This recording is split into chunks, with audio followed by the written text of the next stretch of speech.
Newsflash! Penacony's Charmony Festival has entered its countdown phase. Accompanied by Clocky's TikToks, after 12 system hours, this grand celebration will commence with much fanfare. I already told you! We can talk things out! I'm sorry, Fluffy. I really have something urgent to attend to, so I had no choice but to resort to asking this favor of you all. Since you already know what you're doing, I'll also have to remind you of its risks. Hey, partner, what's with the hostility? I thought pulling this thing out was just a way of saying hello.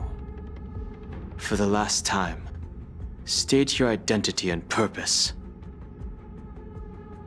My name's Boot Hill, and I'm a Galaxy Ranger. A Galaxy Ranger? You look like you seen a ghost. Did you think we all went extinct? Well, that's the price you pay for being off-grid for too long. The righteous heroes of the hunt would never hijack the Astral Express. I ain't hijacked anything. What, chatting with someone while holding the gun is considered a hijacking? It probably is. Pardon my frankness, but there are plenty of rumors in the cosmos regarding the Galaxy Ranger's current status, and none of them are pretty stories. I have a hard time believing you. Oh, this is hilarious. The tale that this bunch of fools spin is getting out of hand. There's even a bit about the Galaxy Rangers being turned into gibbons by Dr. Primitive, and they're in some valley screwing around on swings. Of course, I know you won't believe me, which is also why, similarly, I have a hard time believing that you're the real Nameless. See the bullets in this gun? 9mm, an eternal classic. I may need the Astral Express's help right now, but if you're an imposter just like that one, then this bullet might just end up in my head. I can't allow myself to be exposed to danger. That's just the way it goes, so you all have to first prove yourselves. Huh? Where are you going?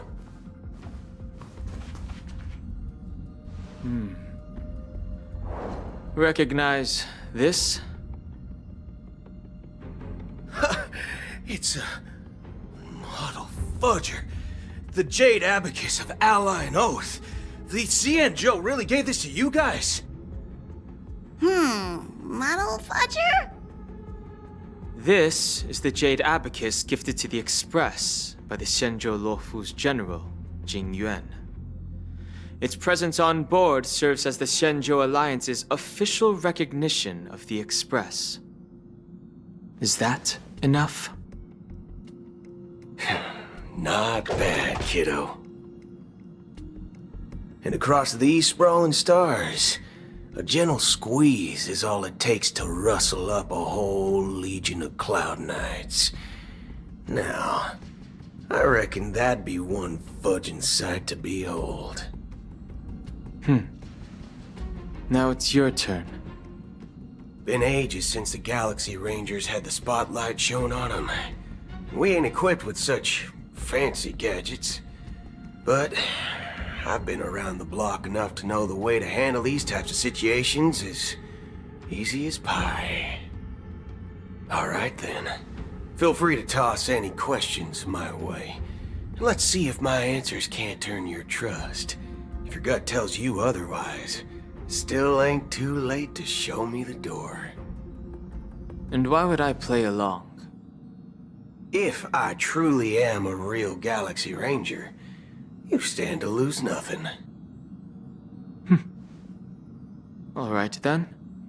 Tell me, what kind of organization are the Galaxy Rangers? My friend, this question is a hard one. I don't think I can even consider us an organization to begin with.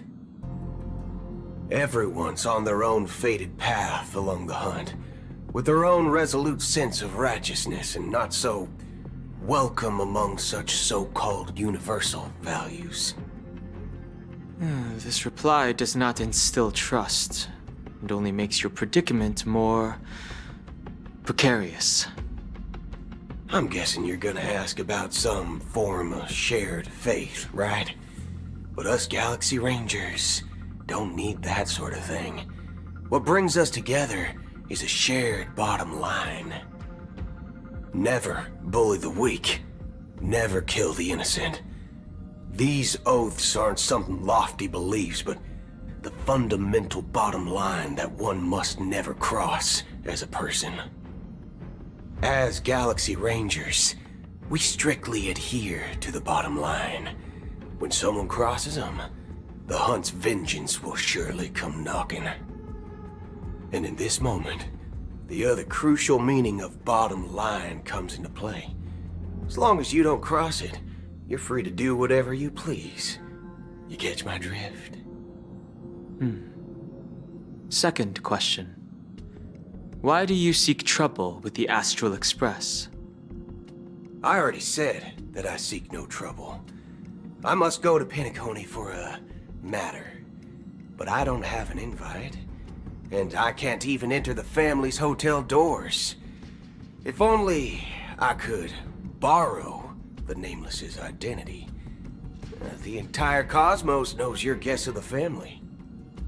Aren't the Galaxy Rangers also esteemed guests? Oh, you've hit the nail on the head. This is why I'm here. It's fine if I tell you. The Rangers are pursuing an imposter. A son of a nice lady posing as one of us. She's on Penacony right now. My informant is a memo keeper. She's the same as all mimetic organisms, appearing one moment and gone the next. Ugh, she scares the fudge out of me. Still, she gave me some vital info. That Galaxy Ranger imposter. Who is it? Is that the third question? Is it a hard question? It isn't. Just that you might not believe me. That person calls herself Acheron. And according to our informant, she could be an emanator of nihility. That's impossible. That's what I said. Don't worry. When I first received the news, I had the exact same reaction as you. IX never gives anyone so much as a first glance, and that's perfectly normal. What reason would they have to bequeath strength unto mortals? Then you must know that emanators can also conceal their own identities, which, for many people, it's better that way. Otherwise, there'd be wanton bloodshed across the cosmos, or even, perhaps, turning their back on the path they're supposed to follow. I had the good fortune of running into an elation emanator. Its appearance was no different than that of those clowns. If it weren't through sheer luck that I got it drunk, I would have never known of its eminent status. Even in the purest hunt, you'll find the Xianzhou Alliance under the spotlight and Galaxy Rangers lurking in the shadows. Paths are inevitably concepts created by people and exist in planes beyond our understanding. To reckon that nihility emanators don't exist, well, maybe we just ain't nihilistic enough. So, do you understand now? Your companions are in danger, and it's pretty harrowing. If you don't want to believe me, you'd best send a message to them, but I'd advise you to move fast. We don't know what's happening in the dreamscape or how much of what the memo keeper said is true.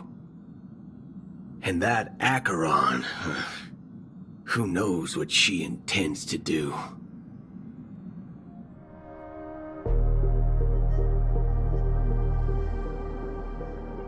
I don't intend to do anything. That's not up to you.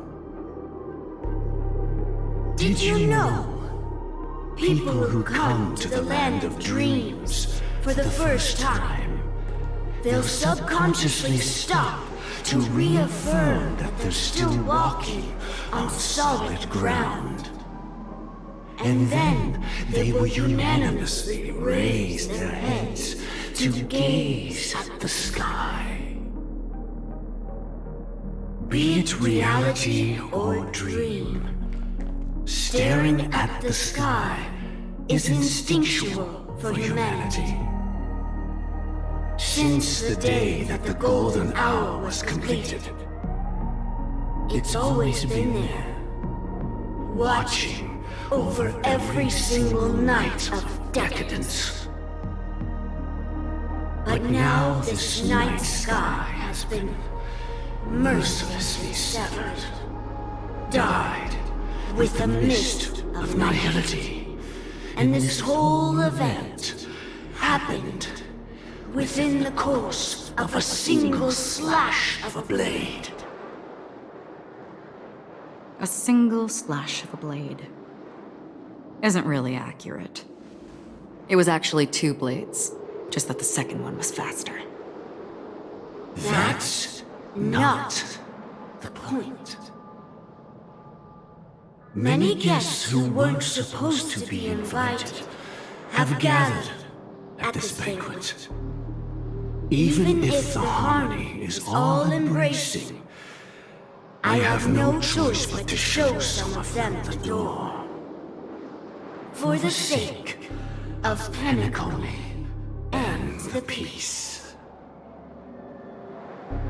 The planet of festivities has no place for you, a puppet of nihility.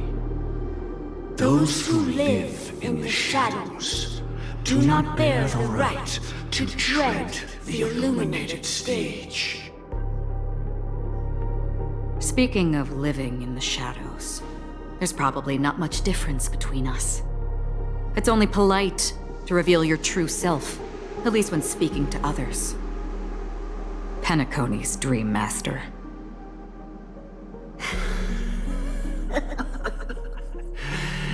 That's just another reason that you can't stay. Whether you believe it or not, this is the real me. We are one.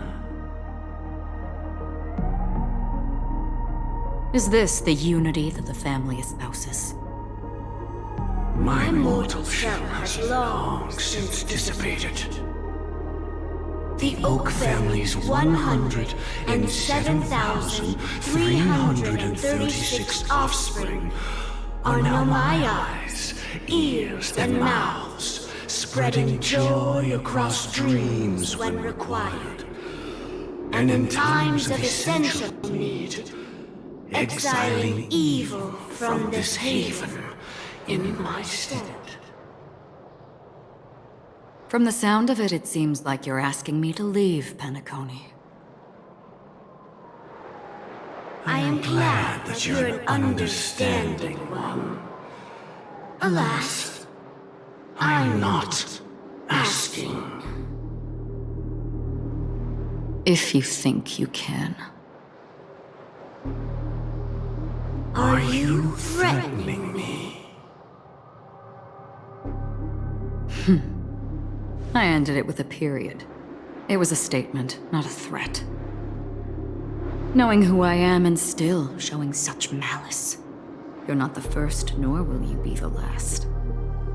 This scene played out many times before. And usually, when faced with my questions, most people retort, "Why can't I?" The result has invariably been that they can't. You are confident. But be reminded, the family is forgiving, but not weak. The cords of the harmony extend across worlds.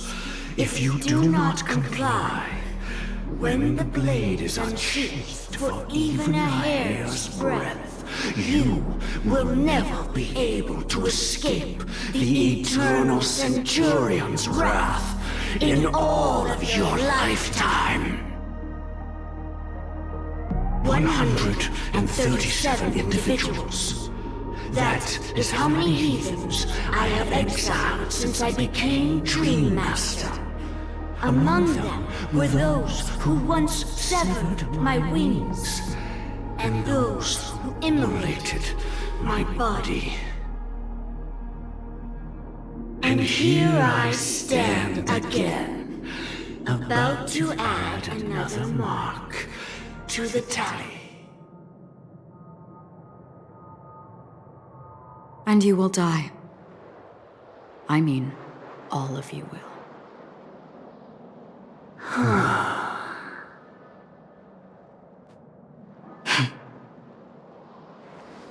But that won't come to pass. I'll do as you ask. I'll leave. A wise choice. I wasn't aware there was a choice.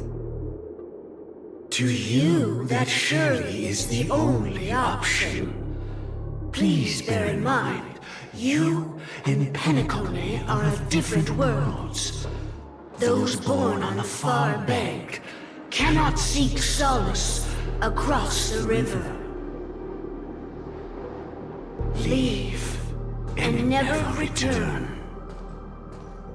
The radiance of the planet of festivities is overwhelmingly bright, luring in tricksters, wrongdoers, and criminals. But even the harmony itself will never welcome the self-annihilator of nihility. And even more so, when this self-annihilator heralds the destruction of everything. Your strength is obviously a gift of the sleeping and shapeless, immeasurable and fathomless, like a tributary spawned from the abyss that brings death and sin to all. Acheron, a befitting name. Take it from someone on the other side of your so-called river. You know better than I do that Penacony has already deviated from the harmony. Whatever your intentions may be, I foresee only one outcome. Its future holds nothing but nihility. Just like all the worlds that have drowned in their shadow.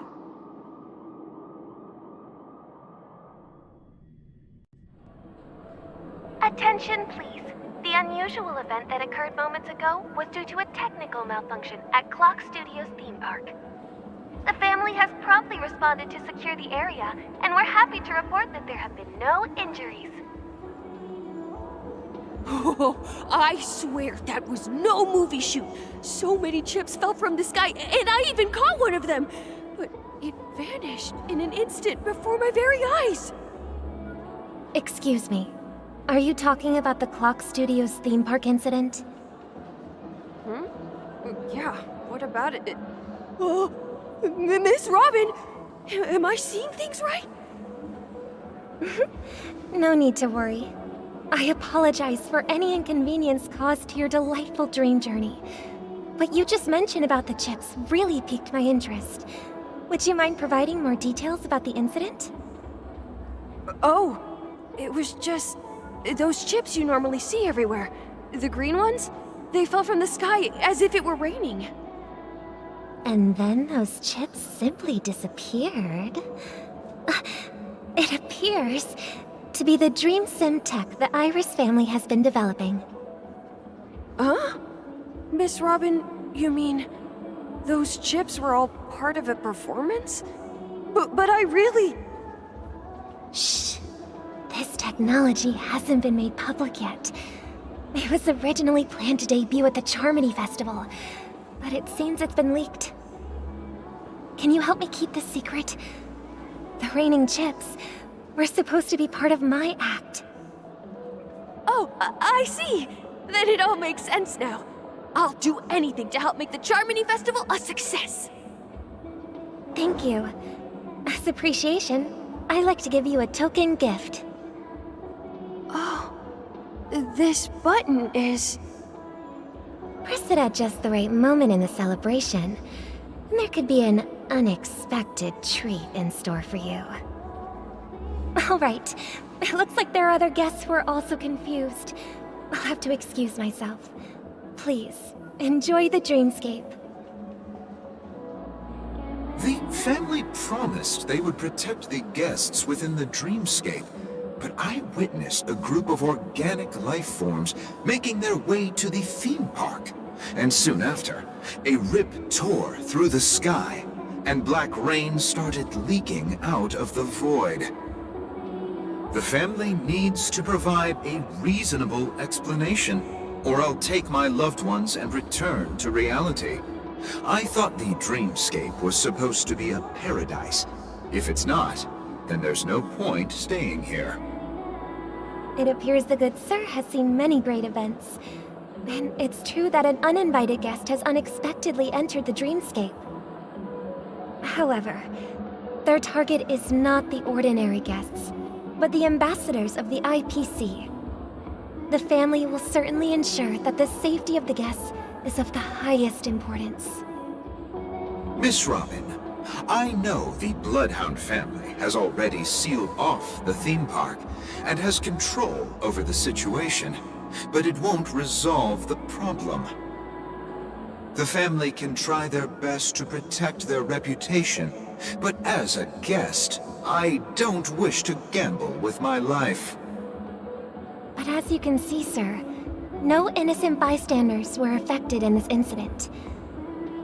Perhaps the dreamscape is not as perfect as promised, but there's no place safer than dreams under the family's rule. I believe you know this better than I do. If this incident happened in real life, how many people would be able to walk away from it? I could stay here, but keep in mind, guests come to Penacony to enjoy the dreamscapes. They do not wish to be entangled in a conflict between the family and the IPC, so let's not have any more unnecessary incidents. Of course. With the Charmony Festival about to commence, we will spare no effort in our preparations. Rest assured. To express our apologies, the family has arranged this gift for the guests. Thank you for understanding. Hello. May I ask what happened here? Nothing to be worried about. There's been a small rehearsal mishap at Clock Studios theme park. Please stay calm. Hey, are you a fool? You don't even recognize Miss Robin? Who do you think you're talking to? I'm sorry. I've just been transferred to the Bloodhound family, and I'm still not too used to working on the streets. I didn't realize it was you. I'm so sorry. Hey, don't sweat it. You guys have a tough job. I know how it is. How's the situation looking? Oh, we've sealed off the theme park. Most guests are used to bizarre phenomena in the dreamscape, and so far, no threats have been detected. We can expect order to be restored soon. Rest assured, Miss Robin will intensify our patrols to ensure that no incidents occur. I trust you guys. But regarding what happened in the theme park, what do you hounds think about it? It's okay. Feel free to speak your mind. Well... Actually, I was there shortly after it happened. Is it true that the IPC's ambassadors came with ill intent? And that Galaxy Ranger who easily cut through the sky? Miss Robin, to tell you the truth, everyone's been talking about it. The myriad factions on Penacony have already been causing unease for everyone. Thank you all for your loyalty towards the family. The planet of festivities has indeed run into some trouble. The representative from the IPC, he's trying to regain ownership of Penacony and is prepared for a hostile takeover. Of course, the family did not agree. The result of the failed negotiations is as you see it now. wonder. So this is the main reason why the IPC staff are banned from entering the Dreamscape. Did they apprehend the troublemaker in the end? Don't worry. Mr. Sunday is currently tracking his whereabouts, and I'll have something to show for it soon. However, given the situation, the IPC surely won't let this go easily. Therefore, we are relying on you hounds to maintain the order and stability of the Dreamscape. Please be assured, Miss Robin, we take our orders seriously. We won't let those IPC cronies get away with this. Thank you for your hard work. If there are any other members who still feel uneasy, please tell them on my behalf that protecting the Dreamscape requires everyone's help. This is a small gift prepared by the Iris family for the guests. There's one for you too. Please, open it at the Charmony Festival for an unexpected surprise. I can't believe I received a gift from Miss Robin. It feels like I'm dreaming. Wait, I am in a dream. If trouble comes knocking on our door, we're not afraid to go to war. Rest assured, the Dreamscape's peace will be protected by the Bloodhound family. Miss Robin? That's the renowned cosmic superstar, Miss Robin! I didn't expect to meet a fan here. I'm honored. Welcome to Penacony, a world filled with wonderful dreams. I can't believe I'm actually meeting the real Robin! Shouldn't you be preparing for the Charmony Festival? Preparation is important, but the ceremony is fundamentally about sharing the Great One's harmony with everyone. If there's a chance to sing with everyone, I will not refuse. Regarding the recent mishap, I understand it negatively impacted some of our guests. As a member of the family, it's only right for me to come forward and offer my apologies to everyone. But, are you sure it was actually a mishap? Everyone saw those chips descending like rain and the red light tearing through the sky. Claiming it was merely special effects seems a bit far-fetched. Plus, I met that generous gentleman. He looked really out of it and kept talking to himself. Is this also part of the performance? Everyone, please do not panic. I believe that the family will give everyone a satisfactory answer in due time. Even if you say so, Miss Robin, it's hard to believe. Some people just never listen, do they? It's never ending. It just goes on and on. I'm getting really tired of this. Miss Robin? Still, I suppose I should keep on helping everyone. I am the epitome of joy, kindness, and goodness, after all. Huh? What was I just doing? And, who might you be, miss?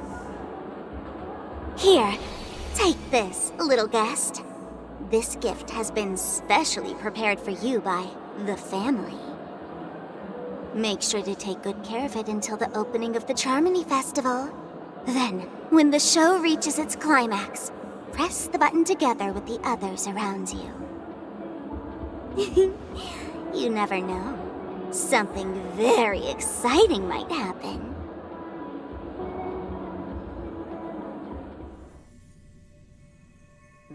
We're back to where it all began. You entered the golden hour from this place.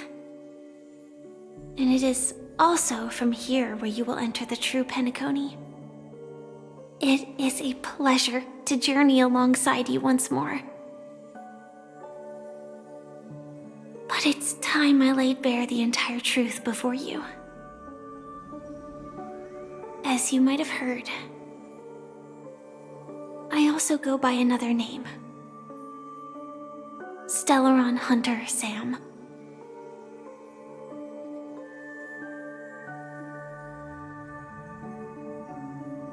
I'm fine.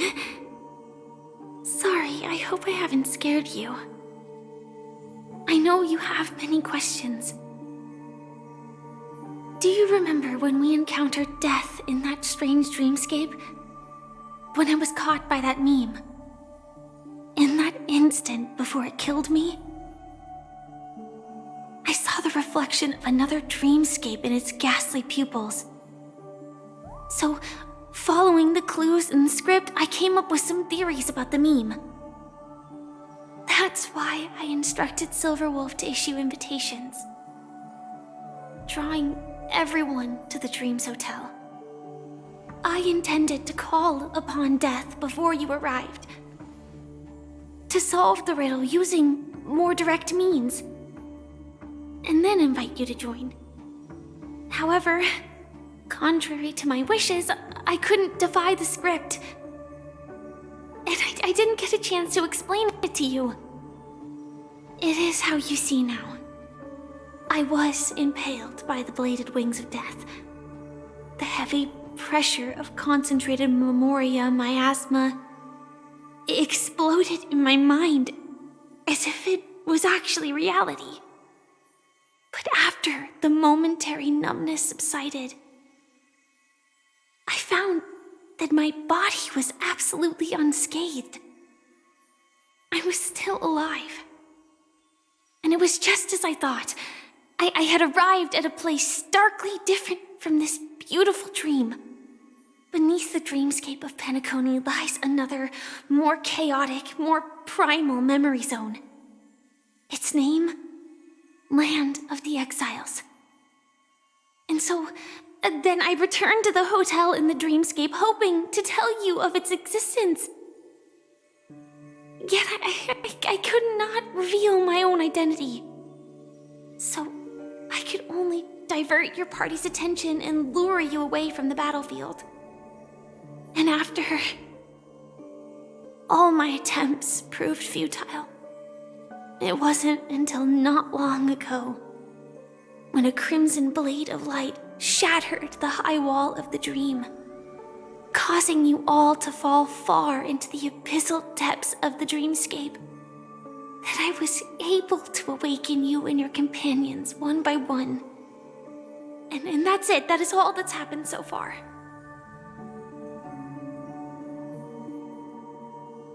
I know it's tough to believe all this without reservations. I just want to say, you are very close to the final answer. Just one more thing needs to be done. And then I can prove it to you. Now, let's leave this place. Please close your eyes. Take a deep breath and visualize the dreamscape's outline in your heart. And remember, you must not open your eyes at all times. 3, 2, 1. Don't be afraid. The one who has come to greet us has arrived.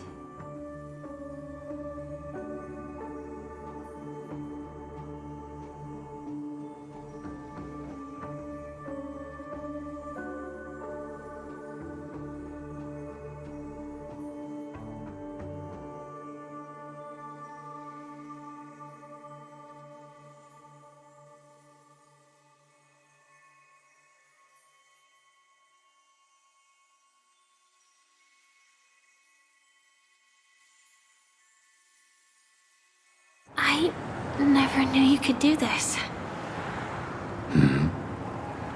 Do you have a driver's license? I do. That is surprising. Why?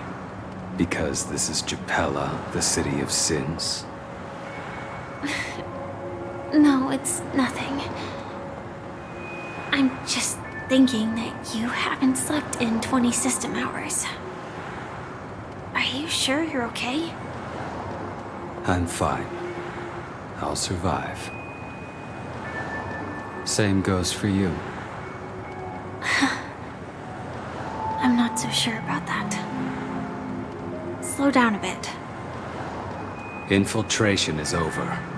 Feel free to activate Sam anytime you like. There's still some time before the next part of the script unfolds. Let me stay a little longer in this body.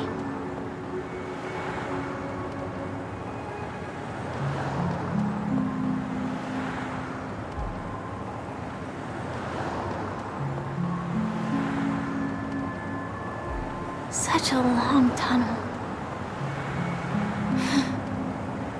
Didn't feel this long when I set off. In half a system hour, it will lead us to Kafka.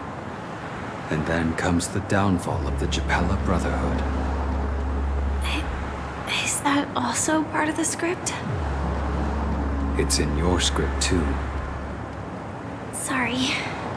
I didn't notice. Their destiny won't change just because of your selective ignorance. I told you before, it's a bad habit. What about you then? Is this the moment you finally find the death you've been looking for? As always, it's a blank slate. It's not on this planet. Why the sudden inquiry? Because I'm currently in a car with a sleep-deprived driver. I just want to get there in one piece. This car has full self-driving capabilities. I'll just put my hand on the steering wheel. Will that do? Hey, don't take everything so seriously. Elio would always say there's only one type of destiny. The inescapable type. He can see the future, and we, likewise, are aware of our predetermined end. But before that moment arrives, we can still choose what we do. We all have this right, don't we? After today, Japella's name will disappear from cosmic history, and the Everflame Mansion will take its place. In the not-too-distant future, you'll receive an invitation. That's your next stop. Land of the Dreams. Penacony. I hope you find whatever you seek there. Be it answers or salvation.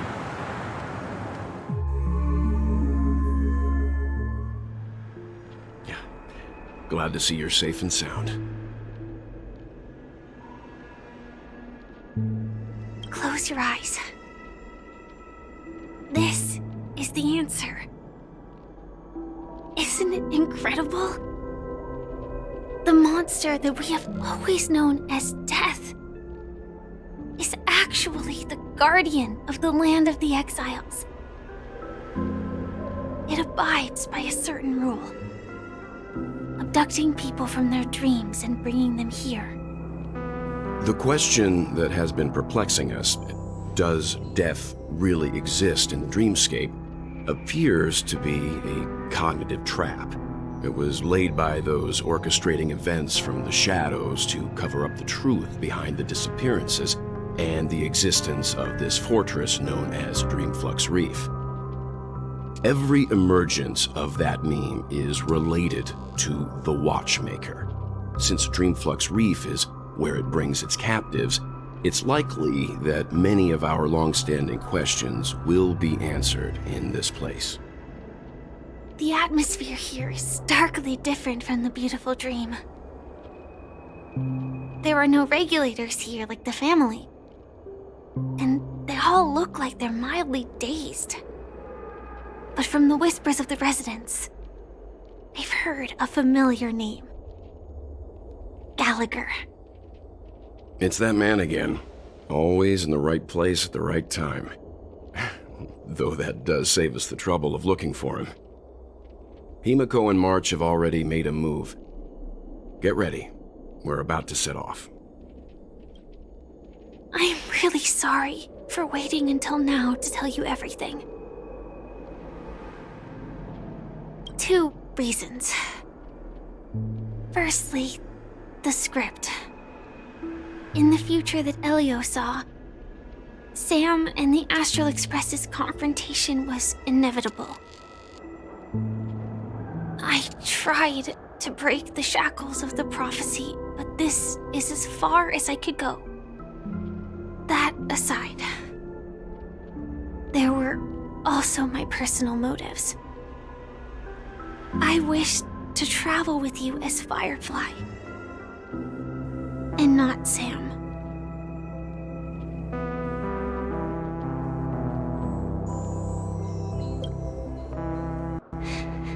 Thank you. Elio only gave me one instruction. Allow the Astral Express to pursue the Grand Legacy. It means that the Watchmaker's legacy holds great significance to trailblazing. And to you. Elio's scripts used to revolve and expand around certain specific Stellarons. But with your appearance, this condition has apparently ceased to be appropriate. Perhaps he also saw the impossible in the future. Do you still remember that medical cabin I told you about? Well, that's Sam. It belongs to the Iron Cavalry of Glamoth's Firmament Frontline. A Firefly Type 4 Tactical Heavy Assault Mech. It is the cradle of my vitality. And the meaning of my birth. And for the longest time it was how I should have looked to the rest of the world. The timescale of Dreamflux Reef differs from reality, so we mustn't lower our guard. You're sensitive to Memoria. A slight misstep, and you could get lost in this memory zone. Something on your mind? Let's talk about it. No wonder Miss Acheron is so averse to drawing her blade. It's hard to imagine such terrifying power could reside in an ordinary sheath. If it weren't for the fact that Aventurine's power originated from the preservation, the entire dreamscape would have been affected. Don't feel burdened by this. Even without that Stellaron inside you, Aventurine would still have found other methods to accomplish his goal. Let's just believe in Miss Acheron. And given her prowess, I don't think we've got anything to worry about. During your investigation, he shared a vital piece of information. Mikhail, the former watchmaker who collaborated with the family to construct the Penacony we're familiar with today, had a falling out with the family for specific reasons. But this is precisely where the problem lies. You were clearly investigating a murder, so then why, as a security officer, is he changing the subject to talk about his past with the watchmaker? And now, with Firefly mentioning his name again, it's hard not to be suspicious. Before we found you, she'd already revealed her Stellaron Hunter identity and shared a lot of information. Who would have thought that the Molten Knight's true identity was actually a young girl? For her, this is a secret that she cannot allow others to know. That being the case, I think we can believe she's willing to cooperate. But she didn't reveal all her secrets. I just can't shake the feeling that her situation is different from that of the typical dreamer. And I hope that doesn't lead to any dangerous predicaments. I hope you've regained a little composure. We'll move out when you're ready. the atmosphere in this fortress is pretty different from that in the beautiful dream. When I first saw it, I was in awe too. The sky here, it's like a reflection of the 12 dreamscapes. What's even more bizarre is that this place is also separated into trade and residential areas. The layout may be simple, but the facilities are very comprehensive. It seems that there are quite a number of people living here. Though both dreamscapes have distinct styles, the architectural designs are quite similar. Works of the same hand, perhaps. Hard not to speculate on the connection. But there's no point in overthinking things. Let's meet up with Himiko and the others first. Take a right turn at the end of this road and you'll reach the trade district. There are more people there. And perhaps someone knows where she is. Not coming with us? The Astral Express likely needs room for some internal deliberation. In the meantime, I'll try and locate Gallagher. Sure. Let's reconnect later. Letting her go was the right decision. Further observations are needed before we decide whether to trust her. But first, there's someone I need to talk to. Let's go. I'm sure you've already noticed him. He's right over there. The Reverie Hotel's bellboy. How did he end up here? And right after Miss Acheron severed the beautiful dream. We'd better check, just to be sure. Huh? You're the guest from before. We meet again! And a new friend. Forgot to introduce myself. I'm the hotel's bellboy, Misha. Hello, Misha. I'm Welt. We met in a dream. Oh. And who might this be? Tick-tock! Old friend and new friend! Let's high-five! Your, memory zone meme? Nope. Clocky is a good friend of mine. We all live here. How did you two get here? This dreamscape isn't supposed to be open to the public. I wonder if it has something to do with Sleepy. So, this is your home? Yep. After my work in the beautiful dream ends, I'll go back home. Commuting used to be more convenient, but ever since travel became cumbersome, Sleepy started ferrying people back and forth between the two dreamscapes. This Sleepy. Can you describe what it looks like? Sleepy is a memory zone meme. Looks fierce and has many eyes. But it's actually really well behaved. Gallagher's been taking care of it. Based on the description, that meme is indisputably death. A nightmare for the family, but for the people who live here, well, that couldn't be further from the truth. Death? Not in a dream, surely. Sleepy's just a little aggressive, and sometimes messes up by fetching the wrong guess. But it would never hurt anyone. I see. Has it brought back any guests recently, say, in the last day or two? We're currently investigating a missing person case that occurred within the beautiful dream. I see. Then you'll have to speak with Gallagher. But he's currently busy hosting a visitor from the Oak family and specifically asked not to be disturbed. Mr. Yang, the person you're looking for, is it Miss Robin? Just as I thought. Considering what happened with Miss Firefly, this doesn't come as a surprise. If you're looking for Miss Robin, I can lead the way. She told me that she'd be willing to meet with outside guests. If it's not too much trouble. Also, we're looking for our missing companions. A woman with red hair accompanied by a girl with pink hair. Have you seen them? Oh, I haven't. But please, rest assured. Dreamflux Reef is a small place, and it's not as bustling as the beautiful Dream, but its safety is unmatched. How about this? Since it's your first time here in Dreamflux Reef, I'll be your guide and help you find your companions. And then we can all go visit Miss Robin together.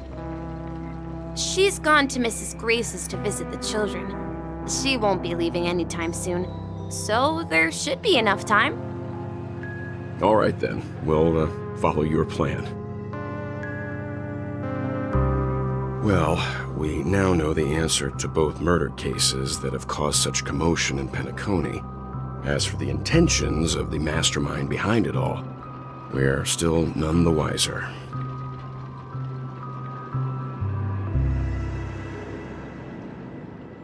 Yes, and I believe their relationship with Gallagher may run deep.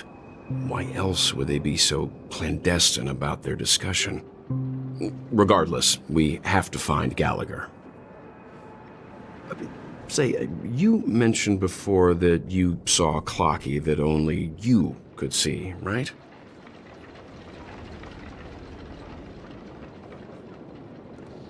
I can't shake off this strange feeling. Am I really still so young at heart? Forget it. It's not important. We'd better just follow Misha.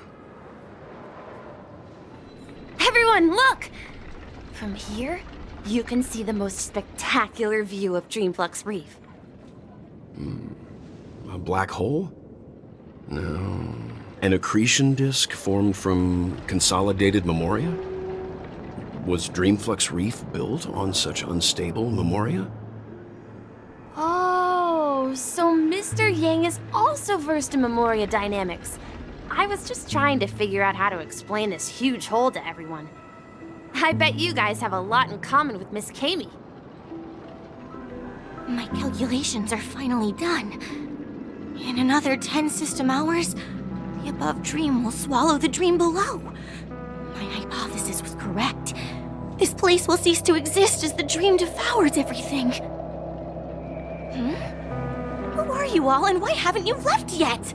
This place is about to disappear.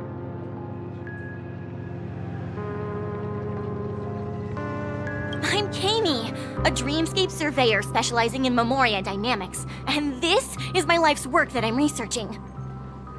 See that huge gaping hole? It was just a narrow rift many years ago, but now it's grown into a giant hole. The surrounding memoria has been flowing towards the other end of the hole at a constant velocity, slowly but surely. But the scary part is, according to my calculations, the flow rate of memoria has recently changed, and it's faster than ever before. It's almost as if something is sucking it in from the other side. By constantly improving upon Madame Rosalina's memoria measurement method, I've finally obtained accurate results. After 10 system hours, the Dreamflux Reef will cease to exist. Just like the melting of glaciers, everything will crumble and disintegrate. The dreams on that side of the void will fuse into one.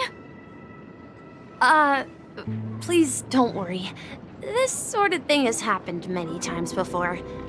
Miss Kami isn't a bad person. She's just a bit lost in her own world. She'll probably realize she's wrong soon enough. You don't say. There was something else that piqued my interest. Who is Madame Rosalina? Oh, do you know her too? Or are you also a fan of memoria dynamics? We're very interested in Madame Rosalina's achievements. Could you tell us a little more about them? Why, of course! She's an excellent scholar of memoria dynamics, and the first person to apply memoria rate measurement methodology on interstellar travelers. Regrettably, due to the presence of the Garden of Recollection, ordinary people don't pay much attention to the nature of memoria. She departed this world without much fame, leaving only a few thin journals behind.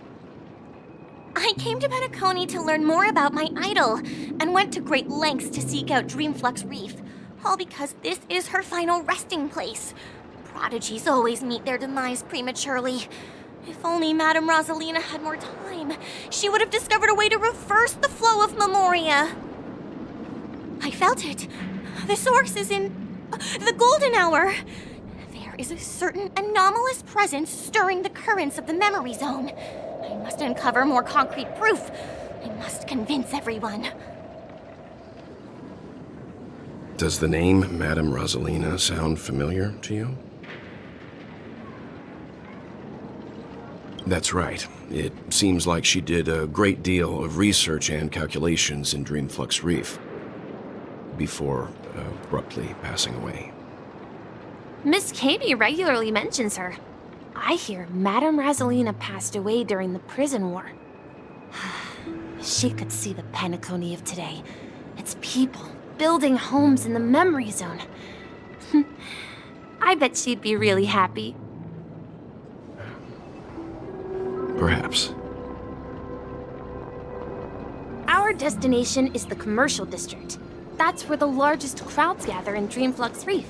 We might be able to find the others there. Let me go! Please, come to your senses. I'm begging you. Ghost! There's a ghost! Don't come near me! Oh my. I'm human and so are you. Can you get a grip? Mr. Yang and Miss Trailblazer, I've been waiting for you. Quickly, come help. I bumped into a member of the family on the way here. He was so scared and I just wanted to calm him down. But... Let me go! Let me go! I've only done good in my life. Why can't I rest in peace after death? well, this is how it turned out.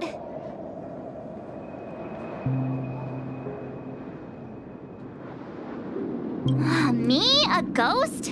Don't make me hit you. He thinks he's dead.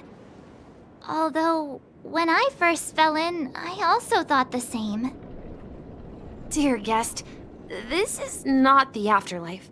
This is Dreamflux Reef. That's right. Did you hear that? Repeat after me. Dreamflux Reef. You're talking to someone invisible. If I'm not dead, what am I? I shouldn't have pushed my luck and tried sleeping in my dream. Curiosity kills the Papeshi. So stop asking. You'll alert the monsters. All the dead are right here. All of them. You're not talking about the memory zone meme, are you? Don't say that name! It's all your fault.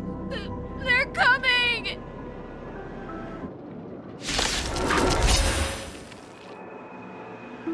He passed out. His intense negative emotions attracted the nearby memory zone memes. I see. But why aren't the other people around here scared? Unlike in the Sweet Dream, people here don't see memory zone memes as dangerous monsters. And even if they pose a threat, people can easily escape by forcing a wake-up call. But we can't just leave this man here. Can we take him somewhere safe? We can ask Jessie for help. I've gotten to know many locals while waiting for you guys. Everyone here is living a self-sufficient life. I don't know how to describe it, but this place feels like the real dreamscape.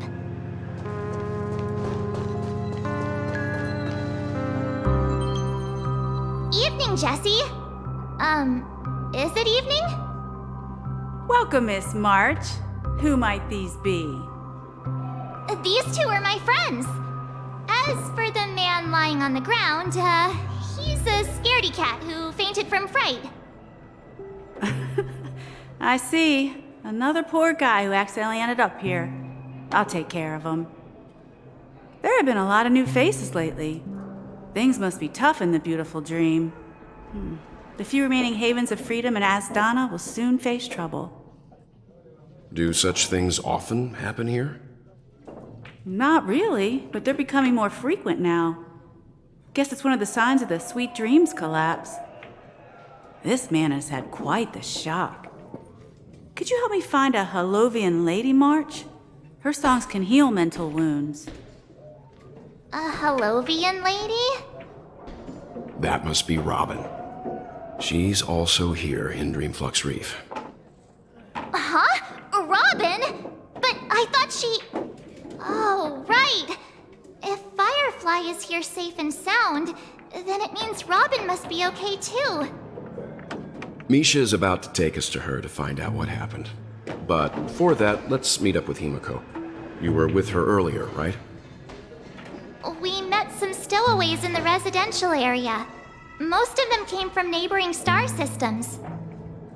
I heard that places like Dreamflux Reef are scattered throughout the memory zone of Asdana, like islands in the ocean. They existed before the family arrived.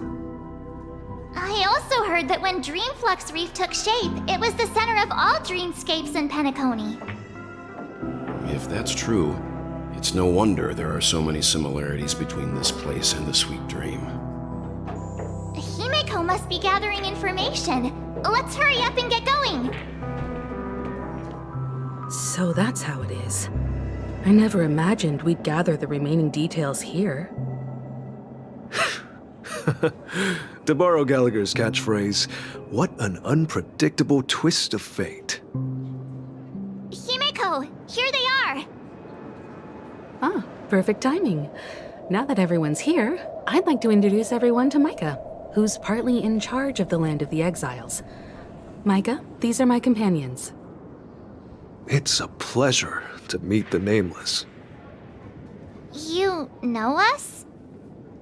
I've been keeping an eye on you since the day you arrived in Penacony. We would have met under more appropriate circumstances if Dreamflux Reef hadn't been isolated from the 12 dreamscapes. Please, allow me to formally introduce myself. I'm Micah, the Gravekeeper of Dreamflux Reef. Gravekeeper? Life in Dreamflux Reef is pretty liberating. Everyone here mostly keeps to themselves, without meddling in others' affairs. My daily task involves cleaning a few tombstones. You're too modest, Micah. When lost dream chasers stumble upon this place, you're the one who takes care of them, guiding them back to the Sweet Dream, or showing them how to survive the wild dream chaos. So, a guardian of sorts. Were you talking to me, Mr. Yang?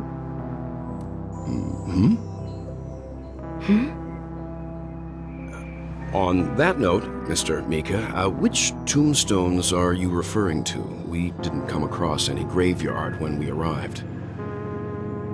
They're actually just symbolic stones. But since you're curious, Mr. Yang, I'll take you there. I have a feeling you might find something of interest there. But before that, you have an important guest joining you. Everyone sang so wonderfully. It's not often that I tried this music style, but I've gained some valuable insights from it. Oh, I can't thank you enough, Robin. Well, these kids have made incredible progress in only a few days. It was nothing, Grace. I merely taught them how to sing. It was you who brought hope into their lives. Life must be quite difficult for them in reality, I imagine. That's right. Whenever it's time to say goodbye to these kids, they're reluctant to leave.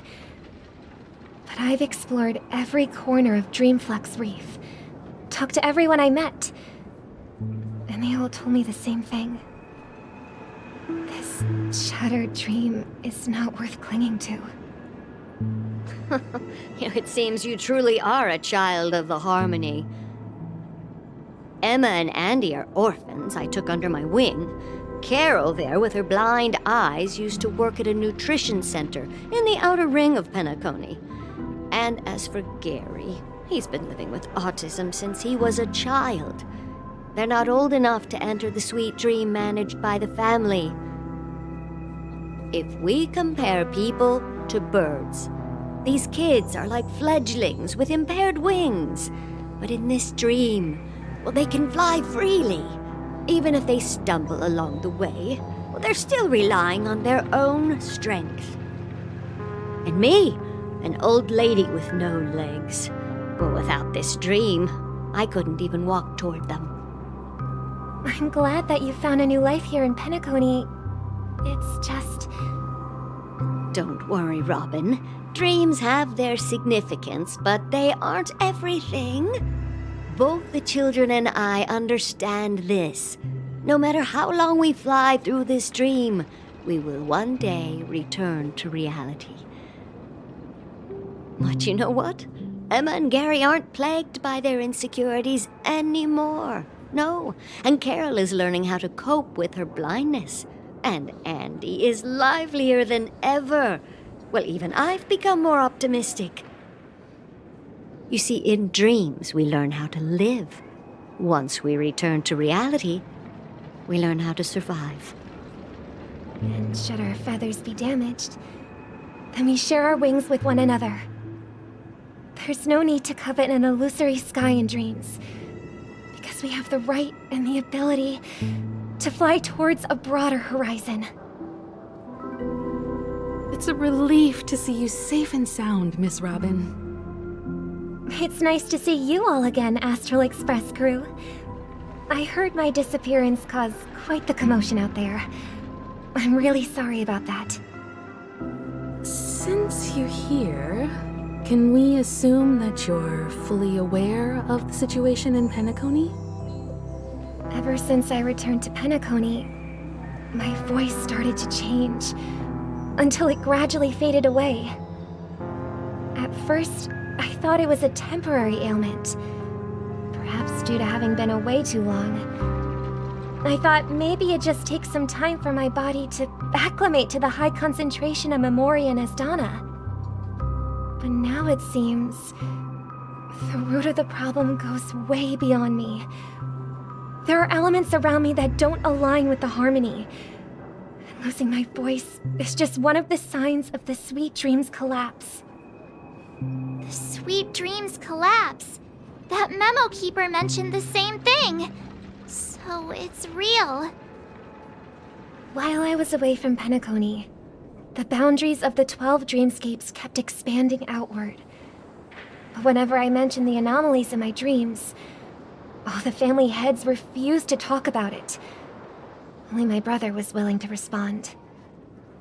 Later, I discovered the secret letters from the IPC ambassador, which further convinced me that there are hidden secrets beneath the surface of Penacony. So, following the clues in the Oak family's dossiers, I found my way here. The land of the exiles, concealed by the family under the guise of death. A dream within a dream, where Penacony's past is buried. Hearing you speak, it sounds as if your voice has made somewhat of a recovery. I hate to admit it, but the harmony in this place resonates more broadly than within the Sweet Dream. It's regrettable, but the family has experienced betrayal. The traitor, or traitors, abandoned their original principles and, using the name of harmony, exploited people's weaknesses to turn Penacony into the planet of festivities, trapping everyone in the illusion of the Sweet Dream. This is not the strong defending the weak, but rather the strong exploiting the weak. A world without equality won't ever be favored by the harmony. And naturally, those voices blessed by them have lost the ability to sing. Could there be another force influencing the family's shift in philosophy, Miss Robin? Considering what happened with Acheron, it's difficult to conceive of another entity within the realm of the harmony capable of influencing everyone. Unless a power surpassing that of an emanator is involved. I'd heard about what happened to the Xianzhou Alliance. But as far as I'm aware, the family hasn't faced any such external interventions. Who knows? Perhaps I've just been away too long and missed something. Regardless, I cannot accept my home is moving towards the very opposite of what the Harmony represents, while still claiming to uphold it. I must uncover the reason why Mikhail cut ties with the family, and who exactly it was who betrayed us all. Do you remember our arrangement, Mr. Micah? Well, here's my answer. I've decided to forgo my role, and never step foot on the Charmony Festival stage again.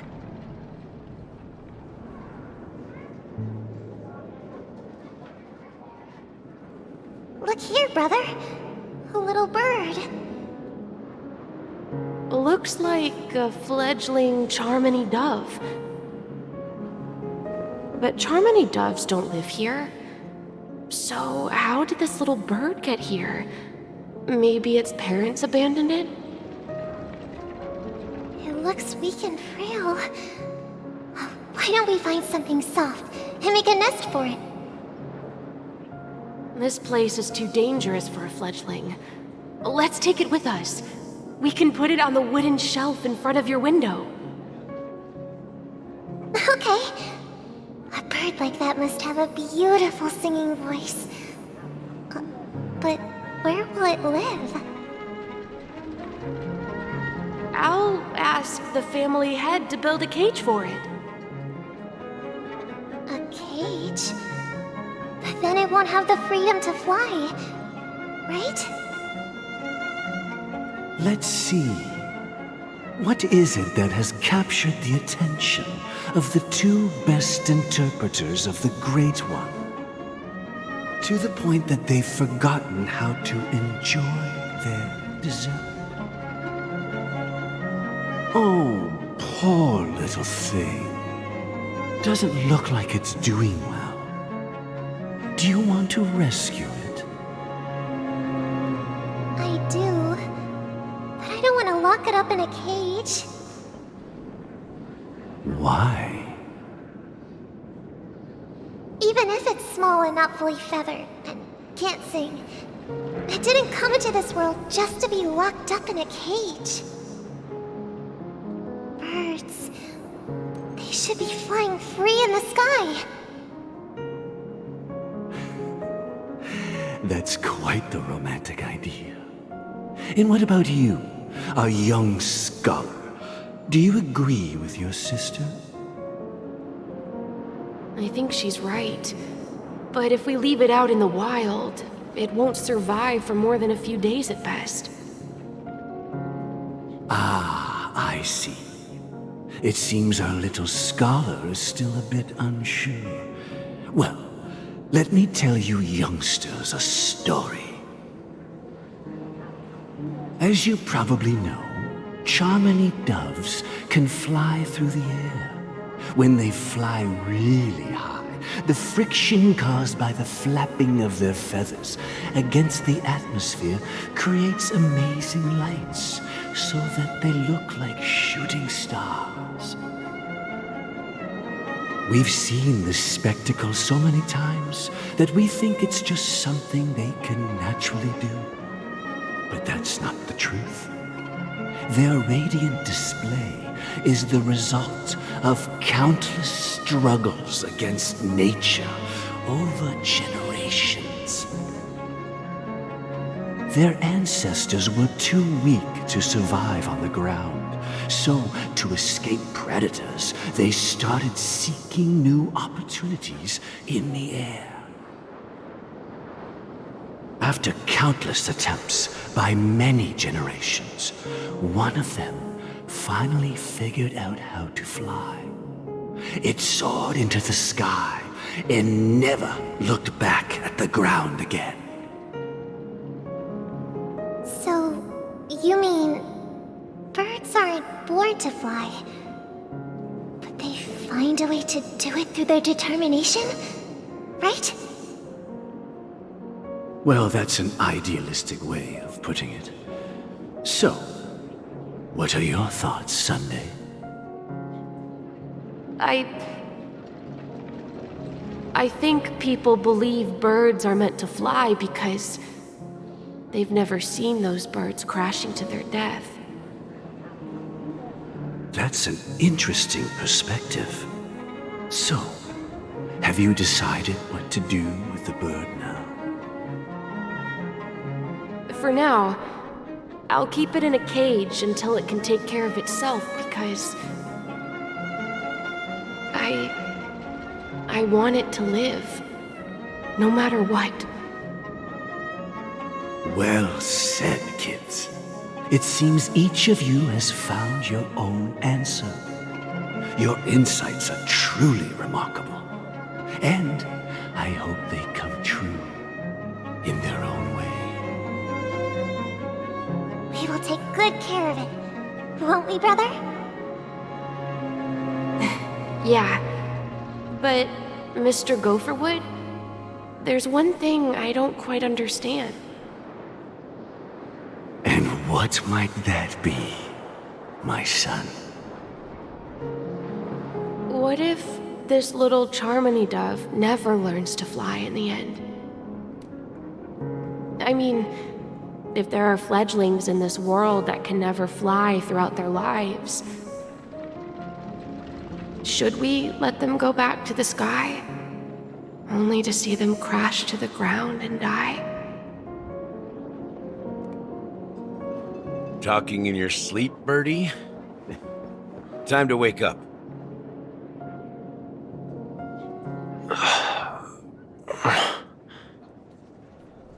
Huh? Need a hand?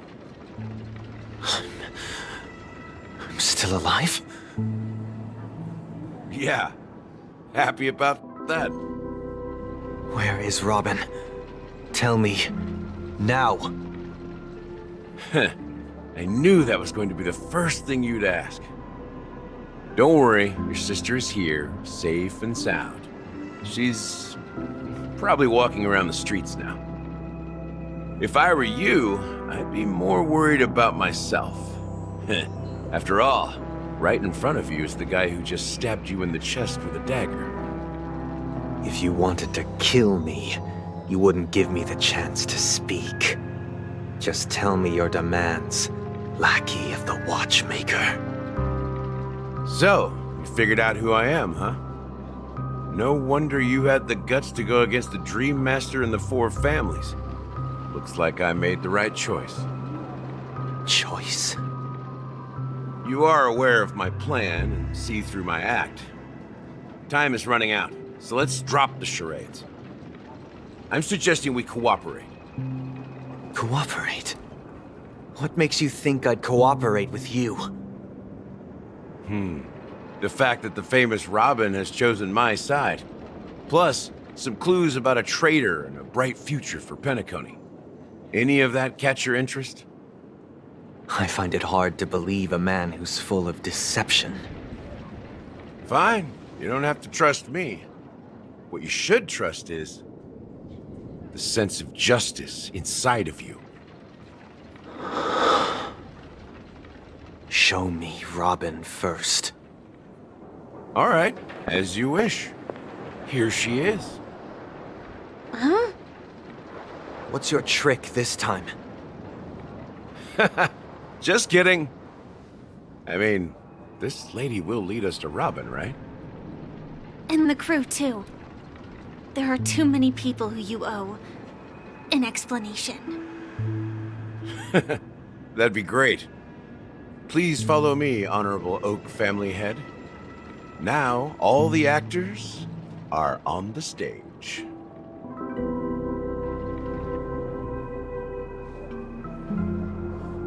This is the monument I mentioned earlier. The names inscribed on it should be familiar to all of you. Rosalina and Tiernan. When Penacony was known as a frontier prison, it was the Trailblazers who connected it with the stars. They were the heroes who saved Astana, and their names deserve to be immortalized, not just on this small stone tablet, but in the annals of history for all of time. However, Today, the planet of festivities is nothing but sweet dreams. That heavy piece of history is all a distant memory. Just like that prison. If their names are inscribed here, then that means... According to Micah, they died long ago. Rosalina was killed during the War of Independence. She ventured alone into the heart of the star system to investigate the flow of Memoria, but she never returned. Tiernan was a skilled gunslinger, strong and reliable. He led the people through countless battles, but he didn't live long enough to witness the arrival of true peace. In the decade following the war, Penacony faced challenges internal and external. To protect Asdana, Tiernan took up the way of the Trailblaze and led the Lampmoth family to explore beyond the system, only to be surrounded and wiped out by the swarm. Though I had expected as much, the tales of these heroes truly are sorrowful. True to the title of Trailblazer, they spent their lives venturing into the unknown. But what about this tablet? There are no names carved on it. When Dreamflux Reef was created, its owner was still alive. However, he insisted on erecting a monument for himself, saying that it will happen someday. Here we meet again. Everyone from the Astral Express. Robin. I promised to give the siblings some privacy, so let's talk about our business first. What do you say? That sounds sensible enough. Since you went through the trouble of gathering the family head, the crew, and the Stellaron hunters, I'm guessing you have something important to say, Mr. Gallagher?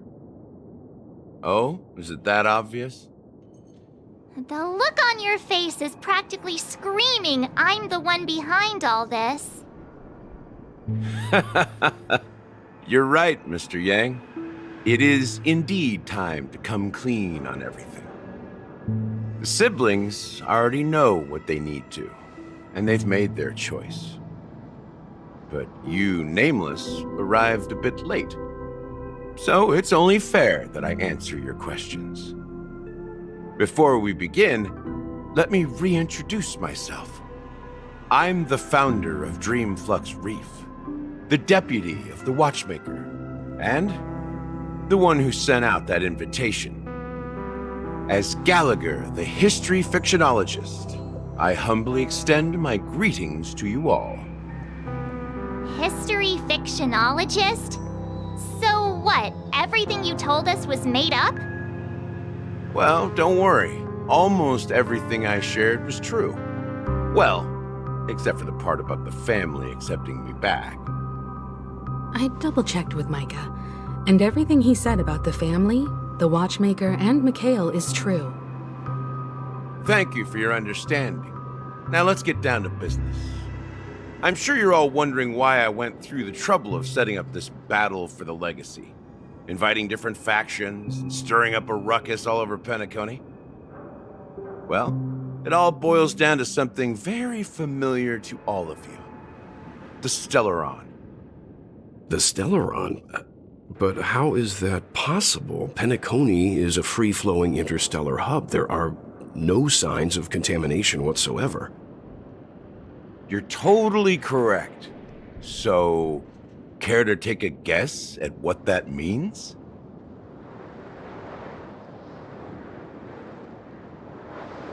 How keen. Well, what should I say? I expected nothing less from the person here who is the most familiar with Stellarons. The sweet dream doesn't come out of thin air.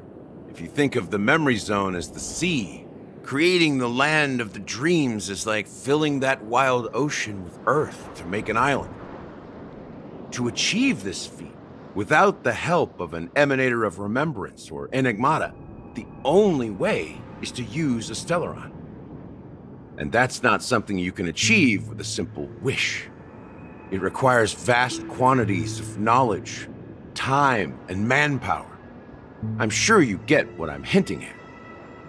In Asdana, The planet of festivities itself is a Stellaron disaster. The planet of festivities itself is a Stellaron disaster? It all started a long time ago, back when the Watchmaker and his crew liberated the frontier prison. They faced countless challenges as they began building Penacony from the ground up. That's when the idea of using the Stellaron came into play. The Stellaron first entered the Asdana system during the war.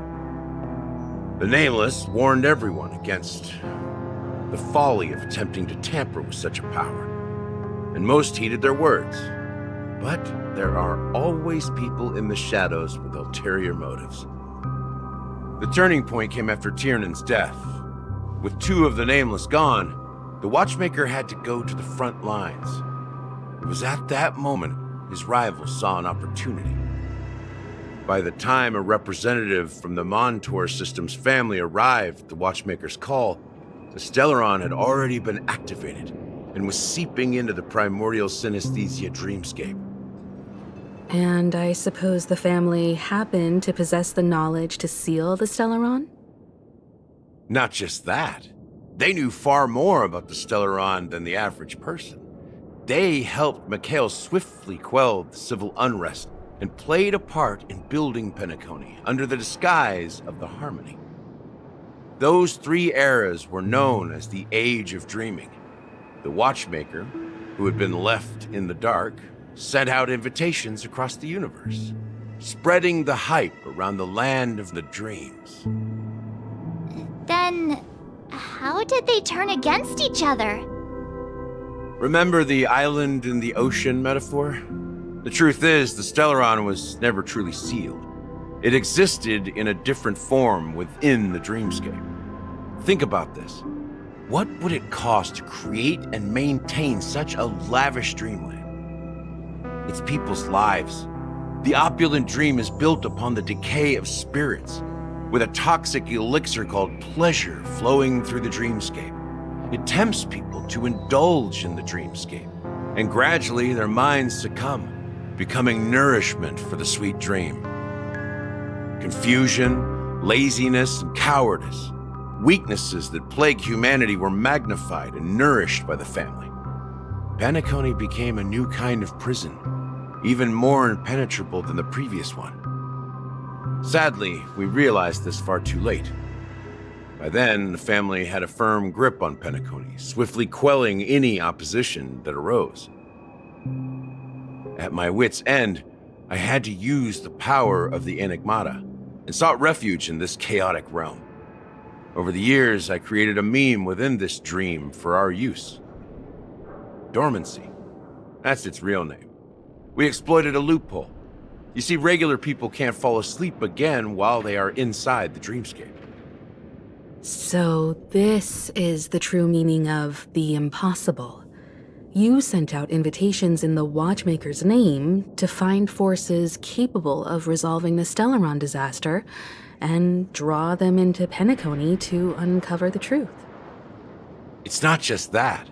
Above all, I wanted to see what happens when the major factions engage in a struggle for the legacy. Since this is the Watchmaker's first announcement in decades, the traitor within the family is bound to reveal themselves. So, the legacy is just a facade. If you want to consider the Stellaron as the legacy, I'm totally fine with that. If that's the case, where is the Stellaron now? That's a question for Mr. Wings. The Stellaron is still under the family's control, and as the head of the Oak family, I'm sure he holds all the answers. Are you done talking? So, will you tell us where the Stellaron is? It is the Penacony Grand Theater itself. As I suspected, it's the embodiment of the family. The edifice that first materialized within the Sweet Dream. That's what turned Penacony into its current state. As for the person who employed its power, it is in fact Mr. Gopherwood, the current Dream Master. Well, that was easier than I thought. Did you conduct your own investigation already? Correct. When I was trying to track down the person who murdered my sister, apart from you, Gopherwood was my second suspect.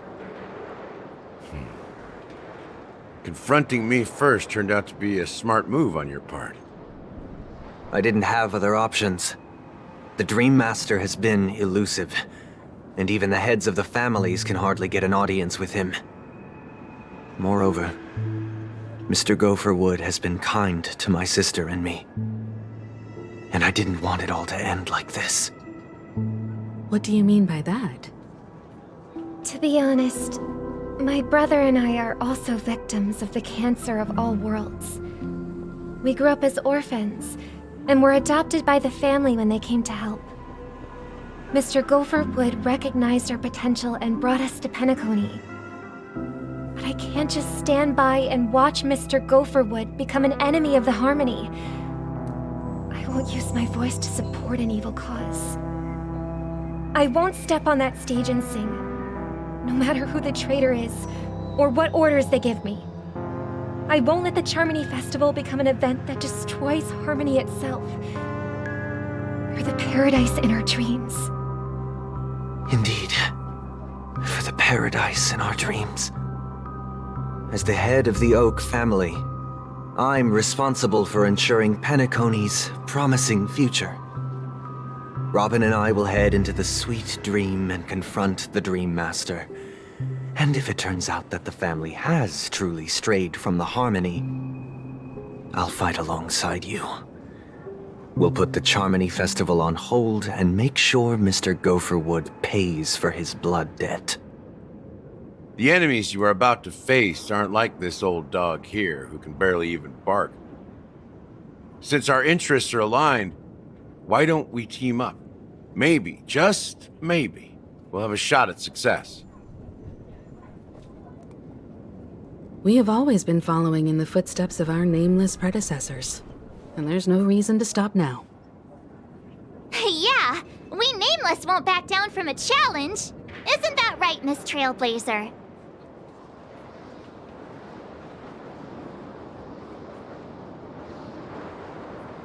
That line actually makes me a bit nervous. Rest assured, sitting on the sidelines isn't in our nature. Mr. Sunday, Miss Robin, I'm willing to accompany you on behalf of the Astral Express. Having a third party present should help with negotiations, and could make all the difference if things get ugly. Thank you, Mr. Yang. Thank you all very much.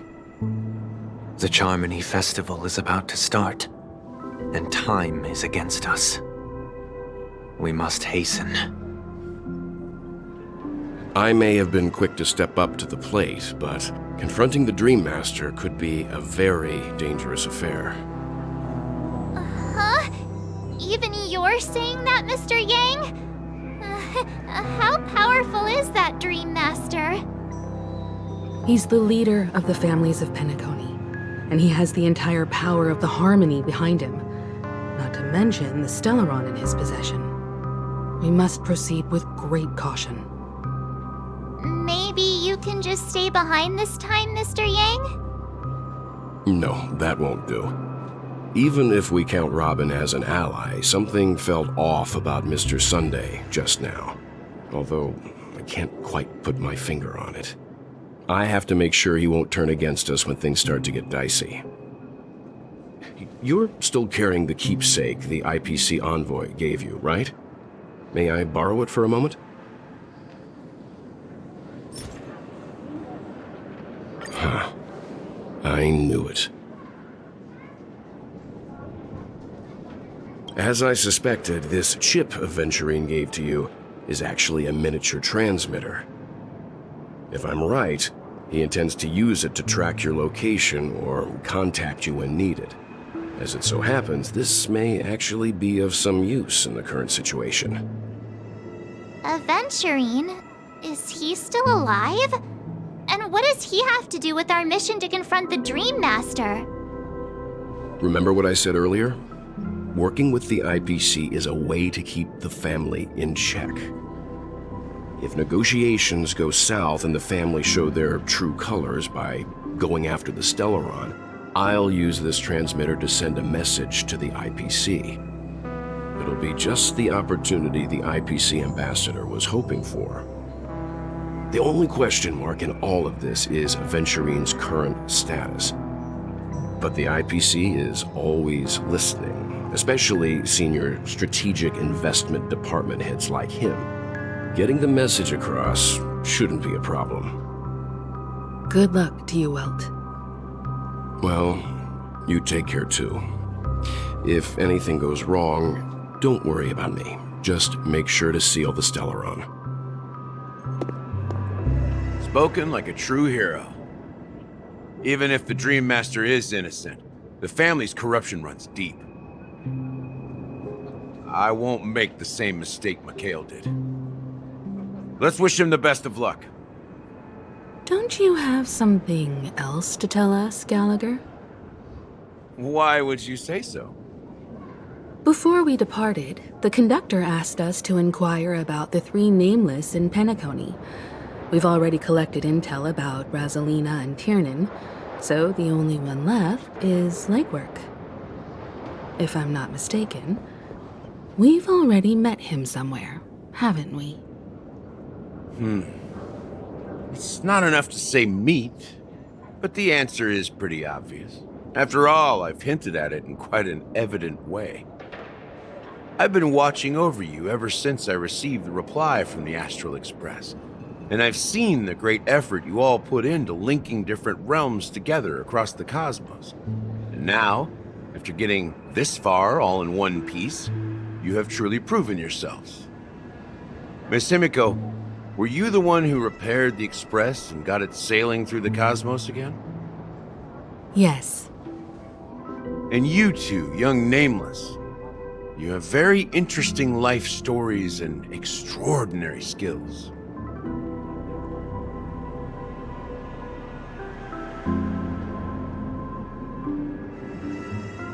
What?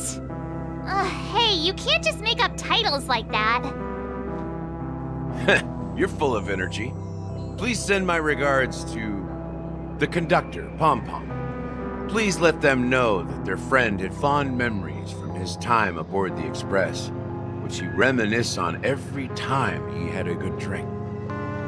As for the last Nameless, he embarked, disembarked, and embarked again, traveling in a great circle, ending up back where he started. On his deathbed, he told me to find the Astral Express and deliver an invitation to the future Nameless. He left behind a special gift, a true legacy. Something that belongs only to the successors of the Trailblaze. Come with me. Now is the time to reveal it. Back here again. Sometimes I feel like you're still alive, old friend. Like you've still got so much to say and do. I've kept my promise, brought the future Trailblazers you've waited so long for. I don't know why you were so obsessed with that train, but I remember your last words. Don't let us down, old man.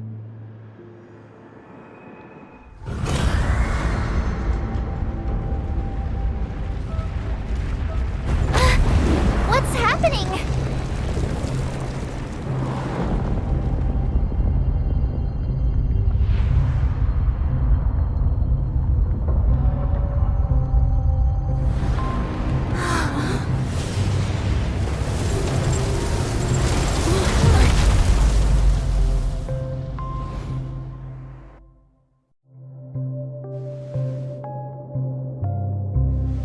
Go ahead. His resting place lies in the garden up ahead.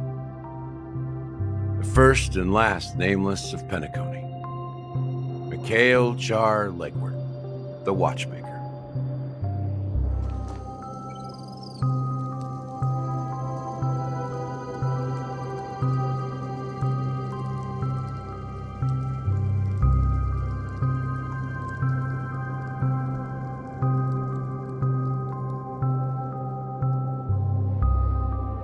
Sure enough, the Watchmaker is the third nameless. Even I could guess that one. The legacy he left behind was a dream bubble. I believe inside that bubble, there's something that holds meaning only for the nameless. After all, when I checked its contents, I found nothing inside. Maybe some Trailblaze runes? Even more mysterious than me. Well, let's have a look.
Wait, what's going on? Seriously? There's nothing inside this dream bubble? How could a dream bubble be empty? Just as I suspected. That old man always had this strange belief in the nameless and the Trailblaze. And I never understood where he got that confidence from. Especially since he never managed to get in touch with the Express while he was alive. I could never figure out what was going on in that old man's head. But this empty dream bubble is so typical of him. He was always full of weird fantasies and incomprehensible romanticism. That mischievous old man. Well, I didn't expect him to leave anything concrete behind anyway. Don't think that's the case, Gallagher. I'm sure Mikhail has left us the most precious thing of all.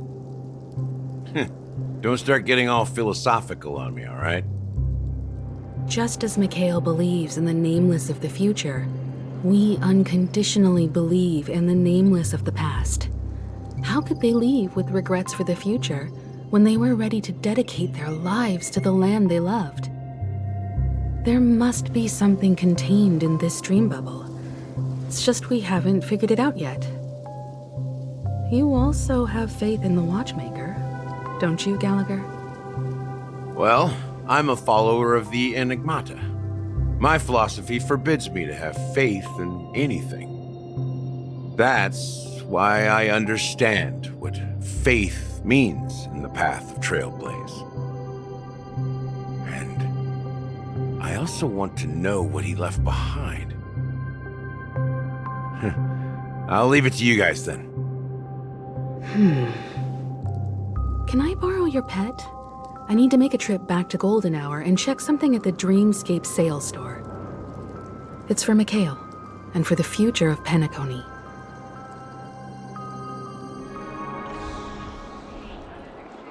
Welcome to the Reverie Hotel. How may I help you? Greetings. We're the Nameless from the Astral Express, and we'd like to check in. The Astral Express? But I thought... Yes, my companion's already checked in. My name is Dan Hung, and I believe my personal information is recorded in your system. I see, but your companion said you wouldn't be coming due to a change of plans. Now the plans have changed again. And you are... Me? I'm Pom Pom, a new nameless who's also with the Astral Express. He's my fellow trailblazer. We responded to the family's invitation before he boarded the express, so he wasn't registered in your system. Is it possible to accommodate him as well? Oh, I see. Another one of the Nameless had a similar situation. Seems like a lot of people are joining the Trailblaze these days. Since there's a precedent, it shouldn't be a problem. Just give me a second to contact your companions. I'm sorry, dear guests, but it seems I'm unable to reach the other members of the Astral Express. What do you mean by unable to reach them? My apologies. This is the first time I've encountered a situation like this. However, the system indicates that those guests are still in the dreamscape. How about this? Give me their room number, and we'll go check on them ourselves. I'm afraid that's not possible. I need to verify both of your identities before I can share any guest information. How about you just wake up someone? Let's say, Welt? I'm sorry, but there are strict rules regarding forced awakening. It cannot be done without the proper clearance. So nothing works, huh? What's your solution then? Are you saying we sleep here? At the reception? Please be patient. We need to contact your companions in order to confirm your identities. And now it seems you need to confirm our identities before you can contact our companions. It seems so. Oh, fudge! Look, nothing personal, but if you can't handle this, go find someone else who can, okay?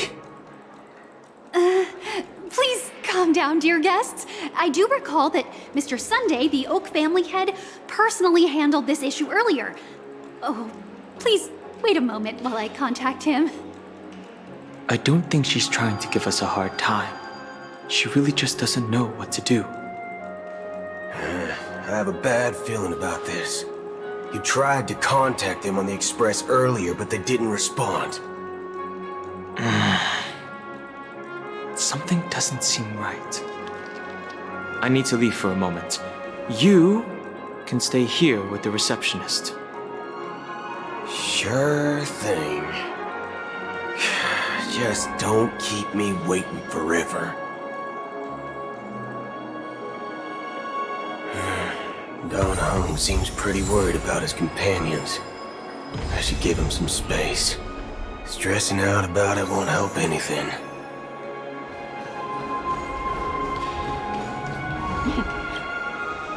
The Charmony Festival is about to start! I'm so excited! Hey! You guys here for the Charmony Festival too? Well, I didn't come all the way here specially for the festival. Honestly, I don't really even know what it's about. But I heard it's a lot of fun! Well, back in my homeworld, Anaria, we have festivals like that all the time. My dad threw me a birthday party one time that was just as extravagant as the Charmony Festival. Oh, come on! The Charmony Festival is a once-in-an-Amber-era event! How can a birthday party compare? Well, you never know, right? Maybe on her world, birthdays only happen once in Amber Era. Anyway, let's forget about that. Have you heard about the, unsettling things happening in the dreamscape? Unsettling things? What could possibly go wrong? It better not ruin the Charmony Festival! I've been looking forward to it! Relax. With a big event like this, there's bound to be lots of gossip and rumors. Don't worry. If anything does happen, the family will be on top of it. Oh, that's a relief. I didn't come all this way to see the festival go down the drain. Well, looks like I won't get any fudging clues out of these two. They're clueless. Greetings! I'm Cody of the Bloodhound family, head of security for the hotel. How may I assist you? Hello. So, there's something I wanted to ask about. I've been hearing some unsettling rumors about certain incidents that might affect the Charmony Festival. Do you think there's anything to be worried about? I've traveled all the way from the Hayahi Federation, and I don't want my trip to be ruined. What do you mean? Wait, you haven't heard? I'm not sure where you heard those rumors, but they're completely baseless. I can assure you, as a representative of the Bloodhound family, that everything is going smoothly for the Charmony Festival. At present, all of the families are focused on making sure the festival starts on time. Even the Dream Master himself has arrived. So don't worry, your trip won't be in vain. That's a relief to hear. She doesn't appear to be acting. So, it seems that even the hotel staff are out of the loop. Back already? Hasn't she returned yet? Nope. I'm starting to wonder if sending her to contact Sunday was a good idea. Neither the staff nor the guests seem to know anything about what's happening in the dreamscape, and wherever we go, all we see is people enjoying themselves. Definitely not a good sign. I agree. Another unusual thing is that the Oak family is supposed to be in charge of organizing the council and managing everything inside and outside the dreamscape. However, I walked around the hotel, but didn't meet a single member of the Oak family on such an important day. Well, I'll be forked. If I remember correctly, the head of the Oak family is that Sunday guy, right? We shouldn't linger here too long. Let's go back to the Express for now. Not so fast. Have you ever robbed VIPC, bro? If you run away now, everyone will be chasing after you. Are you suggesting we sit here and do nothing? I wouldn't say do nothing. But let's stay put for now. Even if the family has ulterior motives, they couldn't have anticipated us showing up here. We're the surprise factor for them. They don't want to attract unwanted attention from certain outsiders, so they won't do anything reckless. See? The IPC lackeys are keeping a close eye on this hotel. If I were a family member, I'd find an official excuse and keep the surprise factors here. If we just wait here, that would be like walking into their trap. Of course, we don't need to walk into their trap. I gave a backup plan to the memo keeper. If it turns out we won't be allowed to enter the dreamscape, she'll order a drink for me in the VIP lounge at the hotel. In reality, a secret signal. That's right. Oh, a concrete object can indeed help the memo keeper establish a connection with you. But Boot Hill, if you have more backup plans in the future, I hope you'll let me know in advance. I'm sorry, but it's one of my quirks. I have too many unreliable friends. And if I reveal that I have backup plans, things can go awry. And that would leave all backup plans completely useless. How do we get into the VIP lounge? This is where my street smarts come into play. My friend actually took a stay on credit.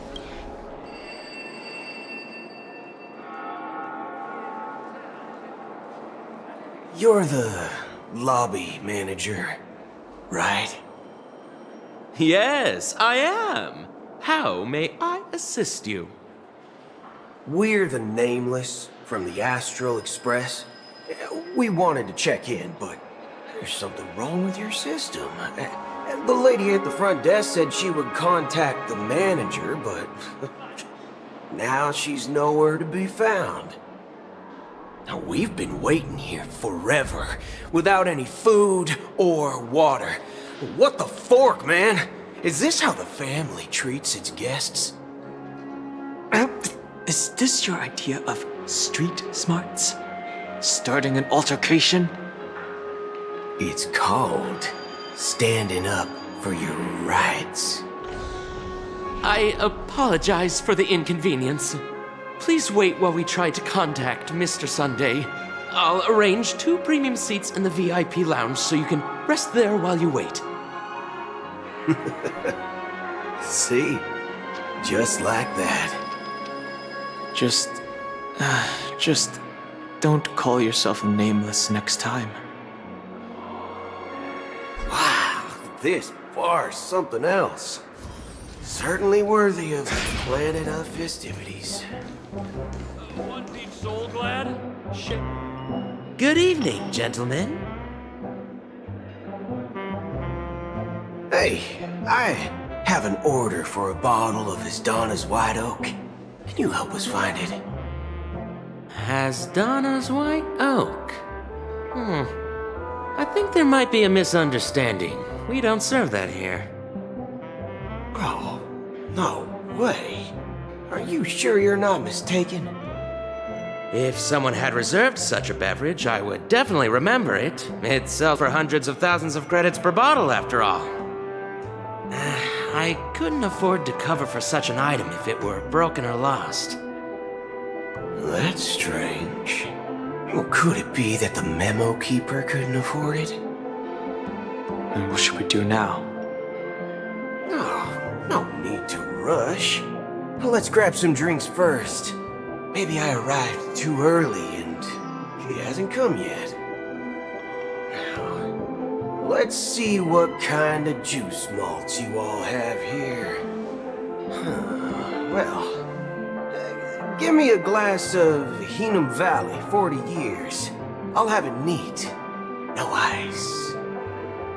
Wow, that's the most expensive one on the list.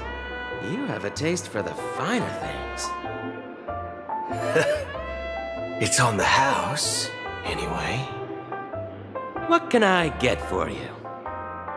Anything you recommend is fine.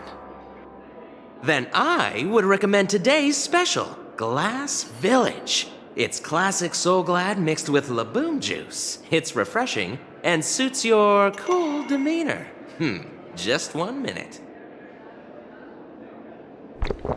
Ah, this flavor. Dynamite barbecue with rocket fuel. Ooh, it really hits the spot. Truly the finest sherry cask-aged malt juice in the cosmos. Dynamite barbecue with rocket fuel. Is that really something that humans enjoy? Hey, this guy doesn't know anything at all. As long as you're satisfied, dear guests, please enjoy. Let's give the memo keeper another half-system hour. If she doesn't show up, we'll need to come up with a new plan. In the meantime, let's take stock of the situation. What do you think? The situation is unclear. Something must have happened on the planet of festivities, but the public is unaware of it. Someone in a position of power within the family must be covering it up. It's unusual for the followers of the Harmony to invite other factions, let alone the IPC and the Masked Fools. If what you said about the Emanator of the Nihility is true, the situation in Penacony is a little complicated, to say the least. Actually, there's something else I'm concerned about. Regarding Acheron. As you know, the faction that follows the path of the Hunt are some of the most dangerous folks in the cosmos to mess with. I mean, who in the right mind would impersonate the Xianzhou Alliance or the Galaxy Rangers? It's like asking for a death wish. Isn't there a saying among the Xianzhou people that the Rainbow Sect Lets their luck's arrow do all the beating. Talking. Do all the talking. Well, you know what I mean. Even though the Galaxy Rangers have been out of sight for years, we've been keeping an eye on this region. Even the dumbest criminals know better than to mess with the Annihilation Gang, much less the Rangers. But that Acheron lady, she doesn't seem like a lunatic at all. On the contrary, she's highly logical and organized. She knows exactly when to hold back and when to strike without mercy. And you believe that someone like her would have an ulterior motive for impersonating a Galaxy Ranger? I'm not entirely sure, but I do have my suspicions.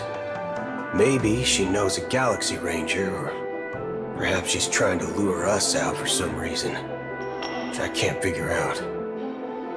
Anyway, what worries me more are the anomalies within the family.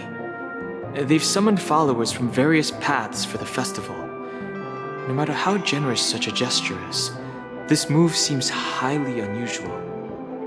Unless the invitations weren't sent by them. If that's the case, it's even more intriguing that the family insists on organizing the Charmony Festival, despite the chaos. Maybe it's Shipei the Harmony pulling the strings. You find it beyond human understanding because it wasn't arranged by humans at all. People do stupid things out of irrational impulses. They abandon their principles when self-interest is involved. They believe in things they know they shouldn't, and fudge, they even break their own rules. But Eons don't. They stick to their determined path and never turn back, even if they reach a dead end. You think Shipei's will is behind all this?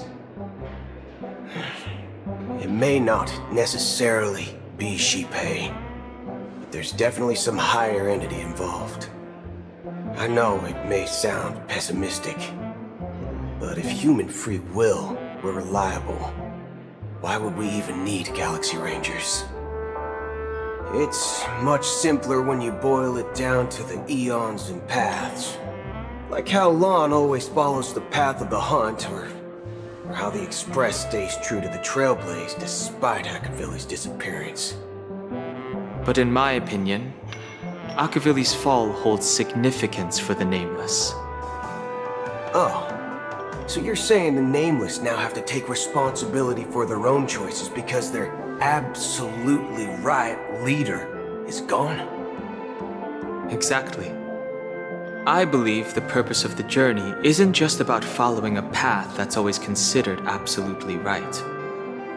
It's more about doing your best to choose the right path for yourself among countless possibilities, even with limited insight and judgment.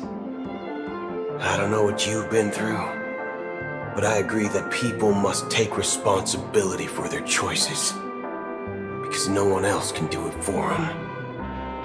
That's why the Galaxy Rangers need to uncover the imposter and figure out her true intentions. Just in case. I have a backup plan if the Memo Keeper doesn't show up. This is my final backup plan. I promise. You sure have a lot of cards up your sleeve. Well, going back to my old career would make things a lot easier. And by the way, when you were walking around the hotel, did you happen to see any important-looking guests? What's your plan? It's simple. We just grab some hostages and use them as bargaining chips with the family. Or maybe we can even take their identities. No need for that. We'll return to the Express now. Wait. Are you getting scared? Draw your weapon. Let's make a big scene. Are you leaving, esteemed guests? Would you like to cancel that as Donna's White Oak you just ordered? Huh? As Donna's White Oak? But didn't you just say... Ha ha! Looks like you are a bit intoxicated, esteemed guests. You ordered a bottle of Asdana's White Oak just a moment ago. Looks like your memo keeper friend has finally arrived.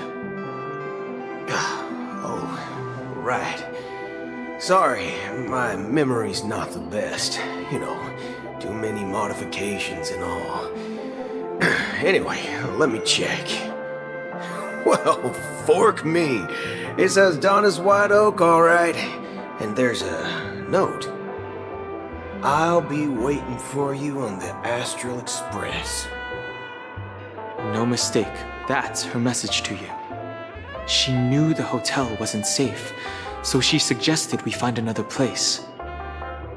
Well, looks like we took a detour, but now it's back to the Astral Express. So, what are we waiting for? Let's go. You're back? 2 guests just boarded saying they were looking for Boot Hill, so I told them to wait in the parlor car. Oh, just in time. 2 guests? Yeah, or 2.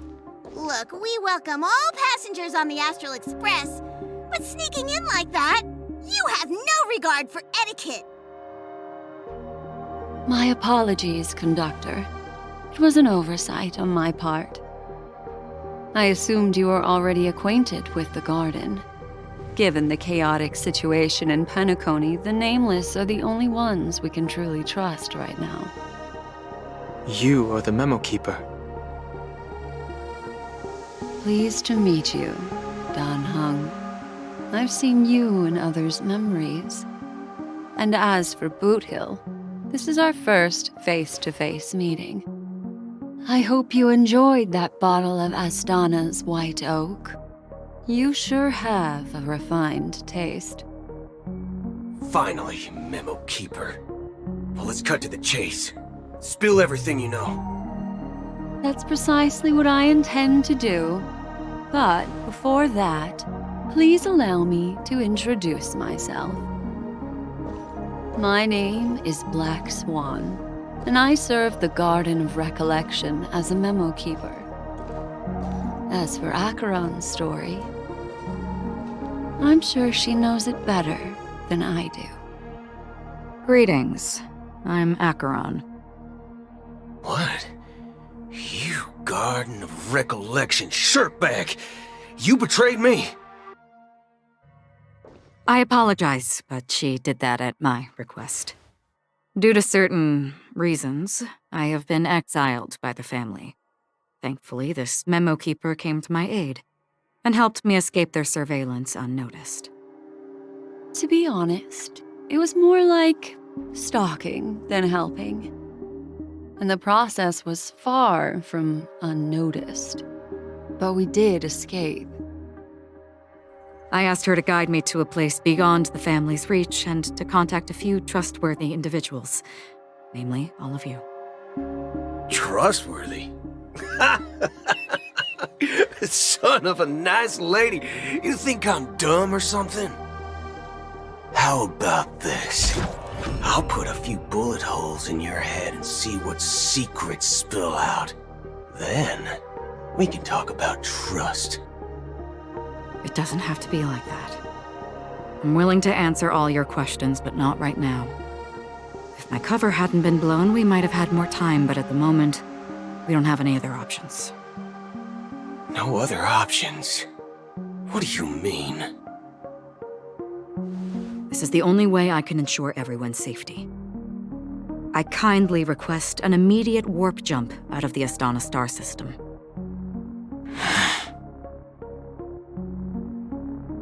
This passenger is requesting...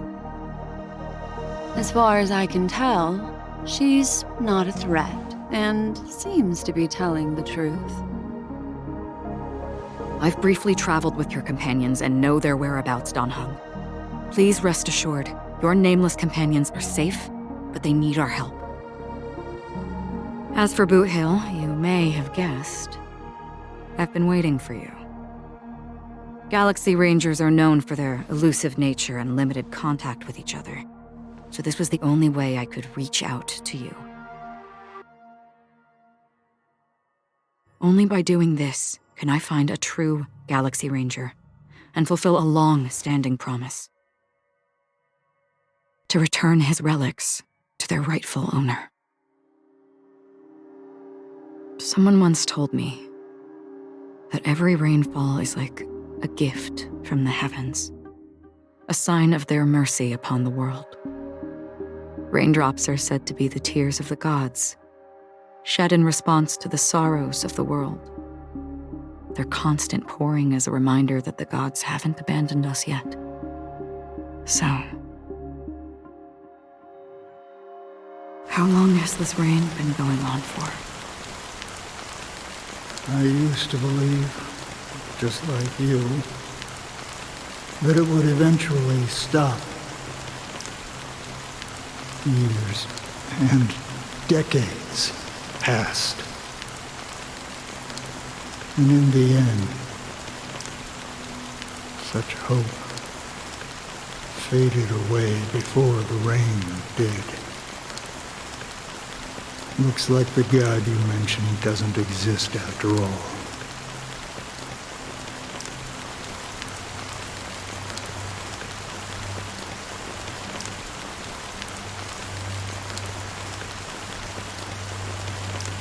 Well, let me share a story with you. Mortals who walk the paths are like sailors on a vast ocean, leaving behind a trail that creates countless ripples of possibilities. These ripples last longer than the fleeting lifetimes of humans. And for some, their presence leaves such a strong mark that it's reflected in the waves. Like those shadows on the ocean. Sin-thirsters, the obsessions of the Pathstriders, they emerge from the depths of IX, seeing themselves as masters of their own destiny, unknowingly repeating the actions of their past lives. They emerge from the nihility and head toward it, leading purposeless lives. However, these hollow phantoms, they were once my dear companions. A group of Galaxy Rangers. Are you watching over them? Watching over them? No. I'm guiding them toward transcendence.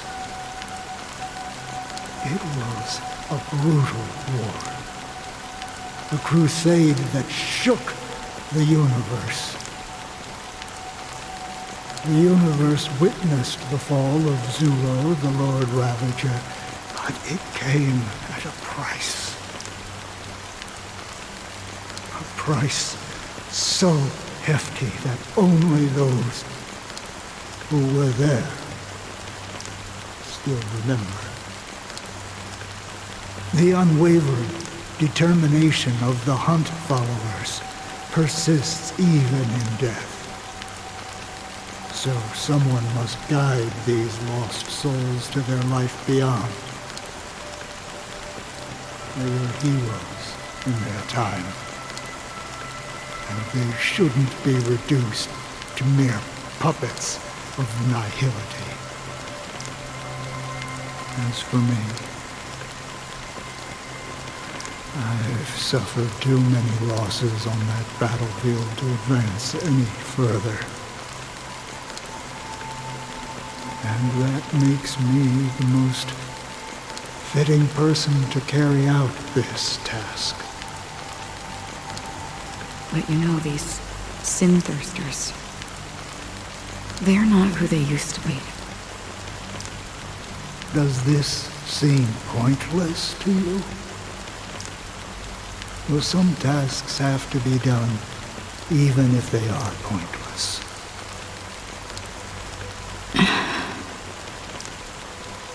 I can help you. For what? For the meaning of the nihility. That's what I've been seeking. I see. After all, this realm is off limits to ordinary souls, right? Thank you, stranger. I wish that you find what you seek. Before we part ways, I have one more question. It is true that their actions and even their entire lives may seem pointless from our perspective. But if, and it's just an if this is what the departed ones expected, should we try to change it? A good question. And a profound one. I don't know the answer. What I do know is that one day I too will pass away. And when I bid farewell to this world, someone will stand at my grave and place a bouquet of flowers on it.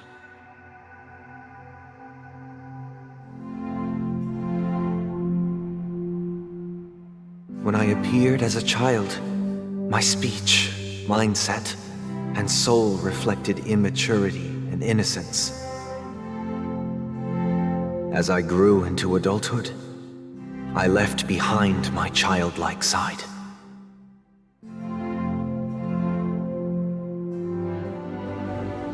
I humbly request your blessings, esteemed advocate of Shipe. Come to me, my kinship. I have sought their presence with us. As you wish.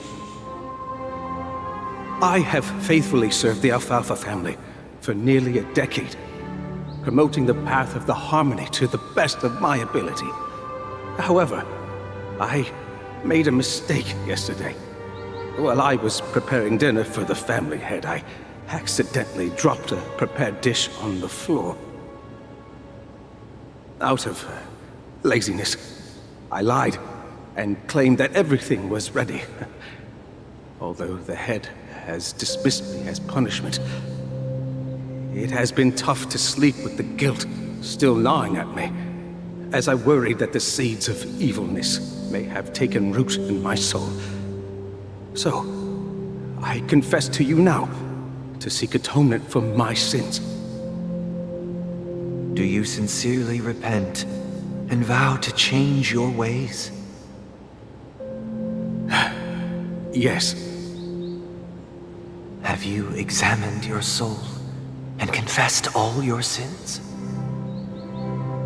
Oh, yes. Are you willing to accept the process of atonement? Yes. Very well. Show your dedication and goodwill to the family, and you shall be reinstated among them. Now, please, leave in peace. Oh, praise Shipe. And thank you, esteemed advocate. Next, please step forward. I wholeheartedly confess to you. Please, pardon my sins.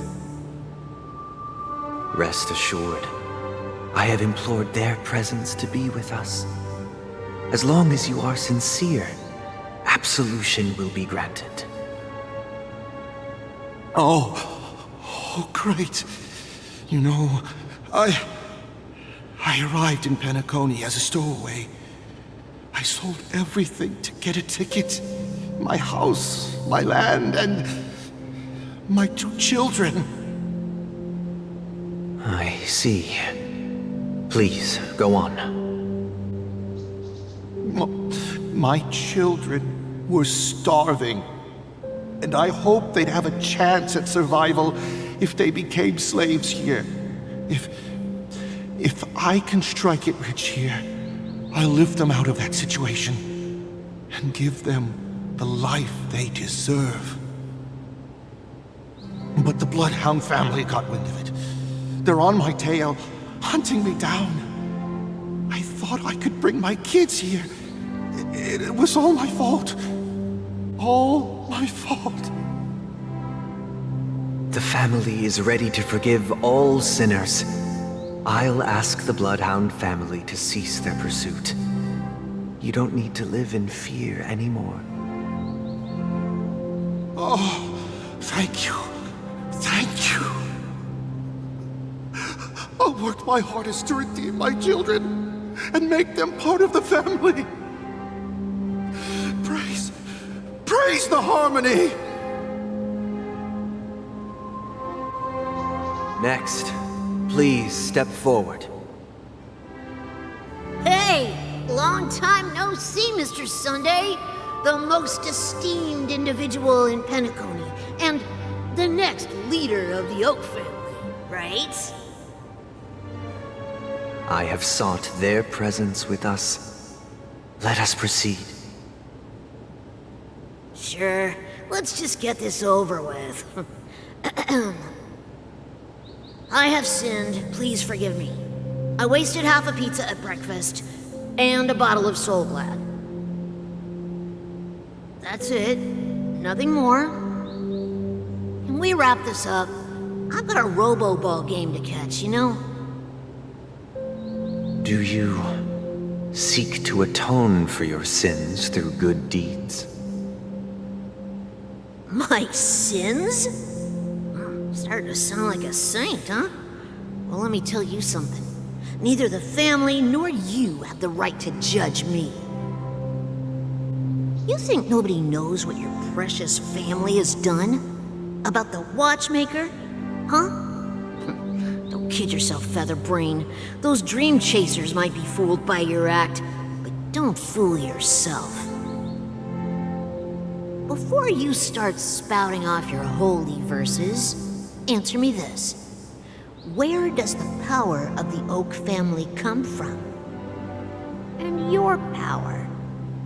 What makes you think you can sit there all high and mighty, looking down on everyone else? Well, I've spent enough time in confession today to enter the Harmony's paradise, right? Then I'll take my leave. Good luck with your election, and, don't make me regret my investments in you.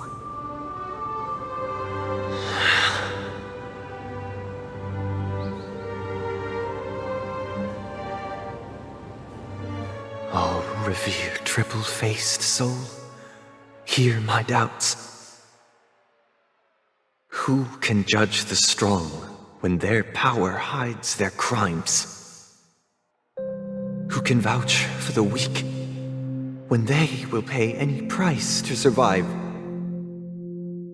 Who can comfort the purest souls when even they get led astray? If the strong defending the weak is truly the foundation of paradise,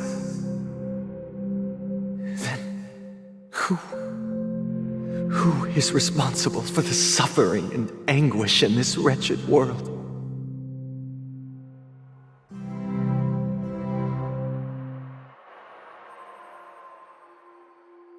Brother? Brother? Brother, are you all right? I'm fine.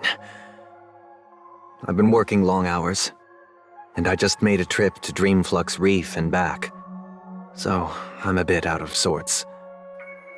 But it'll all be over before we know it. You've been working non-stop on the Charmony Festival, Mr. Sunday, and no one could have predicted this incident. Even if the Stellaron does pose a grave threat, I still feel sorry for all the trouble we've caused you. No need to worry about troubling anyone. The Charmony Festival was meant to spread joy and harmony across the cosmos. But now that we know the truth, I'm afraid we'll have to cancel it. It has always been our wish to make everyone happy, so... we'll do our best to explain everything to the Dream Master. I'm sure he'll understand. Even if the negotiation does not go smoothly, I'll refuse to go on stage. Without the Chordmaster, the Harmonious Choir would not arrive, and the Charmony Festival would be just a grand performance, and nothing more. I'm relieved to see your determination. You know, since arriving in Penacony, we haven't had any contact with this Dream Master himself. I'd heard of the heads of the 5 major lineages, but the Dream Master is a mystery to me. The Dream Master rarely grants an audience, even for us. But, given the urgency of the situation, he's agreed to meet us in person. Perhaps you'll be the first guest to meet the Dream Master in years, Mr. Yang. Let's hope we can reach a consensus that satisfies everyone. Indeed. Let us hope so. It's about time. We'll have to get ready for the meeting. I apologize for any inconvenience caused by the urgency. Don't worry. I'll be waiting here. Oh, Mr. Sunday. Hey there! Okay, see the moon in the sky? It's about the size of the cap on my Soul Glad bottle. If I just reached out my hand, I could grab the moon, couldn't I? The moon? You mean the Grand Theater? Yeah. Look at me. I've been away from home for too long. I must be missing that moon. But it's no big deal. The Grand Theater here looks much better than the moon back home. It's just magnificent. They told me not to sell everything I had just to come to Penacony. How short-sighted. Selling everything you had? Why would you go to such lengths? Why? Can't you see? Life back home is miserable. It's not really living at all. It's better to be here at Penacony. No pain, no worries about tomorrow, just sweet dreams. You can do whatever you want. That's what I call living. Yeah, now this is the life. Is this truly living? Huh? What did you say, young lady? I didn't quite catch that. Oh, it's nothing, sir. You see, the traffic on Glock's Avenue can be dangerous. How about I ask a Bloodhound family member to escort you to Ideen Park over there, so you can continue enjoying your sweet dream? Oh, yeah, that's a great idea. Wow, no wonder you were the leader of this sweet dream. You're totally a lifesaver. See you around, Mr. Sunday, and it was nice chatting with you.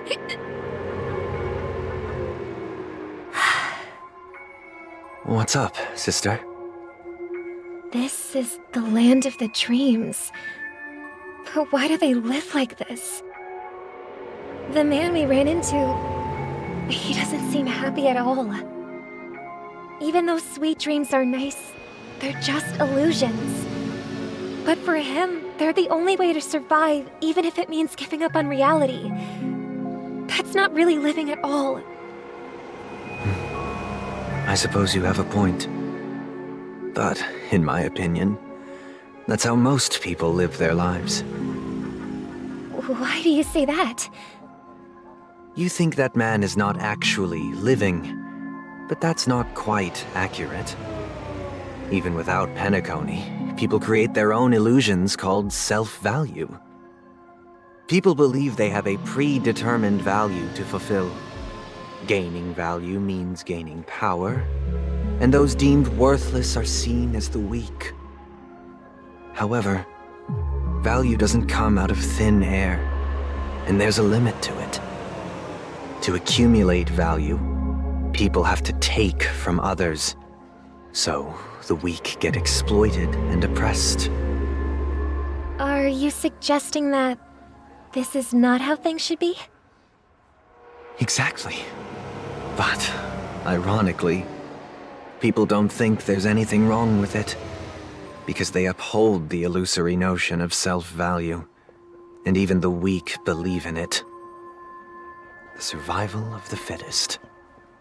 That's where all the tragedies in the world come from. People come to the sweet dream in Penacony to escape from that reality and find solace. No tragedies exist here, only happiness, although in its nascent form. Isn't that the same paradise we yearn for in our dreams?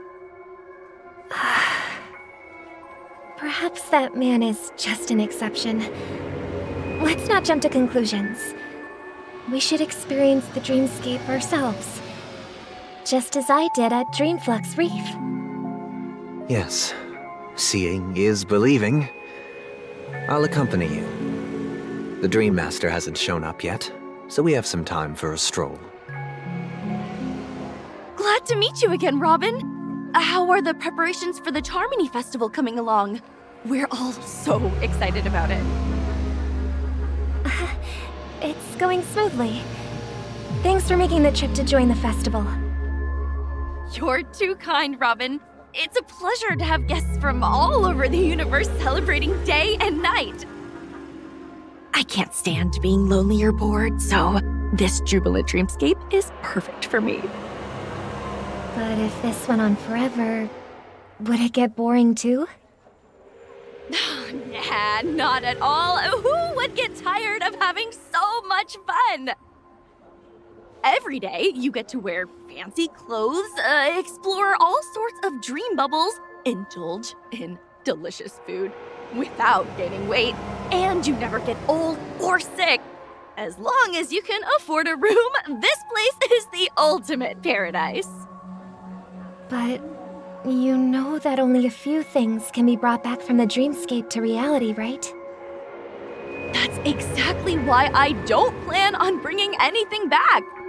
Just enjoying the dream itself is good enough for me. I mean, I'm not one of those long-living species. I only have around 60 or 70 years in this lifetime, and there's so much to worry about. Being happy here is pure bliss.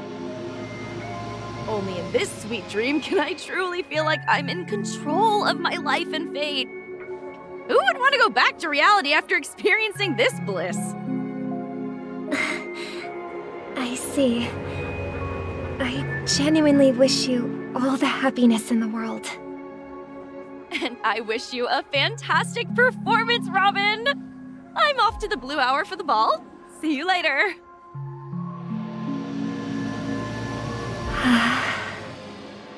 Seems like that guest's perspective didn't resonate with you either. She had a valid point. I could sense her genuine happiness. It's just that... What you're trying to say is, she thinks she's in control of her life, but in reality, she's just escaping from reality and seeking solace in this sweet dream. Once she steps out of this sanctuary, everything will be lost. Well, she did make mention of being able to afford a room, didn't she? However, the paradise in our dreams, it doesn't have to end. No, and the paradise we yearn for shouldn't be just a fleeting dream either. The scenery in this dreamscape is truly breathtaking, isn't it? Oh, Robin. Can't believe I'm meeting you in person here. What an honor. You're right. Even though time stands still in this dreamscape, it always feels fresh. I find something new every time. A philosophical mind. I hope I'm not intruding. Oh, not at all. No. With little time left, I yearn for meaningful conversations, especially with someone as esteemed as you. Do you mind if we chat? It's my pleasure. No need to be formal. Just speak your mind. You said, with little time left. Please, forgive me for being blunt. But is that why you came to Penacony? Yeah. I was part of a war, and while escaping from the Sarkosian mothership, I got exposed to some radioactive materials. And then, all my comrades died, and my hometown was wiped out by neutron bombardments. I couldn't bear to live with everything I knew gone. That's when I heard about a possible solution here, so I came. How heart-wrenching. I hope the family has been able to help you. They have, and I'm truly grateful for that. They provided me with a comfortable room, the most advanced life support devices in the cosmos, and a stellar team of caregivers. My physical body is now in the dream pool, sustained by life support. The me you see here is whole, rational, and no different from any other person. But I can't say the same for the me in the hotel room. My true appearance? Huh? I hope you never have to witness it, Robin. So, you'll be living forever in this dreamscape, right? Just being able to live at all is good enough for me. Whether it's in this dreamscape or not, well, I don't really have much say in the matter. My world has been torn apart, and my life could end any second. So, even if this whole place is an illusion, it's still my paradise, and I'll treasure every moment I spend here. How I envy those everlasting things. That old man's story. It's so tragic.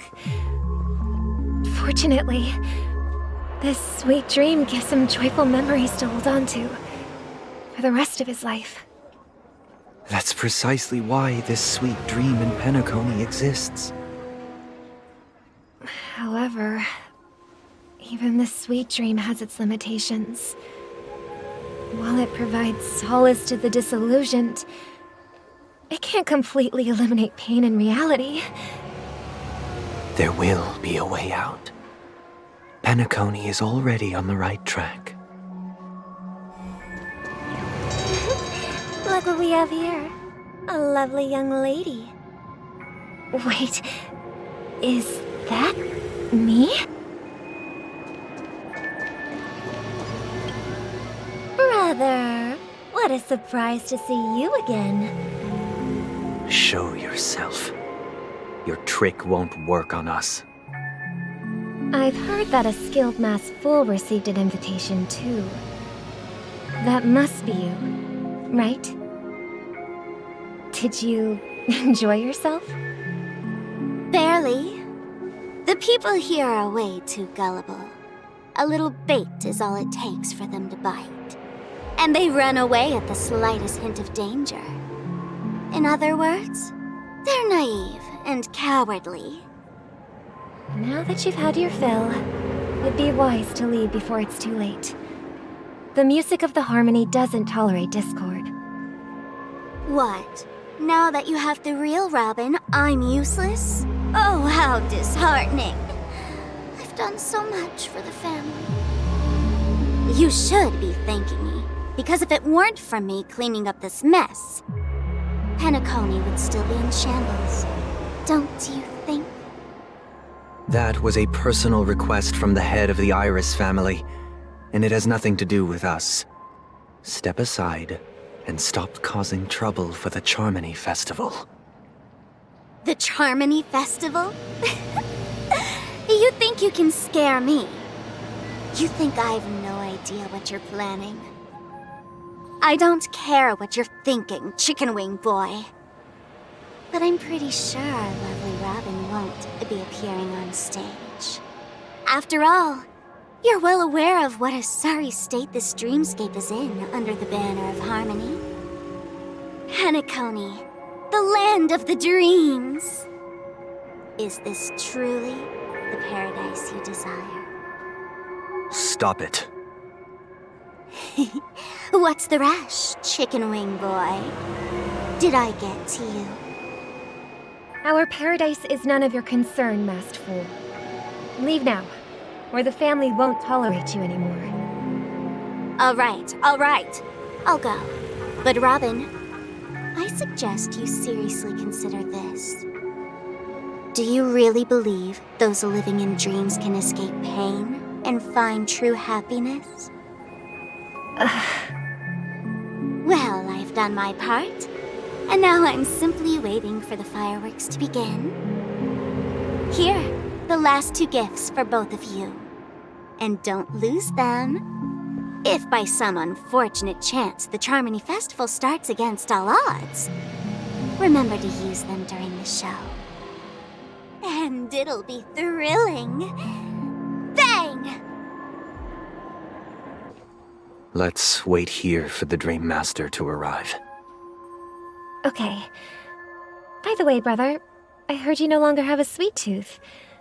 Back when we were kids, you used to steal my desserts. Seems like a lot has changed during my absence. What exactly happened? Well, someone has to stay awake even in this sweet dream. But that someone doesn't have to be you, or anyone in particular. You're carrying too much on your shoulders, brother. The paradise in our dreams.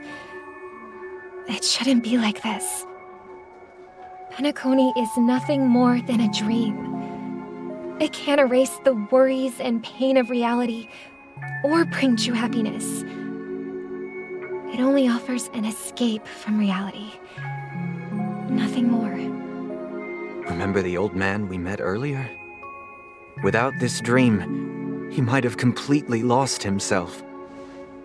That might be true, but even without Penacony, he could have chosen another path. As far as I know, the Intelligentsia Guild has been promoting their rehabilitation techniques for a long time now. That path may have been more ordinary and challenging, but now he is receiving hospice care in a comatose state, and his fate is sealed. Is Penacony granting these people a future? Or is it taking it away from them? Well, don't forget this. Not everyone really has a future. The future for humanity is like the sky for birds. People mistakenly believe that flight is inherent to birds because they've never witnessed those birds crashing to their death. Do you remember how we took in that little Charmony dove when we were young? Yeah, we took care of it. Provided food and water, groomed its feathers. And later, when I decided to leave Penacony, I opened the cage and set it free. Well, I didn't mention what happened to it in my letters because I didn't want to upset you. Shortly after you left, it crashed to its death right in front of your window. I had surmised as much. I knew you wouldn't have avoided mentioning the bird for no reason. Despite that unfortunate outcome, I still believe it was the right decision. Birds aren't meant to spend their lives in cages. They belong in the sky, even if they can't fly. But here's the thing. If there are birds in this world that can never fly, can we really assert that they belong in the sky? Are you implying that the same goes for humans too? Let's take the Astral Express as an example. The Nameless made tremendous efforts to bridge worlds, gaining fame across the universe. However, only a few extraordinary individuals can endure such a perilous journey. That's because the pursuit of the Trailblaze exceeds the capabilities of ordinary humans. Otherwise, why would this path be filled with broken rails, an abandoned express, and even a fallen Eon? That's just sophistry. If that were true, then only the powerful would have the right to determine the future. Unfortunately, that's exactly what happens. Another name for the future is self-value. While this world has its fair share of heroes who inspire people and garner admiration for their heroic deeds, the majority of ordinary people will never become heroes in their lifetime. Some are born weak and vulnerable. Some find themselves trapped in unfortunate circumstances. Some fall victim to malice and cowardice. When it comes to survival, everyone is equal. And the weak can only watch as their value gets constantly diminished by external forces. That's why we should care for the weak and support them as if their suffering were our own. That's what the Odes of Harmony have always taught us.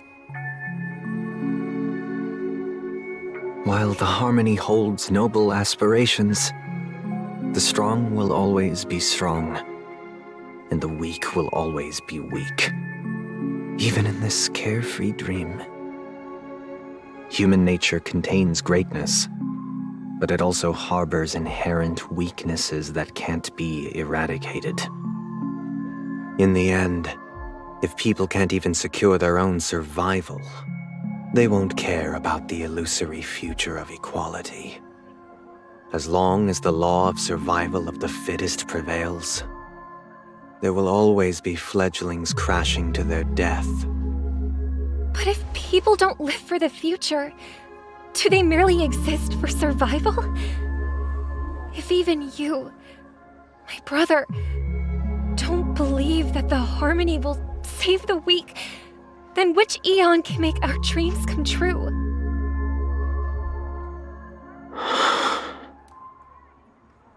People often forget that when the first bird took flight, the entire world envisioned a future where no more fledglings would ever crash to their death. Are you reading, sister? What are you reading? Mr. Gopherwood gave me a picture book. It's about the story of the harmonic strings. If I could become a chord master, I'd like to summon Dominicus, the harmonious choir. I want to sing with everyone and spread our wishes so that all can feel happiness and joy. I see.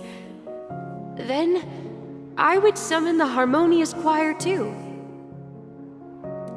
Don't you have a wish of your own, brother? Of course I do. It's just that it includes your wish and everyone else's. I long for a true paradise where everyone can find peace. Then, let's build a stage there and invite everyone to our performance so that both our wishes come true through the power of the harmonious choir. It's a deal then. Yeah, it's a deal. But how can I become a chord master? Maybe you will have to become a star first.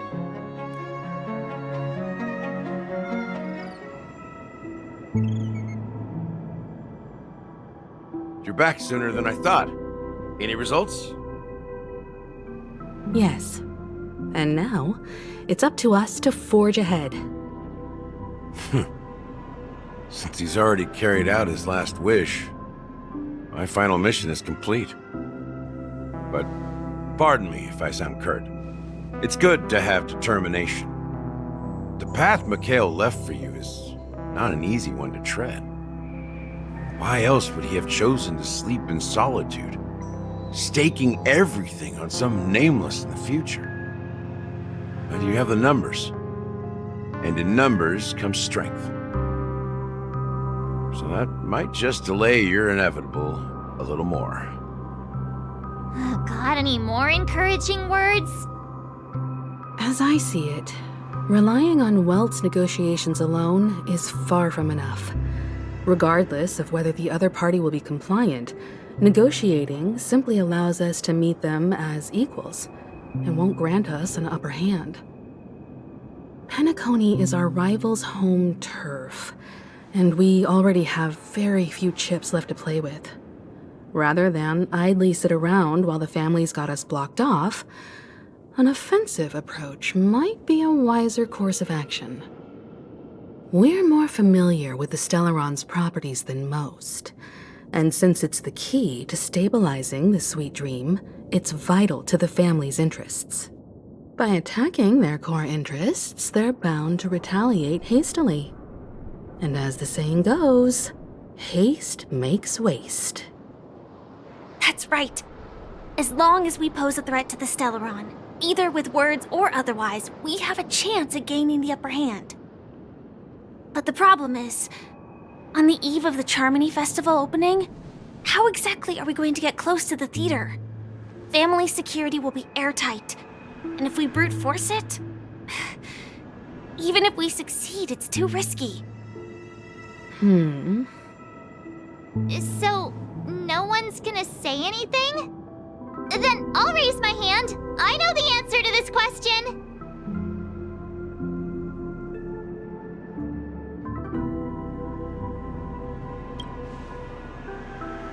The express crew would have been disbanded long ago if it weren't for me. So, I heard that before the Charmony Festival begins, there'll be a pageant to kick off the festival. It's called the Soul Glad TM Festivity Auditions, or something, and it's going to be held in the moment of Scorch Sand. As long as we clinch the top spot, we'll be able to attain the title of Festive Superstar, and be able to personally bask in the graces of Miss Robin. Not that that's important. What's crucial is that we can enter the Grand Theater before the audience arrives. So, how do we go about participating in these festivity auditions? I've already procured special invite tickets from Miss Robin's fan club. To tell you the truth, I had been preparing to join the auditions all along. But now it looks like even if I scrape through, I probably still won't have the chance to shake Miss Robin's hand. So they're still running this thing, huh? It was originally just a publicity stunt, set up by Mikhail to drum up attention. But it looks like it might be worth a shot. We'll follow Marge's plan. Mr. Gallagher, will you be joining us? I'm afraid I won't have the time. As a virtual character, I've already completed my final mission. Whether Penacony can awaken from this dream is all down to you. Should we ever cross paths again? I'd love for you to visit the Express. All right. I'll have to add to that databank of yours you've got on the Express. And Miss Firefly, we thank you for all your support. We're faced with a formidable enemy. As long as the Astral Express and Stellaron Hunter's objectives are aligned, we're willing to cooperate with you. We've already come this far together. I'd like to join you for the rest of your journey on Penacony. I'm pleased that we can finally fight shoulder to shoulder. I couldn't ask for a better ending. This is also the spirit of the Trailblaze. Now, everyone, let's prepare to move out.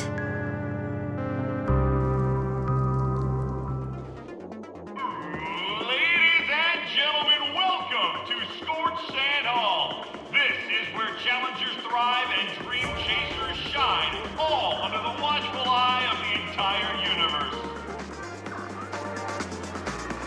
If you have ambition, dream, and the drive, dear friend, the next superstar of Penacony's Charmony Festival could be you. Oh, wow, they've really outdone themselves. Oh, I'm starting to get excited. Behold, here come 4 friends with spirits high and full of zeal.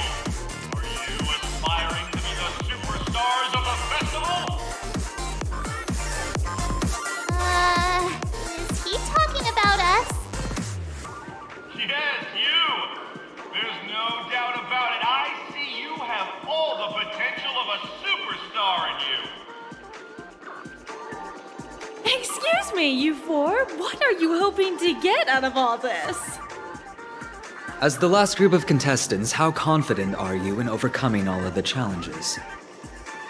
Would you be open to a brief exclusive interview with us? It'll be quick. Your journey is long and fraught with peril, yet under a sky blanketed by banners, you vie for the crown. The sword and rose! Protect the beauty! The beauty, the beauty! Magnificent and majestic! A knight's head is hard as steel. Brother Lance's focus is stubborn as a heel. We don't all have to be winners, but if we don't have fun, we'd all be sinners. People are pouring in. Kinda feels like all sorts of baddies are showing up. Let's get in there quickly and enter the competition. Ladies and gentlemen, please, make way. Make way. Coming towards us now is one of Penacony's top 10 wealthiest tycoons, and the soul-glad business empire's founder, Mr. Ideed. Allow me to introduce myself. I'm the director of Soulglad's factory, Hydean Leader. My 4 friends, introduce yourselves to the audience across the cosmos. Hello, everybody. I'm Himiko, a nameless from the Astral Express, and these are my companions. Don't you guys need to hide your identities? Can't hide it anyways. Penacony is plastered with our posters. And because the Astral Express is so well known, the family won't dare to make any rash moves.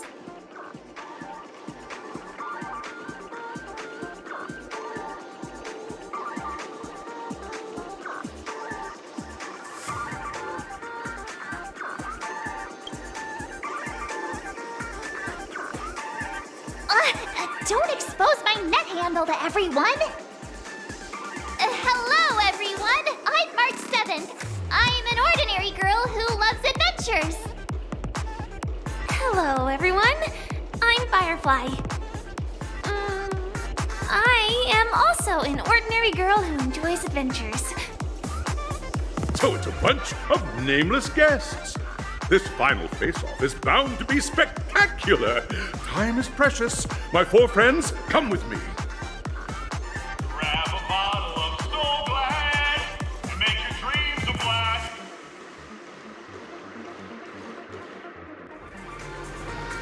Grab a bottle of Soul Glad and make your dreams a black. Nameless, your arrival reminds me of the grand occasion when Penacony was first established. I was still a young, bright-eyed lad back then, lured here by the watchmaker's ads, full of zeal and ready to make my first fortune in life. Once, during a particularly grueling day, I passed out and was resuscitated by a drink from Mr. Sousa. That sweet taste has since been etched in my mind, and that was what drove me to create the Soul Glad that we all know and love today. The dream-chasing era was truly a wondrous time. Oh, I miss those days, and the watchmaker. Scorched Sand Hall is my homage to that time of boundless possibilities. I wholeheartedly hope you make it to the finish and emerge as the next superstars of Penacony. Now then, is there anything you'd like to say before the competition officially begins?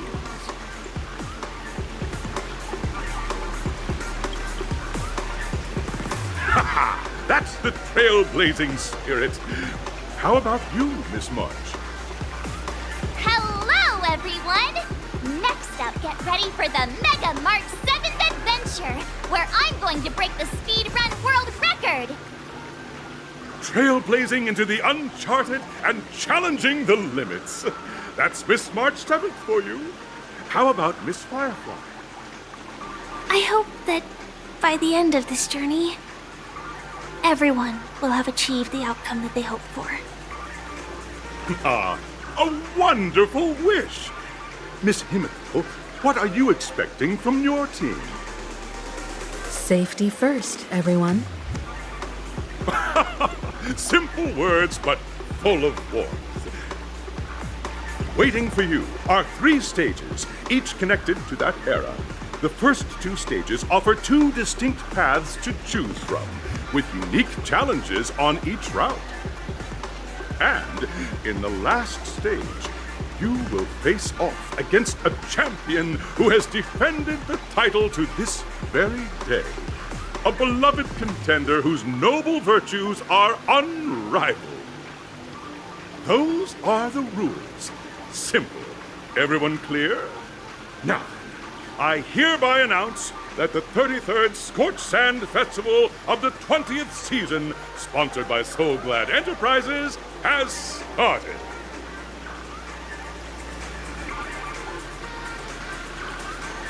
Everyone, as the Charmony Festival is drawing closer, we must reach the end as quickly as possible. Factoring in efficiency and safety, splitting up into 2 groups is the best choice.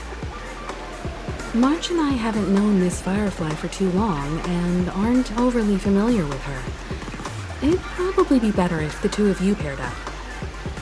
Fine by me. Let's do it. All right. I don't have a problem with that.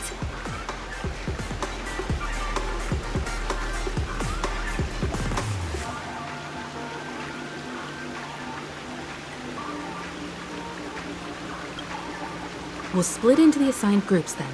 Let's not waste time.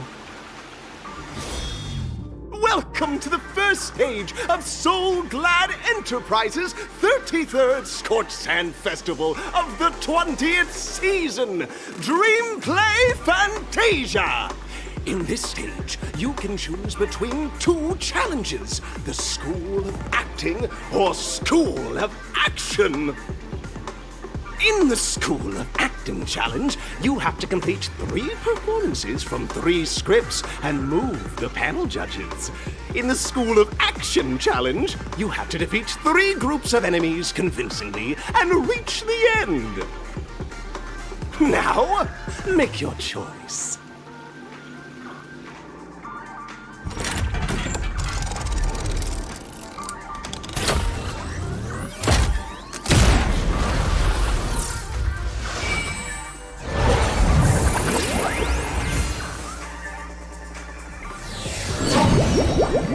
The champion's crown awaits you on the stage.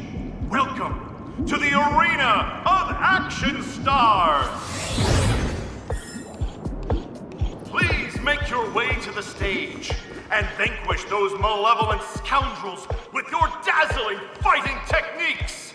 The title of Penacony's next big action star awaits you. Competitors, allow me to introduce the rules of this challenge to you. There are a total of 3 stages up ahead, each with their own challenges. The enemies you will contend against are antagonists from the film Once Upon a Time in Dreams. Defeat them swiftly and decisively to set a new record. It's worth mentioning that the fastest time of this stage was achieved by a contestant with fiery red hair. Astoundingly, he overcame all enemies across the 3 stages in only 5 minutes. Time is of the essence. Let's make this quick. Contestants, you are about to confront the monsters of the primordial dreamscape. During this period, Penacony was nothing but a barren wasteland. The dreamscape was fraught with strife and disorder, with memory zone memes running rampant. As dream chasers who've come to Penacony, defeating them is your first step towards success. All the Soul Glad is ours! Don't even think about plundering the Soul Glad from us!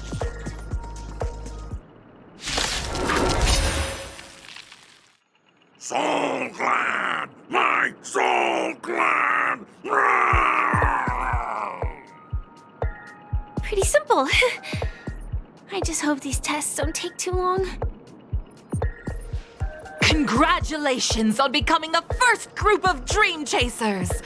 Answering the call from the Watchmaker, you are disappointed to learn that Penacony isn't paved with gold. Resigned to your current plight, you start from the hierarchical dredges, biding your time for a chance at success. Just as you're about to give up, a downpour sparks a business idea. You enter the umbrella business! But just as things are looking up, you encounter a competitor. Defeat them and emerge victorious from this trade war. Why is our opponent Soul Glad? Because this is Soul Glad Enterprises' 33rd festivity auditions of the 20th season! Isn't this just product placement? To safeguard the integrity of Soul Glad, I will soar high into the sky and become its shiniest star. Whoosh! The world kisses me with pain, and I provide with Soul Glad in return. Whoosh! Congratulations to our 2 Dream Chasers for establishing yourselves as budding stars in Penacony. However, now you face a competitor selling at low prices, pushing you to the brink of bankruptcy. No matter how lengthy the battle, you always persevere. Topple this powerful opponent, and the tides will turn, paving a way to success! None will take my Soul Glad away from me. I will use the Transmutation Arcanum to turn into a dinosaur! Roar! Oh, dinosaur! Devour my enemies! Roar! Grab a bottle of Soul Glad and make your dreams a blast!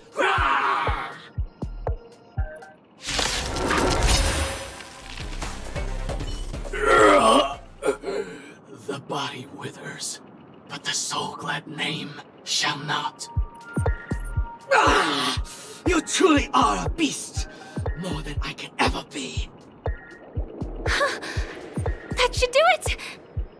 Okay. Let's go. Mr. Yang is waiting for us. Isn't this fight way off from the actual storyline? Transforming into a dinosaur isn't imaginative enough for you? This is the sort of magic only seen on Penacony. Anyway, let's get back on track. Where were we? Oh, that's right. After an extended battle, you finally emerged victorious! But the companion who journeyed to Penacony with you chose to leave, having lost all hope. In the years that followed, you encountered each other once more on the prosperous streets of Penacony, but dared not call out to one another. Perhaps akin to the lingering regret of every dream chaser. Ah, well done! You brought to life the thrilling action scenes from Once upon a time in dreams, with your fighting skills. Looks like we won! Let's hurry up and get to the next stage. Stream 4, lead.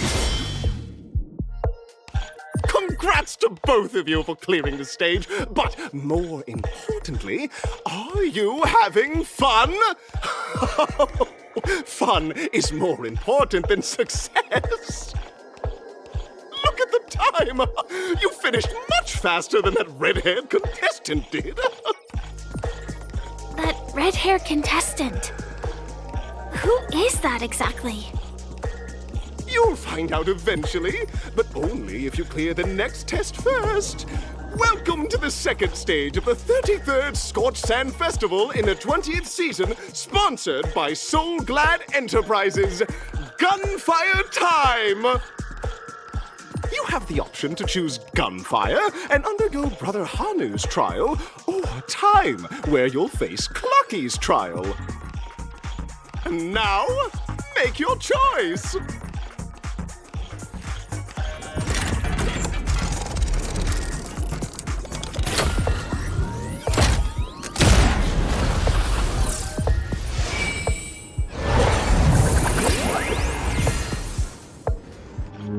Dear friends, welcome to the enchanting universe created by the Watchmaker. Awaiting you is the morally dubious yet ever charming character from the animated Clocky series, Hanu! It is said that these cartoon characters were inspired by the Watchmaker's own experiences. According to research by Clocky scholars, the original Hanu of reality shared a deep friendship with the Watchmaker, akin to comrades in arms. Enter into the world of Hanu via the TV by the entrance and partake in an enchanting and suspenseful story with him. Good luck in there! If it's a gunfire trial, we should be able to settle this with a fight, right? I hope this won't waste too much of our time. Ready? 1, 2, 3.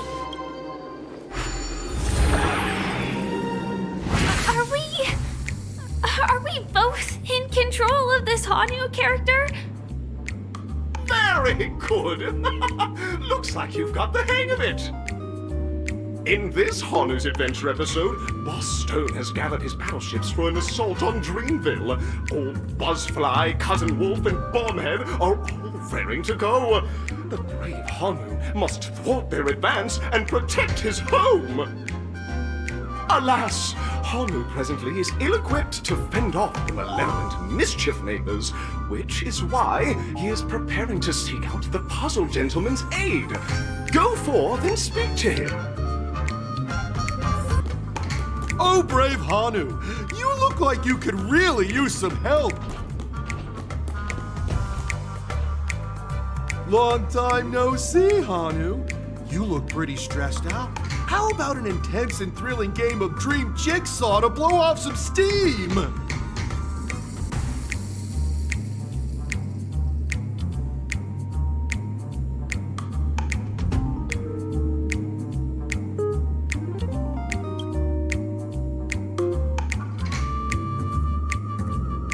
Oh my! Are you telling me that Boss Stone has rallied the villains to seize Dreamville? What a dreadful twist of fate! Listen closely, Hanu. I'm aware you're in need of a suitable weapon. And I also know there's one just upstairs. But you know what? You'll have to play an exhilarating round of Dream Jigsaw first. No Jigsaw, no moving forward.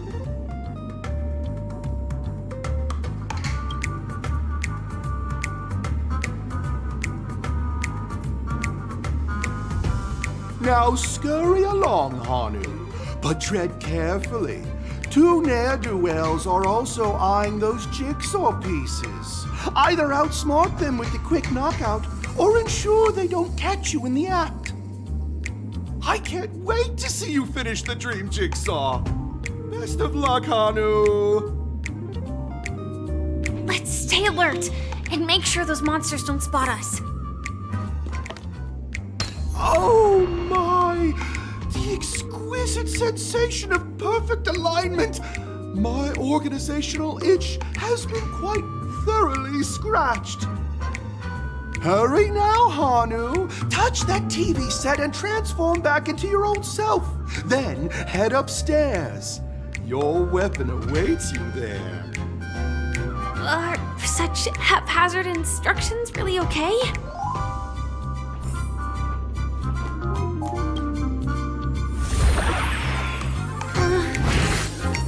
Disconnecting from that thing so suddenly has left me feeling slightly disoriented.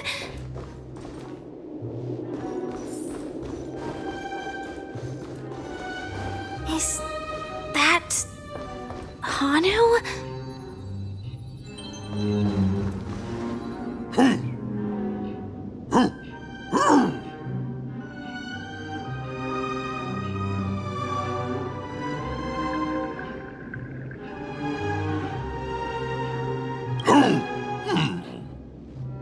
What exactly is he talking about? Tick-tock!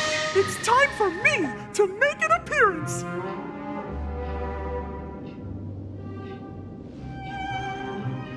Clocky? I can also see him. Is this character part of the show? In Dreamville, Clocky is everywhere and can do anything! Like right now! I can be your translator! Tick-tock! Hanu says, battle! We must do battle!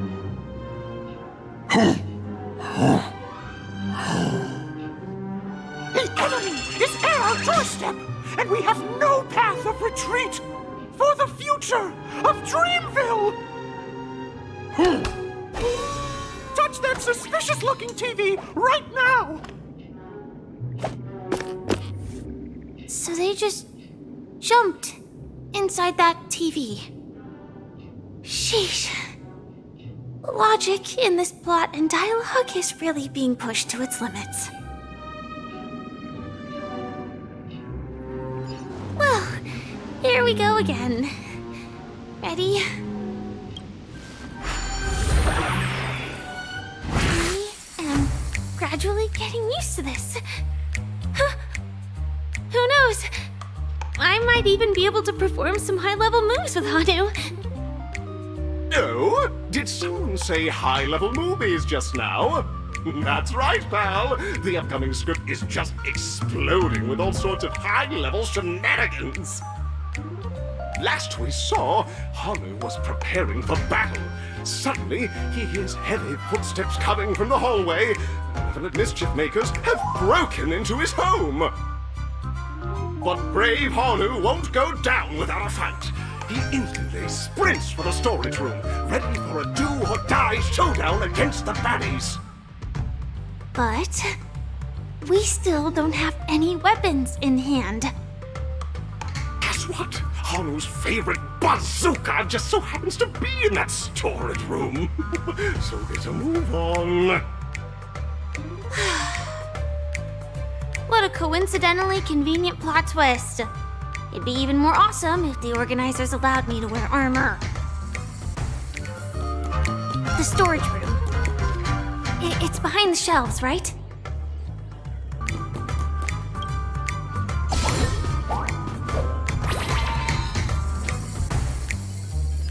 Now we should have a way of dealing with those baddies. This thing feels just like the soaring locust too.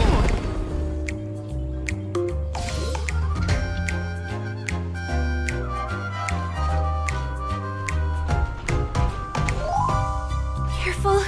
It looks like we've got more company. Get ready to fire!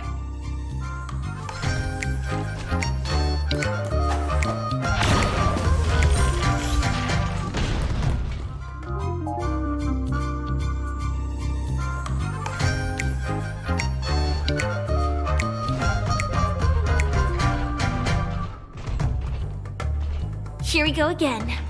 But no big deal. We're pretty handy with this bazooka now. That should be all of them, right? Oh my! Haru is on a streak! Everyone! The stage is complete! Quickly! Head through the TV to the next stage! Well, that's that. But it is gonna be hard to let go of this bazooka. Never mind. Let's hurry over to the next stage. Congratulations to both of you! Oh, you've overcome all obstacles and proven yourselves! But, unfortunately, there is only one who can be Penacony's festive superstar. In the final stage, you will face the defending champion. If you fail, you will lose the opportunity to become the festive superstar. Welcome to the 33rd Scorched Sand Festival's third stage in the 20th season, sponsored by Soul Glad Enterprises' Superstar Showdown.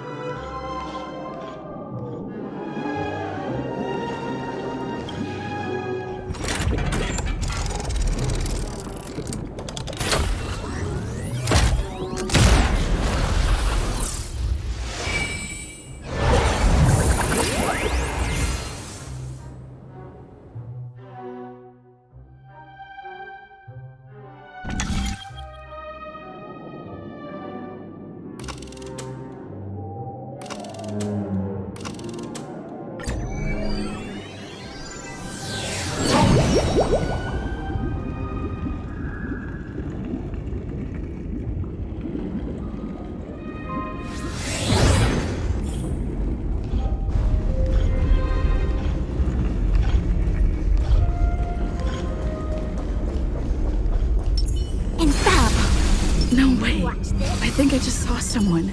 Someone extraordinary.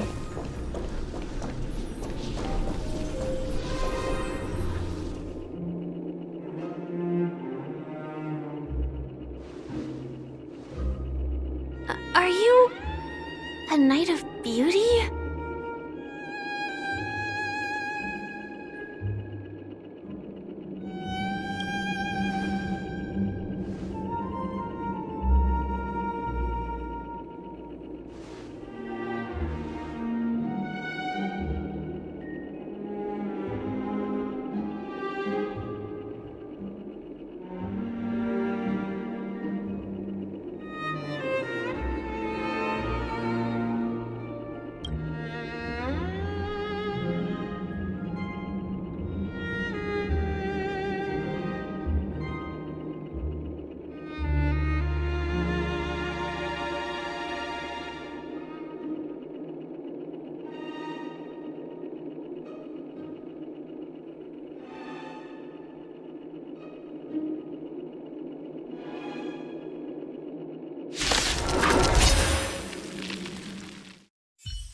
We don't have much time. May fate allow us to meet again, Knight of Beauty.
Congratulations to the both of you on becoming the festive superstars of this year's Charmony Festival. Before entering the Grand Theater, I, on behalf of the organizers, extend my sincere congratulations to you, wishing you joy under their radiance.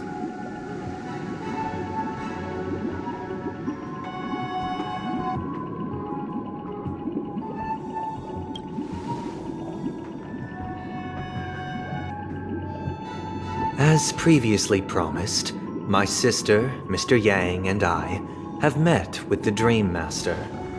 We delved into the truth about Penacony and its Stellaron, and have come to a consensus.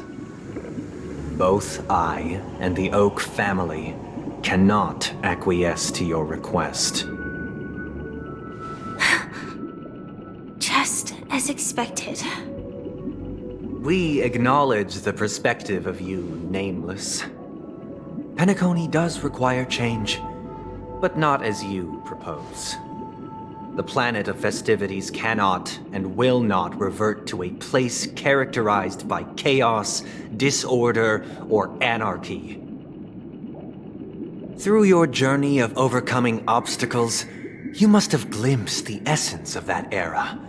The vulnerable ruthlessly eliminated, equality non-existent, common folk living precarious lives, eking out a dreary existence. Ultimately, only heroes like yourselves manage to achieve success. But I would dare ask, if you did not possess the special status of having a Stellaron, and you were but an anonymous and frail member among the masses, which Penacony would you prefer? A dystopia for the survival of the fittest, or a sweet dream paradise for all?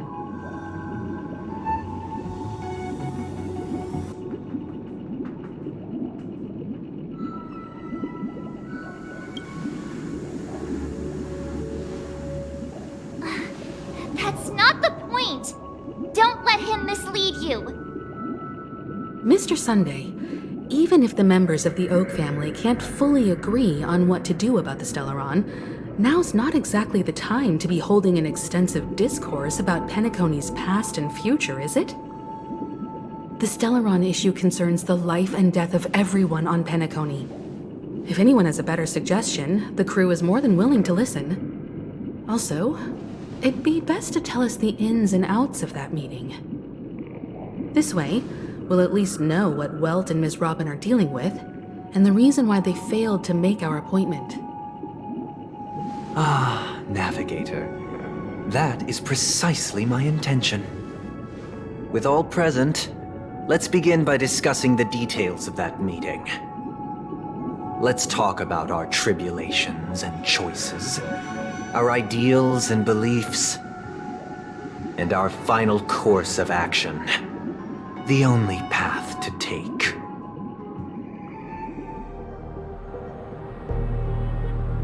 You mean to say that for the longest time, there have been scoundrels who would use the Charmony Festival that I have bequeathed to the masses as a tool to realize their ambition? Indeed, Dream Master. Once the Charmony Festival begins, the Stellaron's powers, along with the song, will be broadcast across the entire planet of Penacony. And then everyone in their dreams will be unable to awaken. This is indeed surprising to me. The dreamscape is maintained by the collective effort of the 5 families.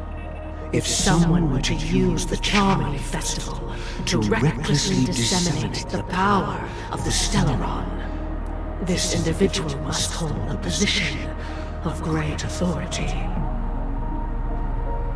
Do you have any suspects? I'd like to ask, did you really not know of the Stellaron's existence? I would have never thought that this Nameless would point the spear at me. Quite astonishing indeed. If I have offended, the Astral Express extends its sincere apologies. But the current circumstances are dire and leave no room for meticulous inquiry. We're doing this out of concern for the Dreamscape's safety. So, if you could, please alleviate our concerns. Dream Master, it's just to prove that the Charmony Festival has nothing to do with the Stellaron.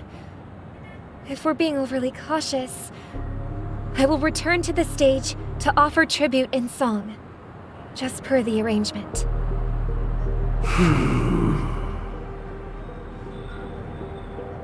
Sunday, Robin. I've watched you two grow up and know your dispositions like the back of my hand. Both of you, right now, can surely be lauded as their most devout advocates. I already know your resolve. The magnitude of this matter is enormous and cannot be taken lightly. Since Mr. Yang has asked with such earnestness, I will personally respond in kind. If there is a need, the entire Oak family will be mobilized to heed your call. Someday, might I ask you to beseech them to cast their light unto me, and question me in their stead, so that no lies may be concealed? I will do as you command. Robin, could I entrust you to be present as a witness, to document the truth, and to proclaim my innocence, so that all slander may be utterly dispelled? I will do as you command. May thy will be carried out on earth, just as it is in the heavens. Oh, triple-faced soul, please sear his tongue and palms with a hot iron, so that he will not be able to fabricate lies and make false vows. Let us begin. There is nothing else to prepare. Understood. Question. Have you devoted your life to your god, never worshipping other gods? Naturally. Do you love your god as you do yourself, always heeding their admonishments? Naturally. Have you strayed from the path expected by your god, betraying their name? Never. Have you ever been inordinate with your asks of your god, coveting more than the foundation of the creation itself? Never. Then, a final question.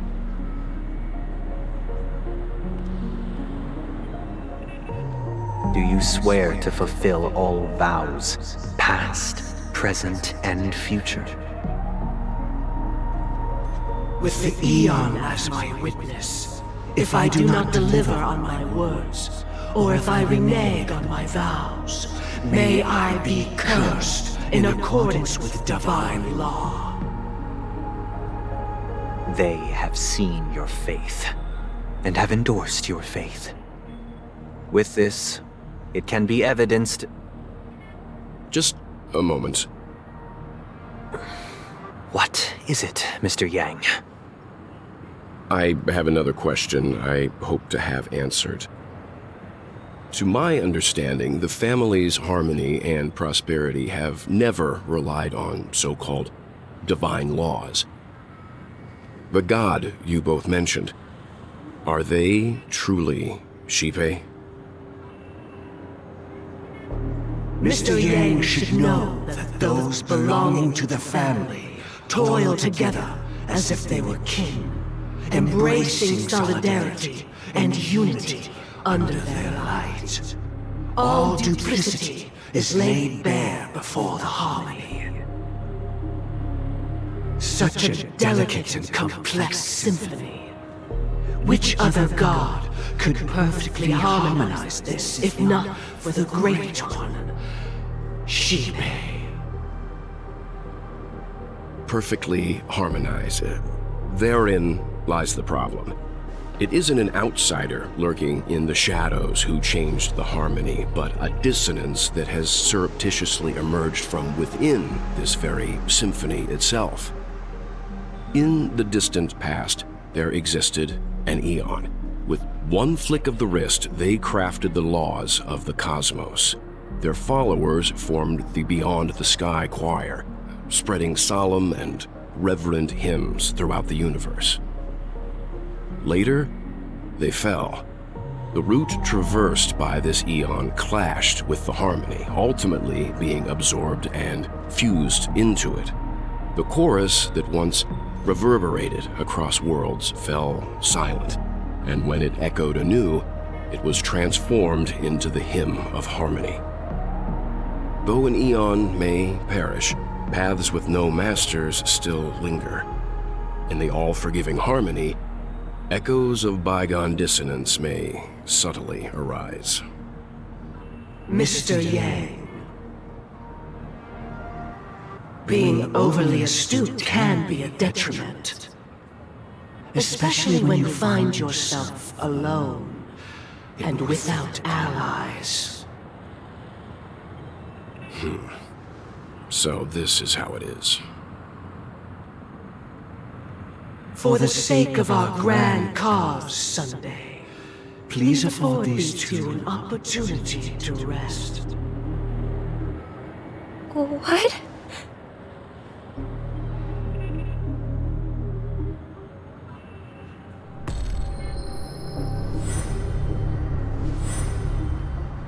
Sorry, Robin.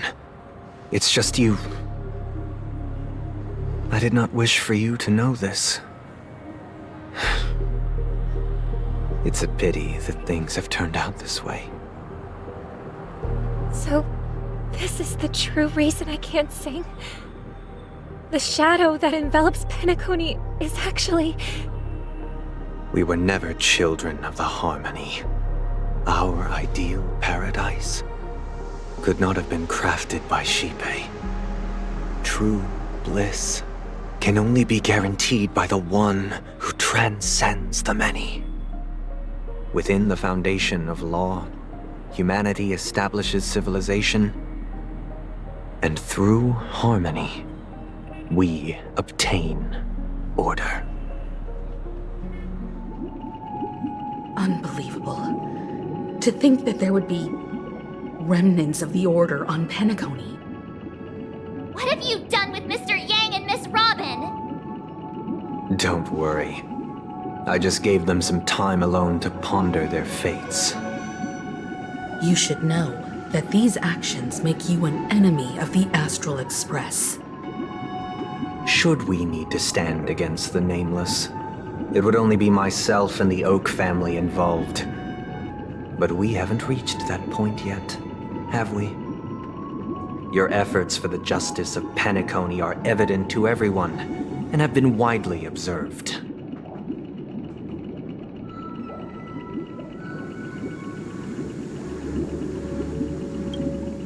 Oh, I intend to. But that hinges on the outcome of this negotiation.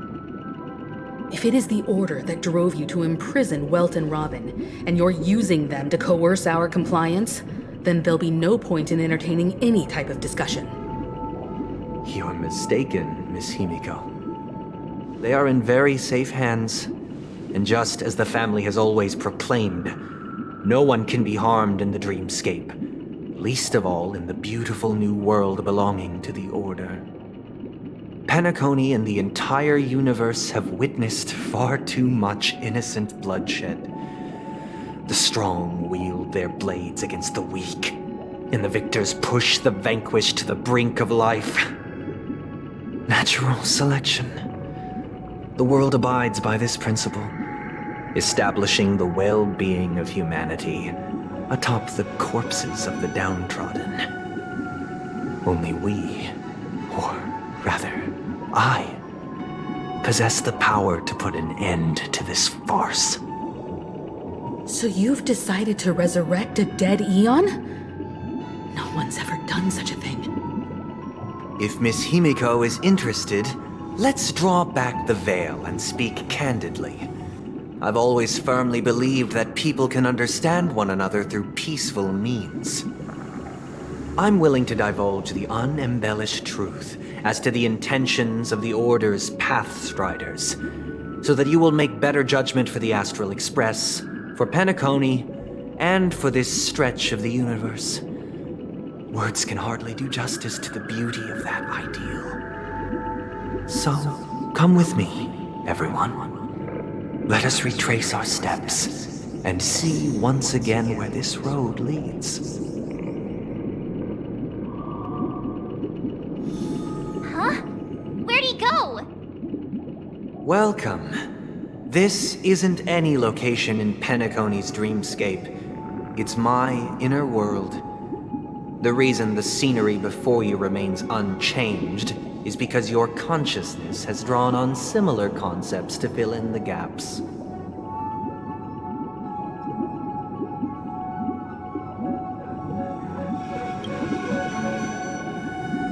That means... Did you do the same to Welt? It's a tuning process.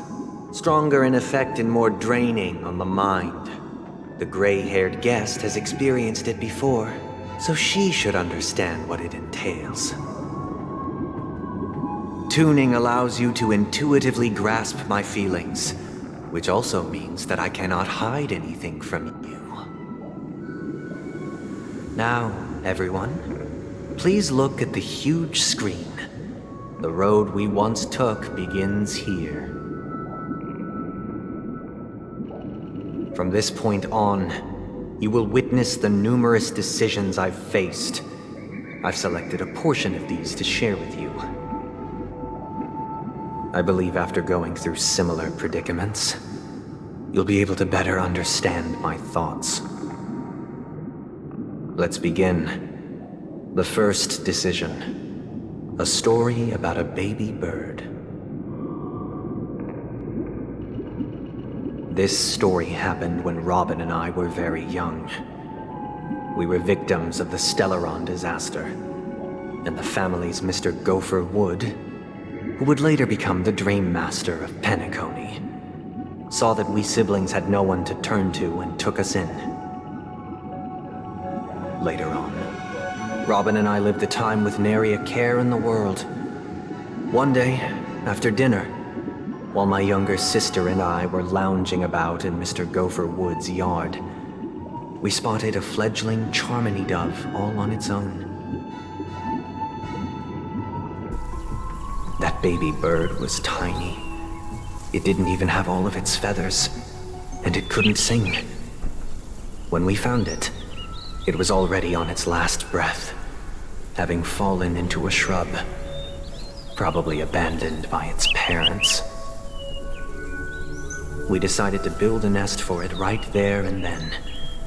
However, thinking back, that winter was unusually cold, with fierce winds at night in the yard, not to mention the many poisonous bugs and wild beasts in the vicinity. It was clear that if we left the fledgling in the yard, it stood no chance of surviving until spring. So, I suggested we take it inside, place it on the shelf by the window, and asked the adults to fashion a cage for it.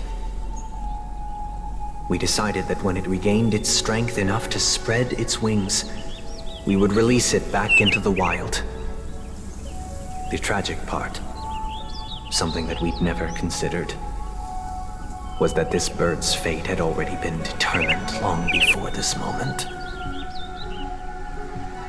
Its destiny was determined by our momentary whim. Now, I pass the power of choice to you all. Faced with this situation, what choice would you make? Stick to the original plan, and build a nest with soft net where the Charmony dove fell. Or build a cage for it, and feed it, giving it the utmost care from within the warmth of a home. I eagerly await your answer.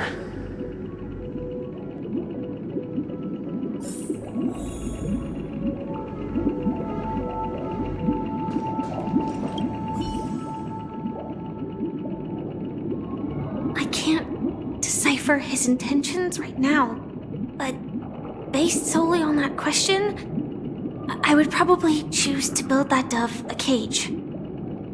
Even if I was gonna release it back into the sky, it'd have to be strong enough to fly first. If I left it where I found it, I fear it'd never get the chance to fly ever again. It looks like he really has no intention of imprisoning us. If it's just a quiz, I suppose it's fine to humor him. Back to the question.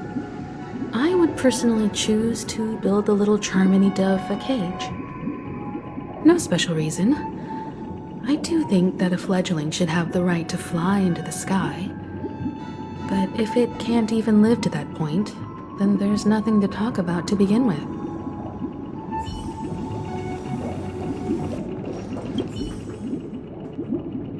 That guy just casually throws this kind of question at us? What exactly is his deal? But fine, I'll answer, I guess. If it were me, I guess I'd choose to build a cage for the little Charmony dove. After all, leaving it there, it's bound to get hurt by wild animals or something. And that'd just be too sad.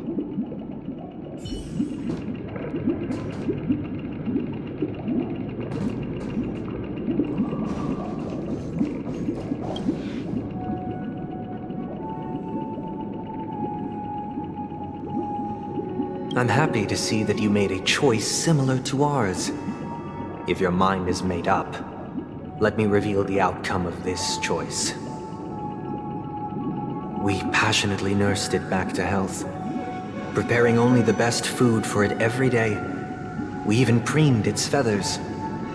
Later, on the day that Robin left Penacony, we opened the cage door and let it fly back into the sky.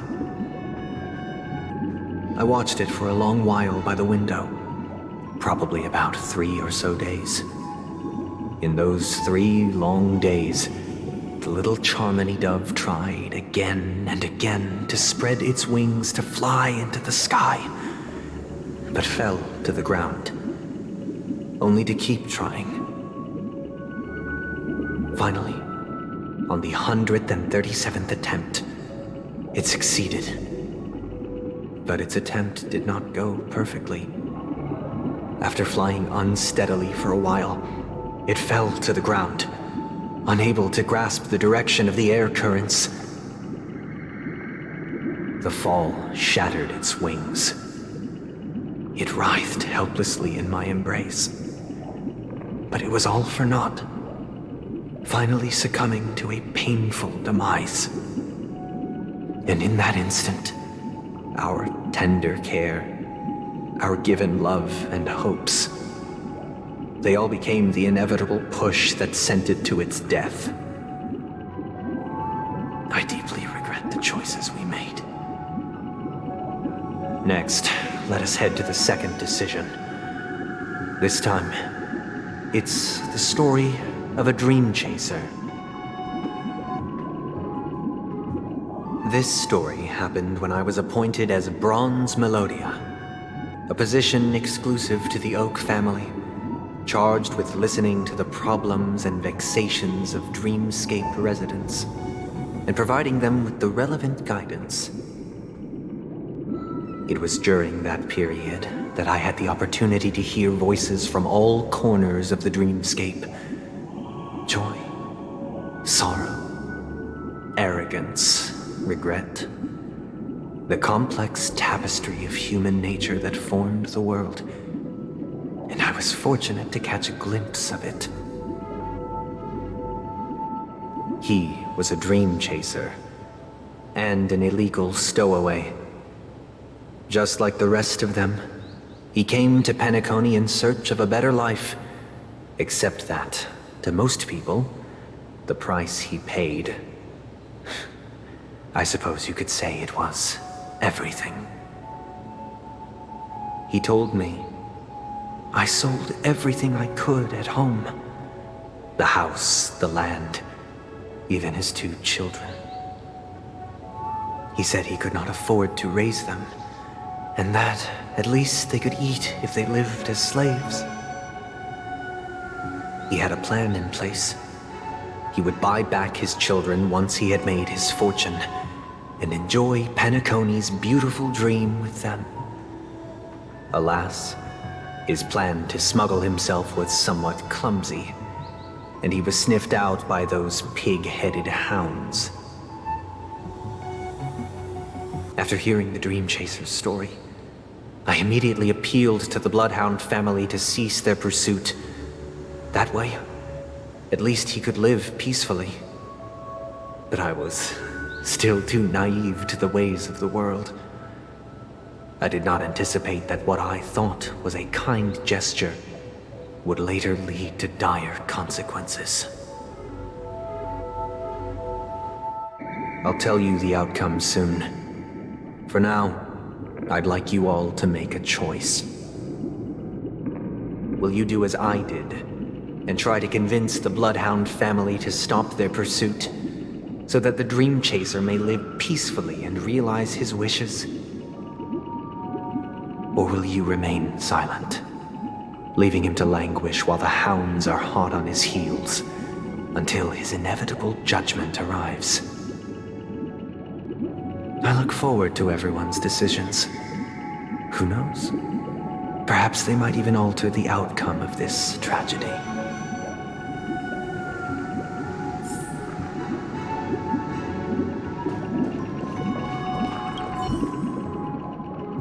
This question... Surely it has some connection to the baby bird story. And this connection is precisely the breakthrough Sunday aims to use to persuade us. I'd probably choose to ask the Bloodhounds to cease their pursuit.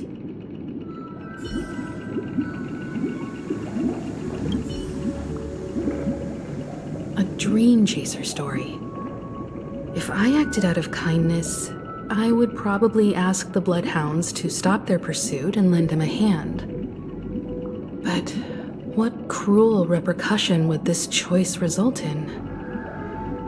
I think Sunday must have been deeply impressed by the limitations of the strong defending the weak through this incident.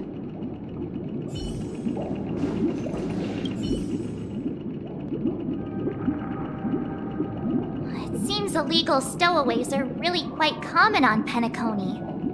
But that guy in the story, I don't think he deserves any sympathy at all.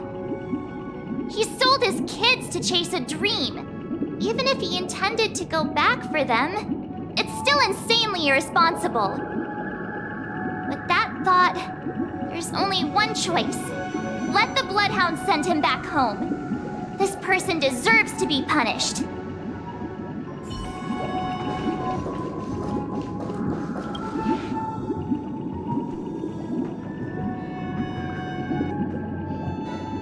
It seems you, like me, are pondering whether a different choice could have led to a better outcome.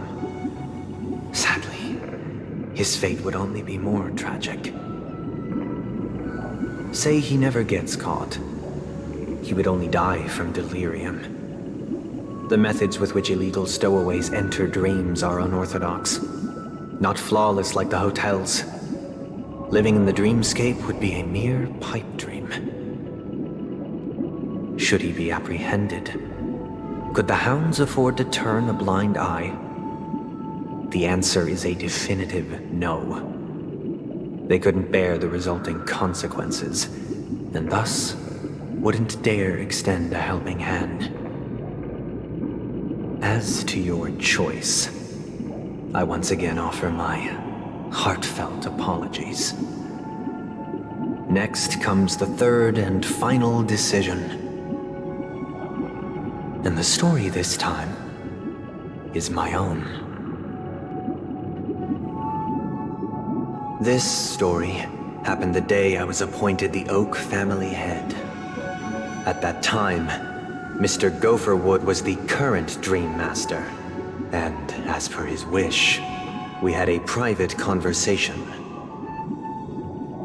What surprised me was that the Dream Master had only come to deliver a letter to me. He let me read its contents, and it was a letter from my sister. The letter contained the usual pleasantries, anecdotes from her travels, nothing out of the ordinary. Just as I started wondering how this letter related to our discussion, the Dream Master began to speak. Do you know who wrote this letter? My sister, of course.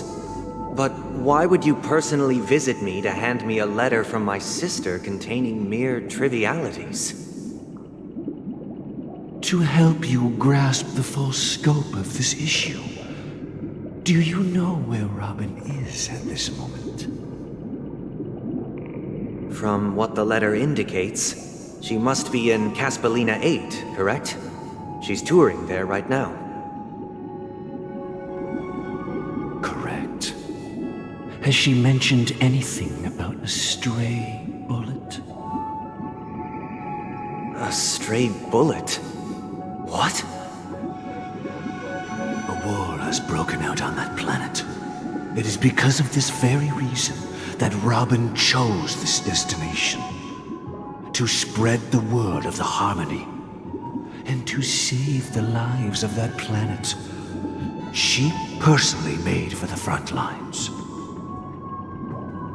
She hoped to ease the people's suffering with song, and was willing to brave mortal danger to deliver the IPC's medical supplies.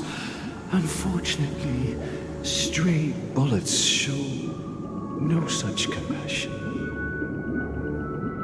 Is she all right?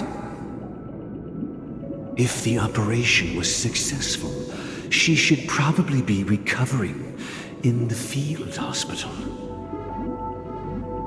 By the eon above, the bullet struck her neck directly, yet possibly as a reward for her consistent deeds of harmony, it didn't hit any vital arteries. Once you've attended to your outstanding tasks, it'd be advisable to write her back as soon as possible. Those damned savages! I'll pack my bags right away. My gratitude for bringing this to my attention, Mr. Gopherwood. Now you understand why she always wears such elaborate neck ornaments, don't you? How could this happen? Miss Robin. It's all in the past, so please don't worry. I share this in the meager hope that you will understand the Harmony's limitations and predicament. As grandiose as the strong defending the weak sounds, many times, it is nothing more than wishful thinking. Likewise, I've prepared one last question, one last choice. But rest assured, this choice will not have any grave consequences. Because this is merely a figment of imagination, a nightmare that has haunted me through countless nights. If you ever had the opportunity to make a choice like I did, would you still support Robin's journey on the path of harmony?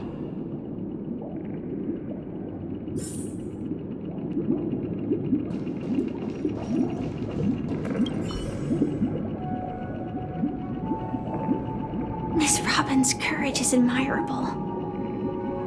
And here I was thinking she was just another superstar celebrity. But the fact that she's also Mr. Sunday's younger sister? No, I doubt he'd wish harm on his own flesh and blood, no matter how grand the ambition.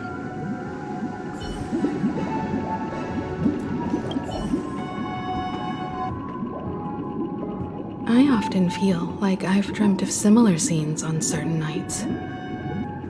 In the dream, I see blurry faces, I don't know who they are, but I sympathize with all of them. Fighting for survival against some unfathomable force. Their confusion and fear are lucid to me. But I also remember they chose never to give up. Just like Miss Robin. If Mr. Sunday's question leaves you puzzled, you should find the answer from your own experiences. With each trailblaze, dangers and tribulations will surely follow. But would you ever back away? Would you stop March and Don Hung from reaching their next destination? I believe you have an answer of your own in your heart.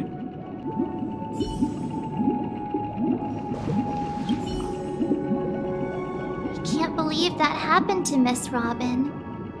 The strong defending the weak is a great mantra, but if I had to pay such a price, I don't know what I'd do.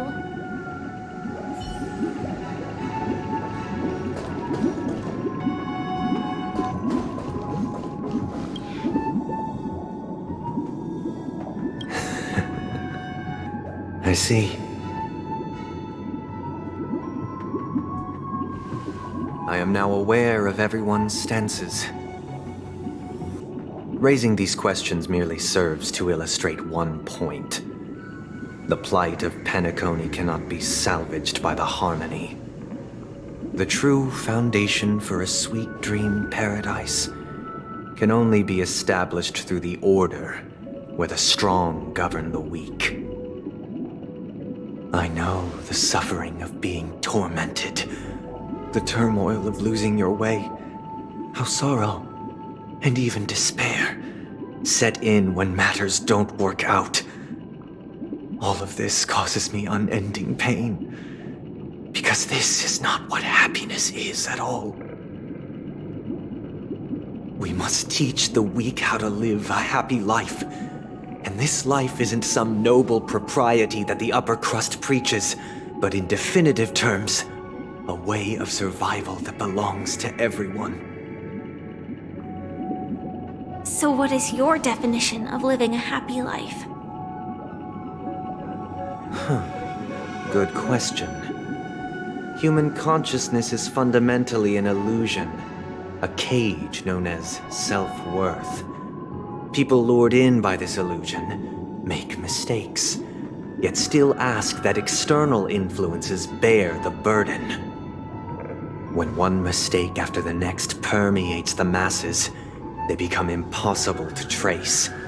Thus, the amassing of these individual cages culminate to form a prison, a place dictated only by the rule of survival of the fittest. Nature is always accompanied by predation and sacrifice. Its antithesis is known as order. That is what I want to do. Unite people's happiness under the banner of order. They won't need to make bitter choices any longer, nor face the weaknesses of humanity. They can cast aside their primal instincts to build a haven for mankind. Simply describing thoughts is far too abstract, so allow me to provide a simple example. As you all may know, there are societal norms like weekends and long weekends that exist on some worlds. During these hard-earned rest days, people are given the chance to extricate themselves from the stresses of everyday life, allowing a certain tranquility to return to their souls. And it is only on these days that people do not have to adhere to the law where the strong prey on the weak. They can live out their lives happily during these brief intermissions.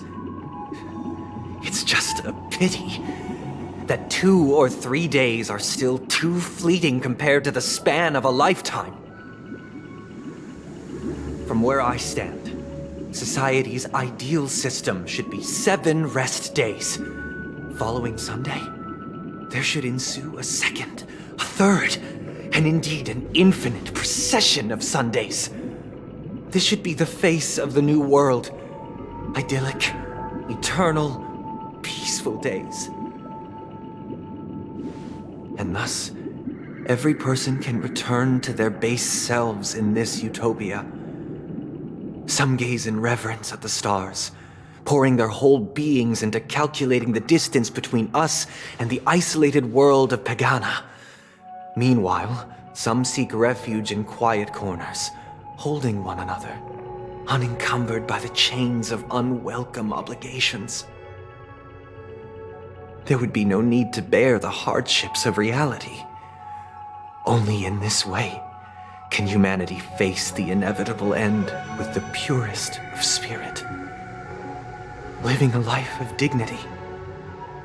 This is what it is to live in bliss. Miss Firefly, you who are stricken with entropy loss syndrome, you of all would surely understand this.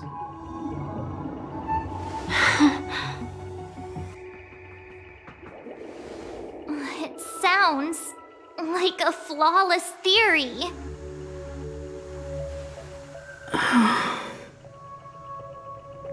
But what is the price to attain all this? The cost is minute, merely a personal and eternal sacrifice. If this paradise is to be maintained for everyone, someone must remain trapped in solitary awakening until the end of the cosmos. Awakening. Which means that this so-called paradise is still a dream. Stepping into this paradise means forsaking reality, correct? It is not forsaking, but transcending. Flesh, blood, sorrow, weakness. If the physical is the root of spiritual suffering, it is only logical that we defeat it. But in this supposed bliss, people won't have defeated their demons. The chance to overcome their tribulations would be forever lost to them. In other words, it is an escape. That's another way of understanding it. But there is no shame in escape. On the contrary, the seeds of escape exist in everyone's hearts. Don't you agree, Miss Firefly? And as to why we sleep, it is because we are afraid to awaken from our dreams. But this is not in conflict with the grand plan. Only in acknowledging this can we truly understand the frailty of human nature, and from there, show compassion and protection.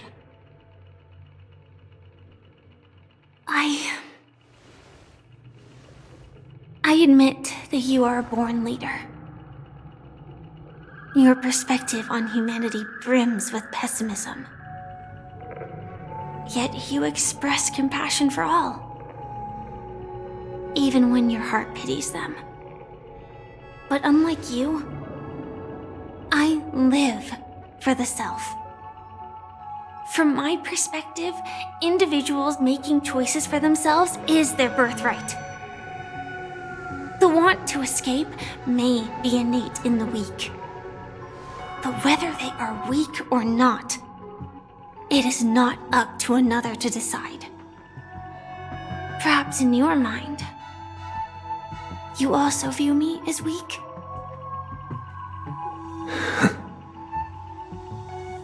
Because I don't think so. Since Miss Firefly has said her piece, the Astral Express will also naturally give you our answer. We'll leave it to you. Just as Mr. McHale instructed before. Tell him our choice.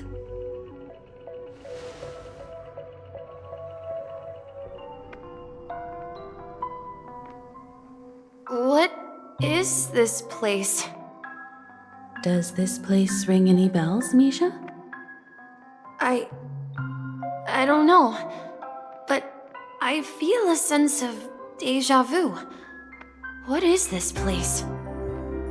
It's the realm within a dream bubble.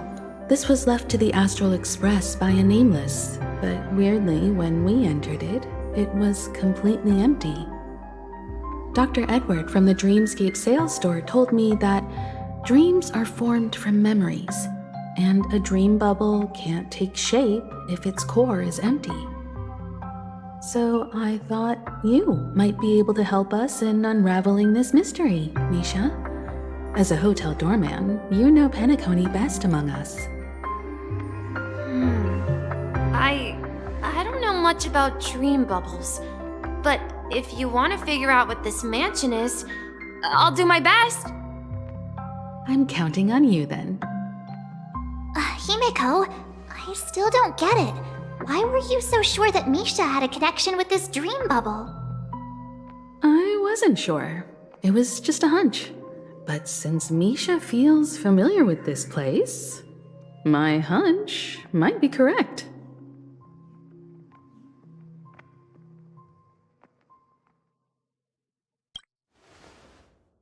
Exactly.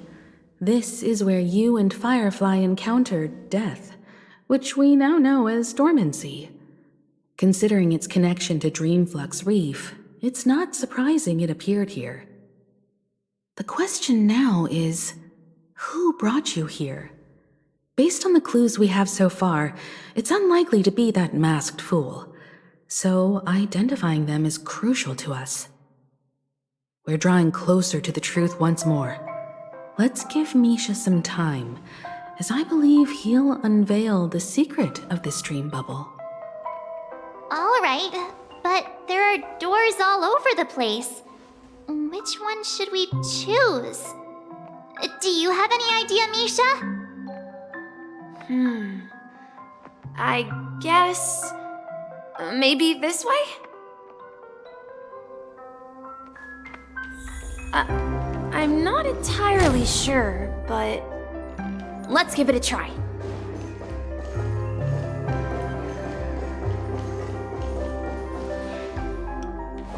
Wait, you...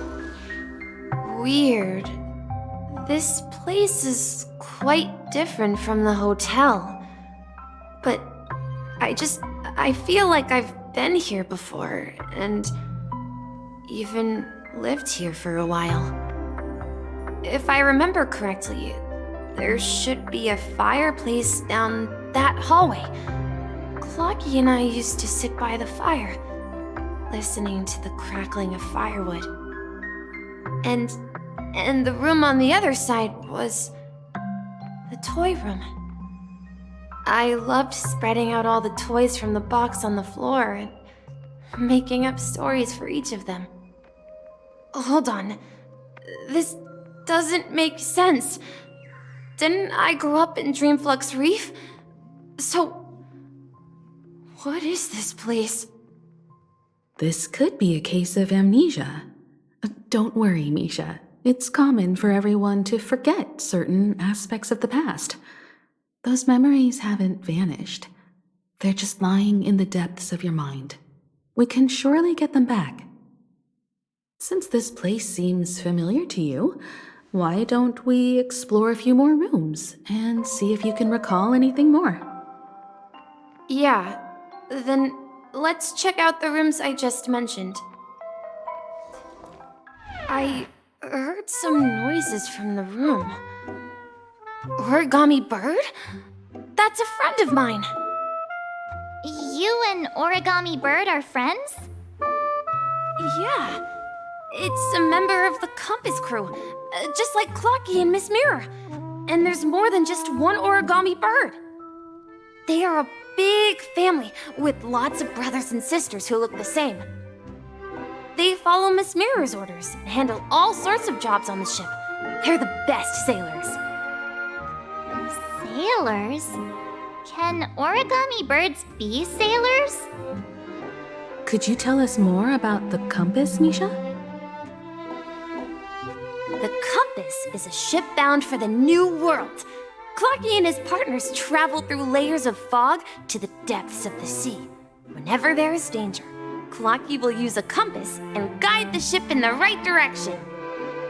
That's a great story. But in the Penacony cartoon, Clocky and his partners have always lived in Dreamville and never ventured out, right? Huh? Oh, that does seem to be the case. Weird. I clearly remember Clocky arrived in the New World in the end. Perhaps Clocky has a hidden past. Mikhail, that's the name. Now we all know him as the Watchmaker. So, who is he talking to? Do you know anything about it, Misha? I'm sorry, I don't know much about the Watchmaker. But, Mikhail... Anything special about that name? Mikhail is Grandpa's name. Grandpa?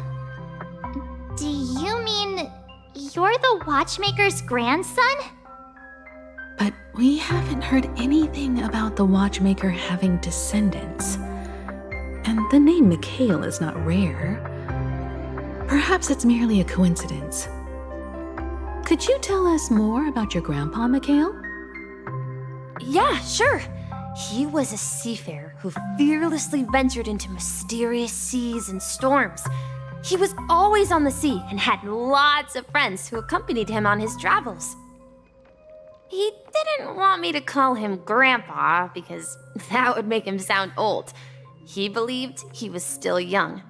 The name Mikhail was given to him by his parents, Mihaly and Elise, both renowned seafarers. Every time he came back, he'd share his logbook with me and tell me about his adventures at sea.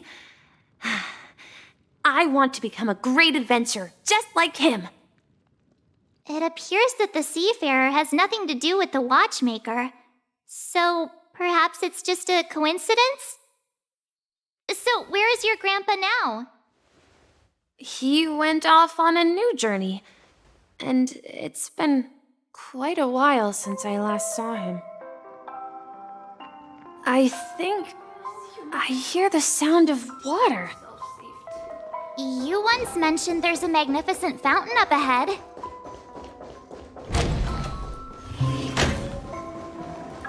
Look, there it is! The water resembles a precious jewel embedded in the dreams of all seafarers. Every time I gaze at the shimmering lights beneath the waves, it feels as though I'm back in this place, standing by your side. Have you recalled anything, Misha? Yeah, I saw these sentences in Grandpa's logbook. He used to say that despite the perils of the sea, whenever he stood on the deck in the afternoon, overlooking the sparkling waves, he would think of this fountain in front of his house. He often said that those moments felt like returning to his family's side, and the difficulties at sea didn't seem quite as challenging.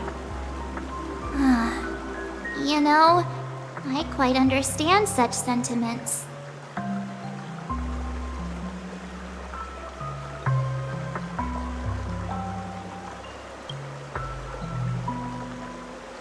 Hey, don't tease! I was just being a bit sentimental.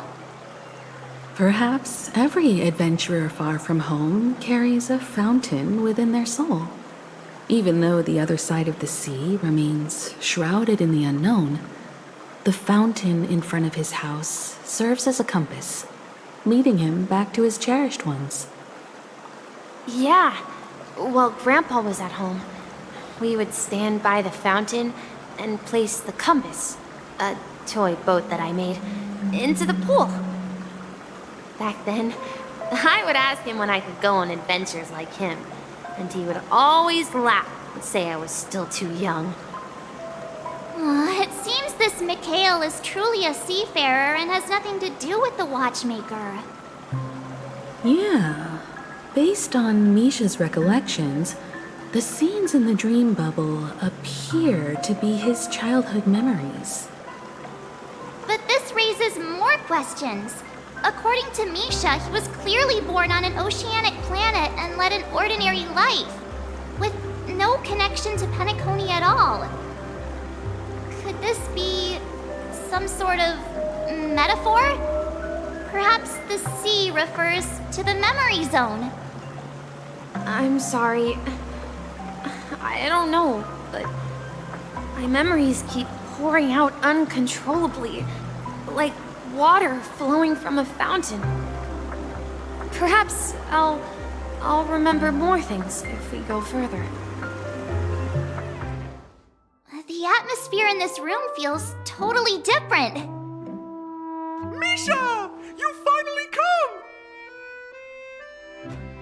Clocky! You're here! Huh. Yeah. This is the room where we first met each other. Are those books on the bookshelf logbooks left behind by that seafarer? Yeah. Whenever he came back, he placed a logbook on the bookshelf in his room. They contain records of his expeditions to every corner of the world. He described our world as a fountain. At some point, the sea started to gradually swallow up the land where people lived. To ensure that everyone had land to settle on, he had to continue exploring the sea and search for the source of the rising seawater. On that day, he called me to his study, telling me that he was embarking on another journey. However, I could sense the gravity in his expression. It was the same look I had seen on my father's face before his final voyage. I asked him if I could go with him, but he said that my adventure lay elsewhere and told me to stay home and patiently await a certain sound at the door. What sound? He told me about a vast ocean in the sky, an ocean of stars. He spoke of a train that transports children with a desire to venture far away, traversing the sea of stars without ever stopping. He said that he knew the crew on the train, and that he had asked them to take me along. He said the journey I had always dreamed of would start there.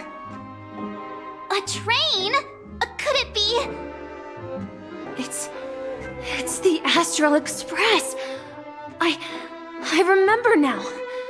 Grandpa's friends are a group of nameless who came to this world to resolve a disaster caused by a star. Then, he gave his pocket watch to me. It was his cherished treasure, appearing in every one of his adventure tales. He explained that difficult times were ahead, but assured me that the watch would guide me. He said, as long as I kept moving forward, I'd eventually reach my desired destination. And then, it was as if I heard the distant sound of a train whistle, echoing throughout the room. Exactly, Misha! And then we followed that whistle, didn't we? Yeah. I think I can still find the way we took back then.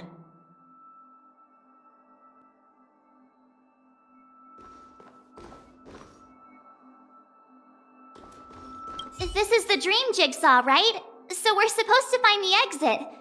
But where can we find the last piece? Do you remember? You said you obtained a mysterious shard when you stumbled into this place.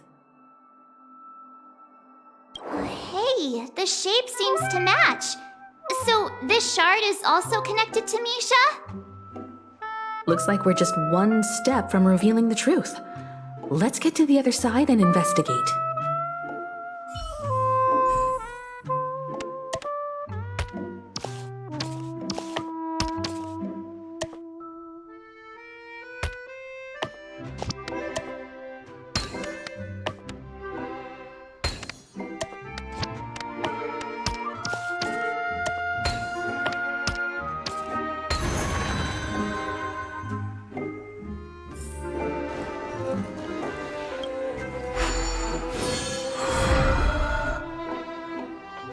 This is it. This is my room of clocks. While I spent my time waiting for Grandpa to return from his voyage, Walter gave me this workshop, and it became my secret base. Here, I learned how to repair clockwork and gears out of my fondness of precision mechanics. In my dreams, I was the captain of the compass, embarking on adventures with my companions, Clocky and Miss Mirror, in search of the new world. I was born and raised here.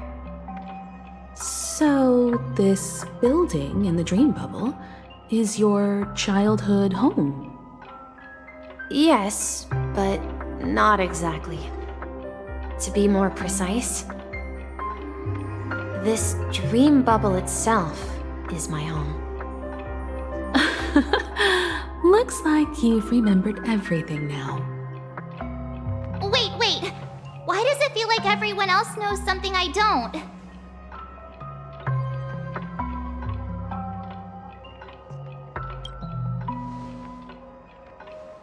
March, do you remember when she mentioned a clocky that only she could see?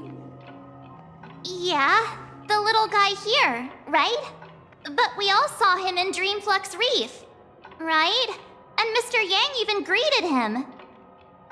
Looks like everyone on the Astral Express has a childlike spirit.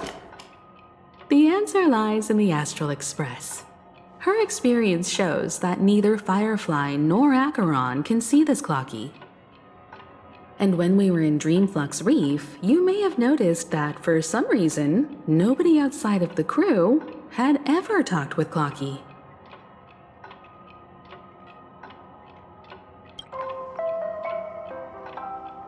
A mimetic life that can only be seen by a select few. It's just like a hidden message left by someone for the nameless. But Misha can see Clocky too, right? They even grew up together.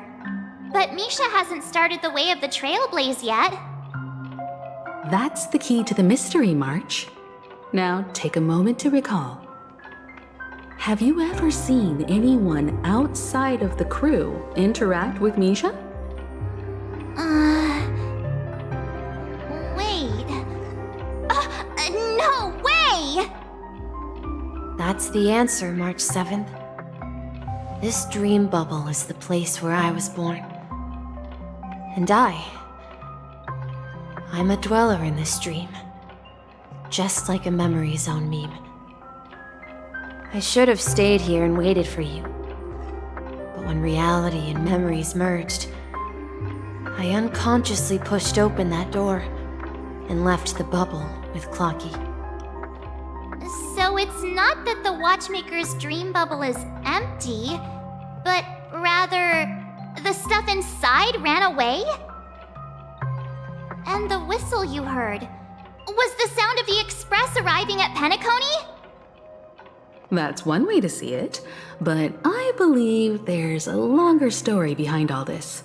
It's best for Misha himself to explain all the details. How about we start with your name? Now, should we call you Misha, or...? Thank you all for helping me rediscover my true self. Now, please allow me to reintroduce myself. I was born on Lushaka, in the Presmere system, adopted by seafarers Mikhail and Char. They gave me a treasure, a name that carried their hopes. Mikhail Char Legwork, or simply, Misha. If you prefer, you can call me by a more familiar name, the Watchmaker. So, you're the Watchmaker himself? Unfortunately, that legendary figure is no more. I am only a reflection of his life. As for the child who has been with you, He's the innocent protagonist of Misha's childhood dream. A friend of Clocky. A young apprentice. And a future mechanic on the Express. And this also marks the beginning of his journey, devoted to the Trailblaze. At the end of the journey, I left this little flame, which I so cherished, in my deepest dreams, hoping to pass it on to the nameless of future generations. However, he somehow left the dream bubble and forgot all about his task. I apologize for all the confusion this caused. Because he was born with a desire to trailblaze, wasn't he? I don't think Misha has forgotten his role as a guide. He remembered it, and that's why he mistakenly appeared as a hotel doorman in her dream from the very beginning. The one who brought our unconscious friend here must have been Misha. If that's the case, we encountered the Watchmaker's legacy from the beginning, didn't we? Well, I have a sarcastic friend who says I always take big detours and end up back where I started. Perhaps that's what every nameless has to go through. But in the end, you found me. I'm sure you're all wondering what my legacy is. I believe my hound has mentioned the Stellaron and my wealth. If I may apologize, the Stellaron part is real. As for my wealth, however, it's nothing more than a baseless rumor. I left my homeland as a child and embarked on the journey of Trailblaze. I traveled to various planets until finally reaching Asdana, where my friends and I built the original Penacony and fought for its future ever since. I've been moving forward all my life, doing what I could to overcome the obstacles in my path. But ultimately, my journey reached its end, and I left behind no possessions worth entrusting. So, if you ask what's left within this worn-out train engine that can be called a legacy, I suppose it's the things that are still burning in the engine's furnace. Now that you're well aware of the current situation of Penacony, I certainly hope that you'll help me get this world back on track. But I'll leave that decision to you, for the path of Trailblaze is never paved by others. All I have for you is a story and 2 gifts. I want to give you my pocket watch. It has accompanied me throughout my long journey, guiding that naive child forward, and has been blessed with the presence of so many great people up to this day. And my hat, too. The one who navigated for me placed it on my head and planted a fanciful thought in my mind. The trailblazing expedition will never end. Now, it's time for you to make your choice. Once you've made up your mind, open that door and enter the long dream of an old man. I'll be waiting for you at the end of this corridor of time. All right, everyone, let's make a decision. Although I don't think anyone will have any objections.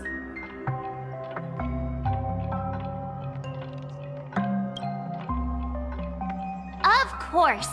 We've come this far. Surely there's no other option than moving forward. In that case, it's unanimous. Then let's proceed together to the end of this dream and tell Mikhail our decision.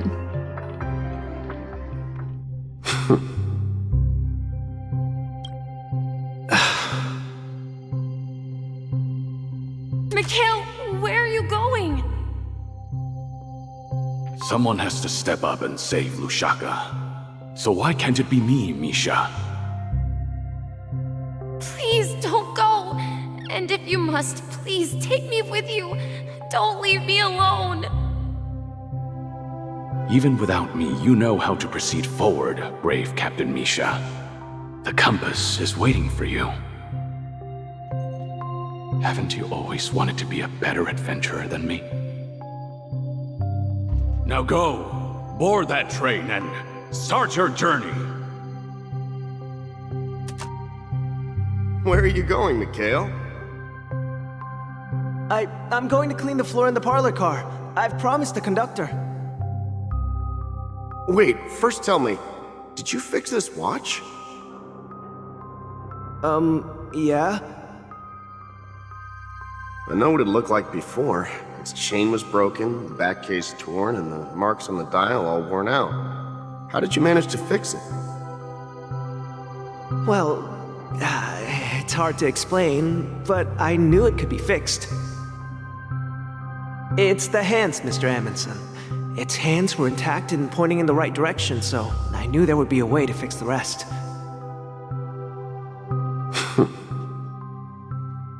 I see. You'll work with me from now on. Haven't you always wanted to tinker with this train? You're its mechanic now.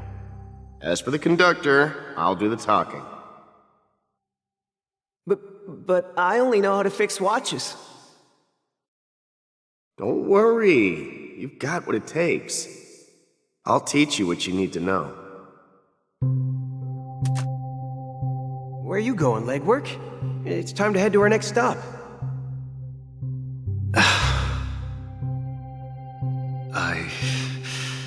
I'm staying in Astana with Rosalina and Tiernan.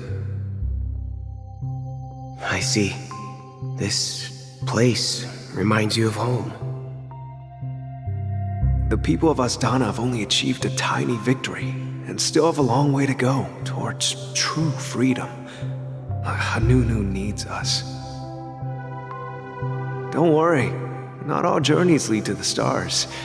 Even if I leave the Express, our path of Trailblaze will continue. Yeah. I knew you wouldn't stay on the Express forever. Leave in peace, my friend. And, take this with you. This is Mr. Amundsen's hat. But why? When he departed, he said he would leave it to his best student. Well, I suppose the time has come. Farewell, legwork. Take care of Tiernan and Rosalina. And don't forget to write to us.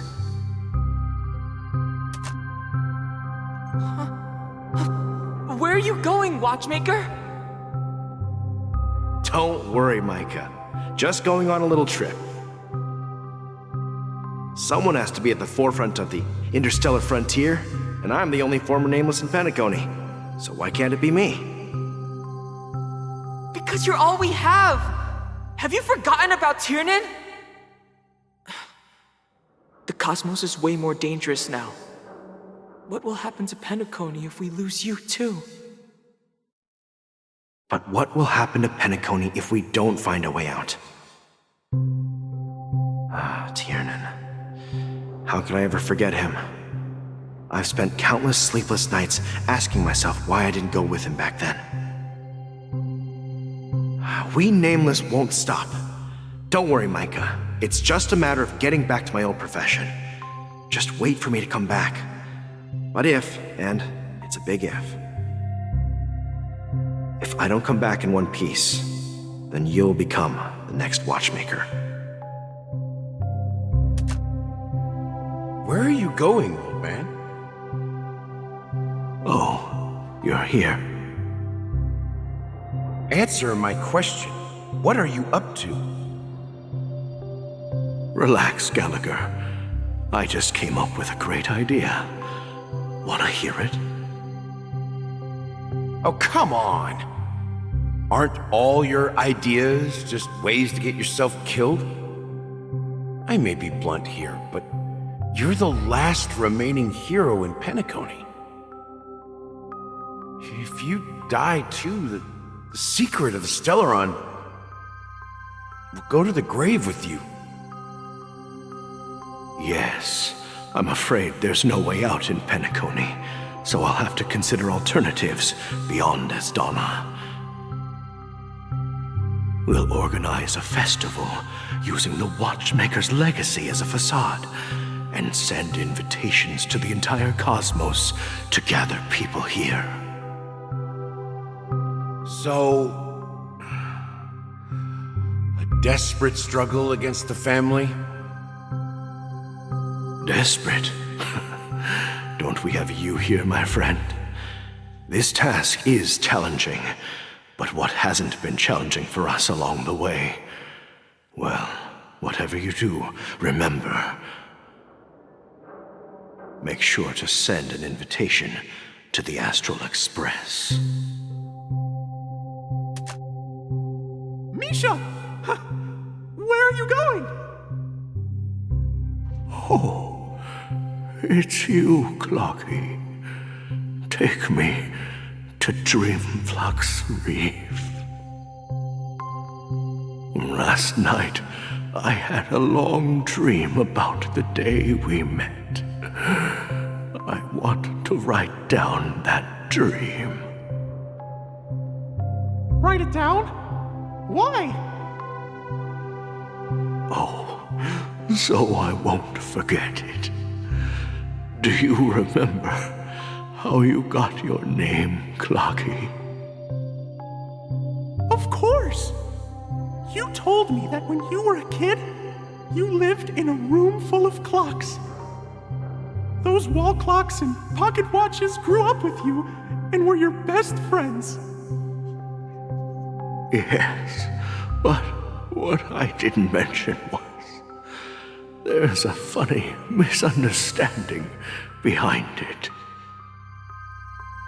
I was a kid, and there was always a special pocket watch in my memories. It was with my grandpa, guiding him on his sea voyages and leading the way in his every adventure story. I wanted to have a pocket watch like that too, and that's when you appeared in my dreams. Yeah. Every night, we boarded the compass and set sail together. But you know what? It wasn't until the day my grandpa gave it to me that I realized it wasn't a pocket watch at all. It was a compass. So, your name should have been Compassy. And the watchmaker is just a nameless.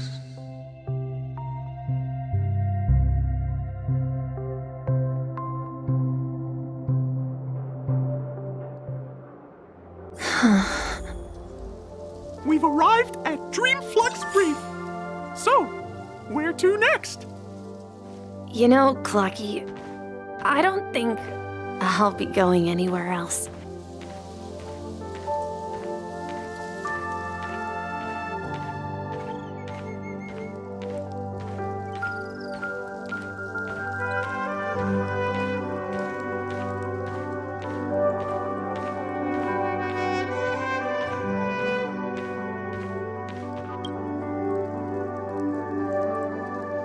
I've traveled far enough. It's time for a little break.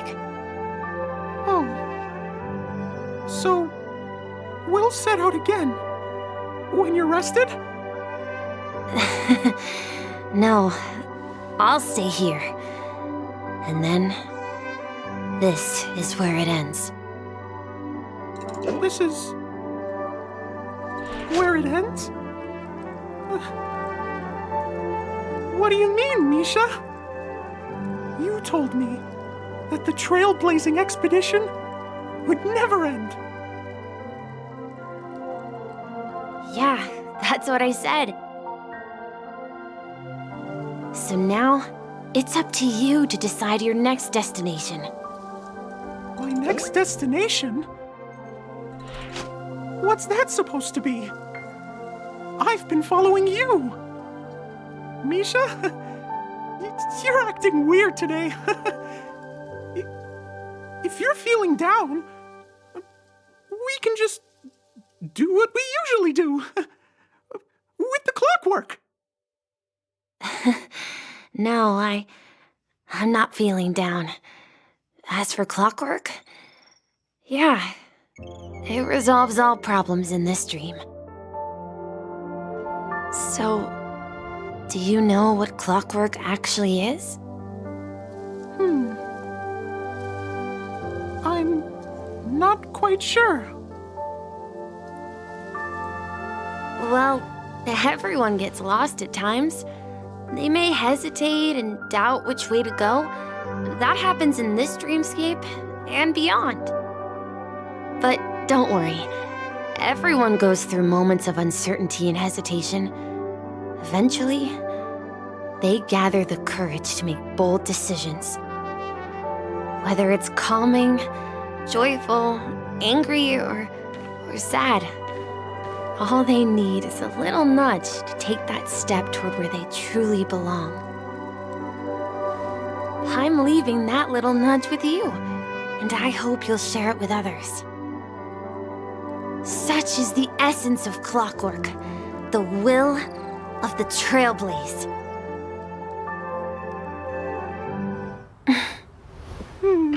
Clocky's hands spin around non-stop, indicating confusion, frustration, and weakness. But ultimately, people still need to move forward. Just like your hands, always pointing ahead. This is where my journey ends. From now on, it is your path to walk. Trailblazing means taking paths your predecessors forswore and venturing even further. The Penacony in Mikhail's dreams does not belong to order.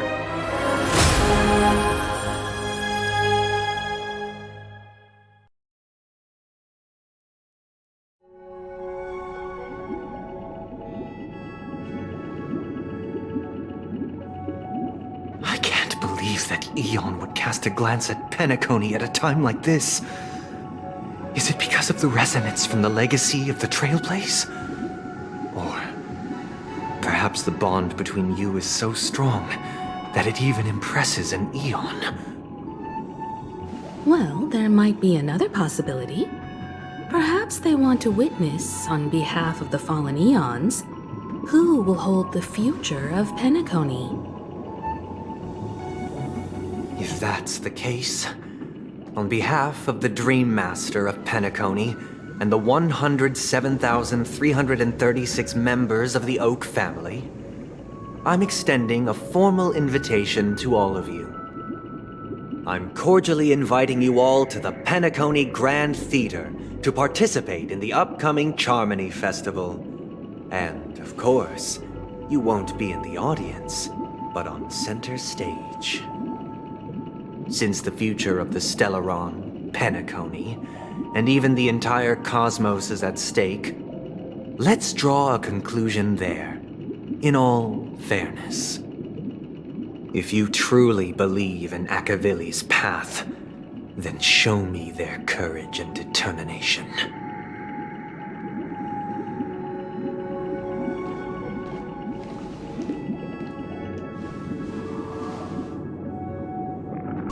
Does that mean he wants to fight us during the Charmony Festival? I'm afraid so. This is weird. Aren't Arc villains usually plotting some dirty conspiracy in the end?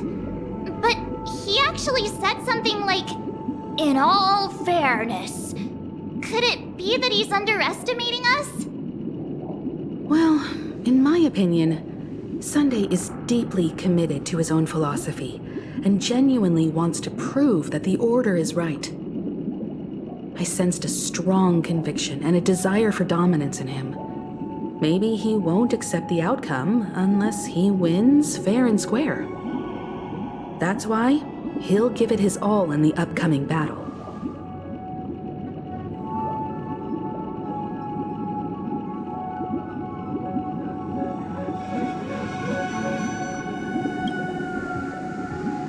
Yeah, you're right. We've even dealt with a Lord Ravager of the Destruction, so a follower of the Order won't be a big deal. Anyway, we can't leave the Stellaron unchecked. This is about trailblazing a bright future for Penacony and fulfilling Mikhail's and his predecessors' long-cherished wishes. Now that we've taken up the mantle, we can't afford to fail them. However, the same applies to the Order. Their plan didn't materialize overnight, and they have the profound collective consciousness of the planet of festivities behind them. A desire to dream, to slumber and escape reality. All those hidden emotions have given birth to the sweet dream of the Order. They've harnessed the will of an entire planet to create an eon. This confrontation is far more complicated than a simple power struggle. To secure Penacony's future, fighting on the stage alone is not enough. What do you mean? Are you not coming with us? I believe Firefly is trying to say that she's heading off to another battle.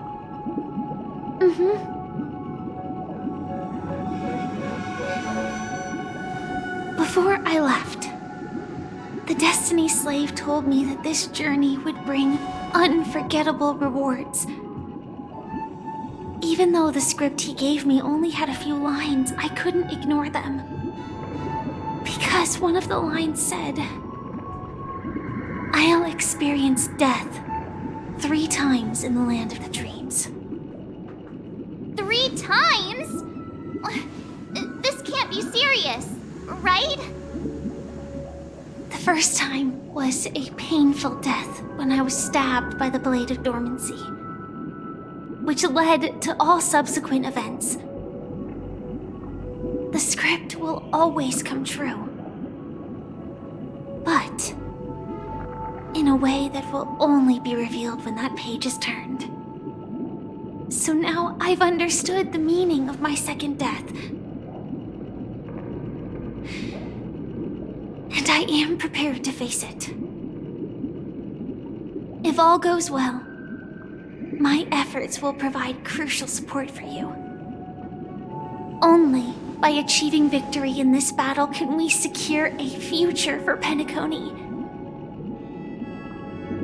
And only then, my third and final death won't come true in the most terrible form. The most terrible form? Does that mean... The true death, where everyone in Penacony loses themselves completely in the eternal sweet dream of the Order. We must do everything we can to prevent that. Have you made up your mind, Firefly? Yes. Otherwise, I wouldn't be here. Thank you again for your assistance for the Astral Express. May we meet again, in reality. Yeah. Farewell, everyone. May your trailblazing expedition never end.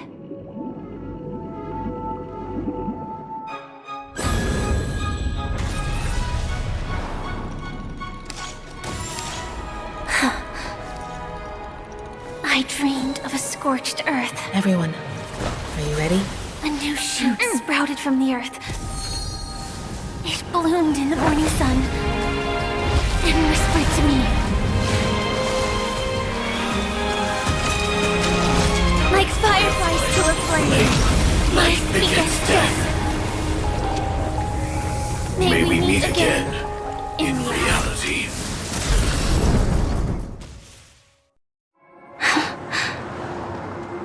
After today, Japella's name will disappear from cosmic history, and the Everflame Mansion will take its place. In the not-too-distant future, you'll receive an invitation. That's your next stop. Land of the Dreams. Penacony. I hope you find whatever you seek there. Be it answers or salvation. You mean my 3 deaths? Silverwolf told me about it. It's such a shame that it's not part of my script. Well, I want to live. I'm never afraid of death. The opposite of death is eternal life, and that's something I'll never desire. People die, and I am no exception. Death is like a script, a fate that cannot be defied. But that's exactly why we have to choose where we want to rest forever. Do you exist just to perish? Are you not the same, Blade? The end you desire is not one dictated by others. If I were to die now, I would only be a weapon. I believe I should die as a human. Though its definition escapes me, isn't this the answer that ordinary people look for their whole lives? A name that can be carved onto their tombstone. The tombstone that belongs to me once bore the inscription, Glamoth's Iron Cavalry. Then it changed to Stellaron Hunter. But one day, it will bear the name Firefly.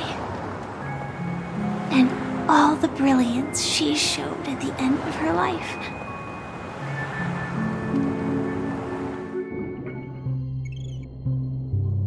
That's quite unexpected, old man.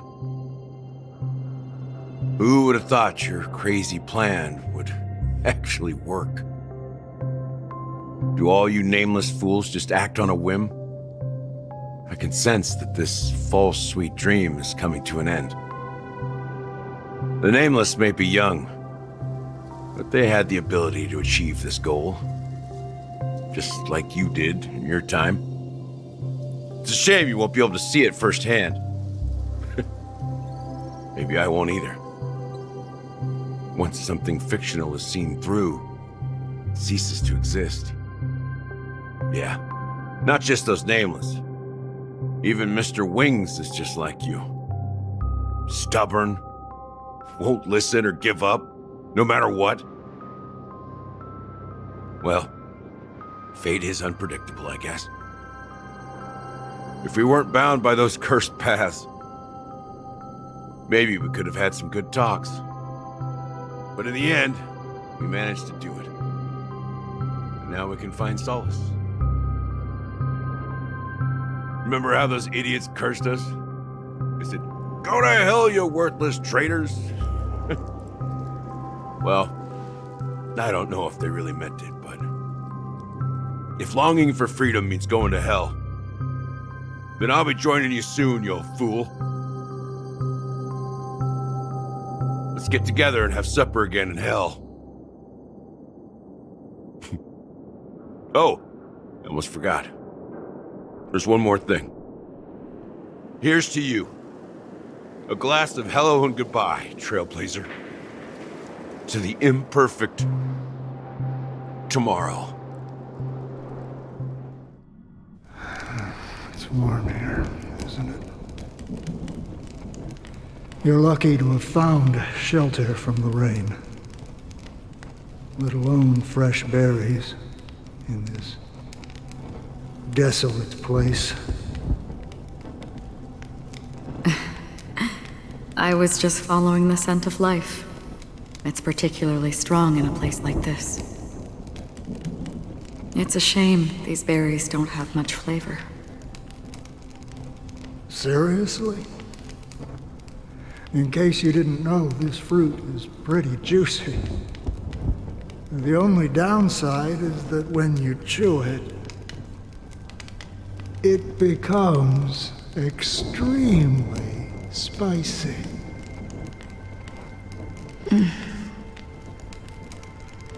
Have you lost your sense of taste?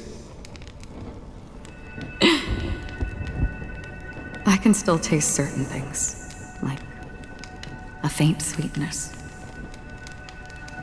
Before coming here, I stopped by a place called Orkron. It had barren cliffs and nights lit by bonfires. Burgundy snow would fall from the sky, and when it landed on my tongue, it tasted like raspberries. The flavor wasn't exactly sweet, but it left a lasting impression. When I think back on my past, I realize that what's tying everything together isn't the big events, but rather these small yet unforgettable moments. Don't worry about it. Losing oneself is a reality that every self-annihilator must face. At least I haven't completely lost my senses and memories yet. Well, congratulations on adding another footnote to your journey. By the way, are you always alone? No, I had a companion in Orkron. She's a short, nameless girl who aspired to explore IX. She always said she'd walk a path deeper and farther than Akavili's. Quite an ambition for such a small girl. So, what happened? She became stagnant water. Well, my condolences. Condolences. I don't need them. The girl left with a smile. She never regretted her choice and most definitely wanted me to say goodbye with a smile. So, that's what I did. That's proof that you're grieving for her. Or perhaps I'm just afraid. Afraid? I rarely sense that emotion from you. What do you fear? I'm afraid I'll forget the 30 days I spent with her, just like all the other days in my life. Most of them have already washed away with the rain, disappearing into an unseen realm. I fear that those vivid red memories will fade away too. There isn't much color left, and besides this faint, warm red, there's almost nothing. Hard to imagine. A ranger accustomed to bloodshed, destruction, and chaos finding warmth in the red color. Because I have experienced this warmth many times. Long ago, I promised someone that I'd bring it to more people. And that for every remaining moment of my life, I'd strive for a better ending for all. As long as this red color still lingers, I have a chance to fulfill that promise. It represents a burning fire, a blooming flower, the berries in this cave, and life itself, fleeting yet still dazzling.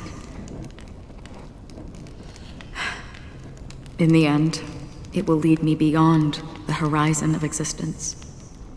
And on the other side, I will cut off nihility. The one blessed by the sleeping and shapeless is considering how to kill them. That's truly pure nihility. But you're right about one thing. After spending so much time near this stagnant water, only when I look at this vibrant red fire do I realize that I'm still alive. When will this rain ever stop? Perhaps when the sorrows of the departed have finally quieted down, the sky will clear up.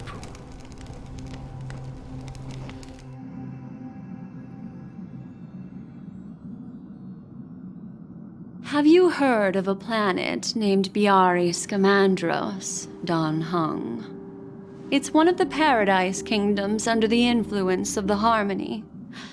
A sought-after wonderland for the inhabitants of the Dardanu Major and Minor systems. Half an Amber Era ago, the family held an unprecedented festival there. And after that, everyone on the planet became part of the family. Do you think the same thing will happen on Penacony? Yes. Or how else can we explain it? The family deliberately used the Watchmaker's invitation to keep all the Pathstriders here, but banished the Emanator of the Nihility. Because of the Nihility, I'm rarely affected by the power of other paths, but somehow I can unconsciously infiltrate them. Maybe that's the risk they're trying to avoid. I would disagree. Biari Scamandros is not part of the credit system or connected to the Silver Rail. It's nothing more than a remote civilization sheltered by the Harmony. But Penacony is different. If the family messes with Penacony, that would be like declaring war on almost half of the factions in the cosmos. They have no reason to do that. No, they don't. If they truly serve the Harmony, that is. What do you mean? The path in Penacony is impure. The Harmony here has impurities. Do you remember the Ancient Swarm disaster? Tazeront, the propagation, brought endless havoc to the universe, and it eventually evolved into a fierce battle among all eons. 2 paths lost their eons in that war, the propagation and the order. Coincidentally, their downfall is related to a certain eon. Shipe, the Harmony. Legend has it that they participated in the crusade against the Imperator Insectorum and devoured Anna the Order for unknown reasons. Holy forgaroni. So you're saying that the 2 leaderless paths are working behind the scenes? But I don't see any descendants of the propagation in Penacony. Could it be that the remnants of Beyond the Sky Choir are hiding within the family, trying to resurrect a fallen eon? I can't say for sure, but they're definitely planning something for the Charmony Festival. This is getting way too complicated. Is this why you want us to leave Astana right away? Are you giving up? The Charmony Festival will start soon. There's one thing that I need to confirm no matter what. A warp jump is the best way to do so. Time is running out. I have another plan.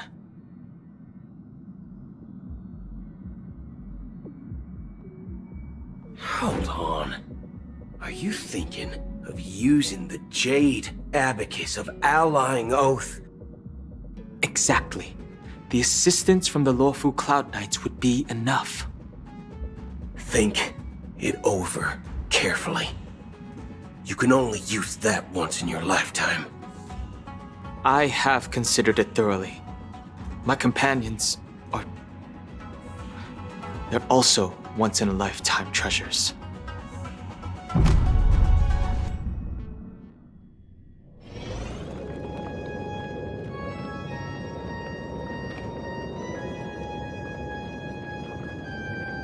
Are you the only one here, my child? The Nameless is quite the diplomat. Our secrets have spread like wildfire within the family. And IPC starships are gathering towards Astana. This is a crucial moment for us. So, where is the chosen one who harmonizes the varied sounds?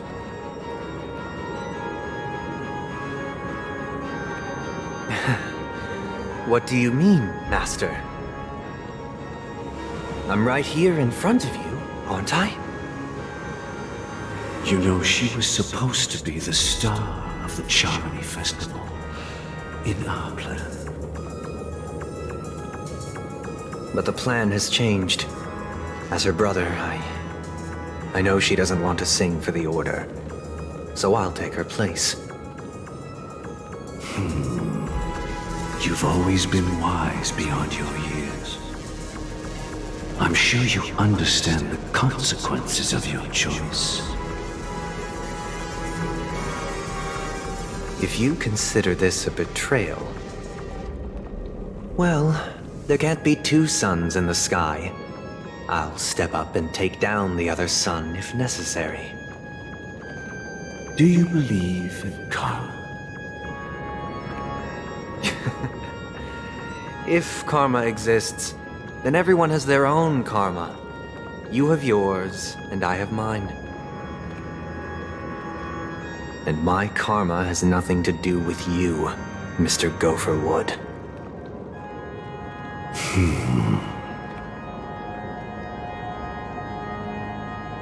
All right. Since you're willing to sacrifice yourself for her, I'll grant your wish. Well, the compromise came sooner than expected. Why? You and your sister were born as twins of the Order. And one of you is destined to follow this path to the end.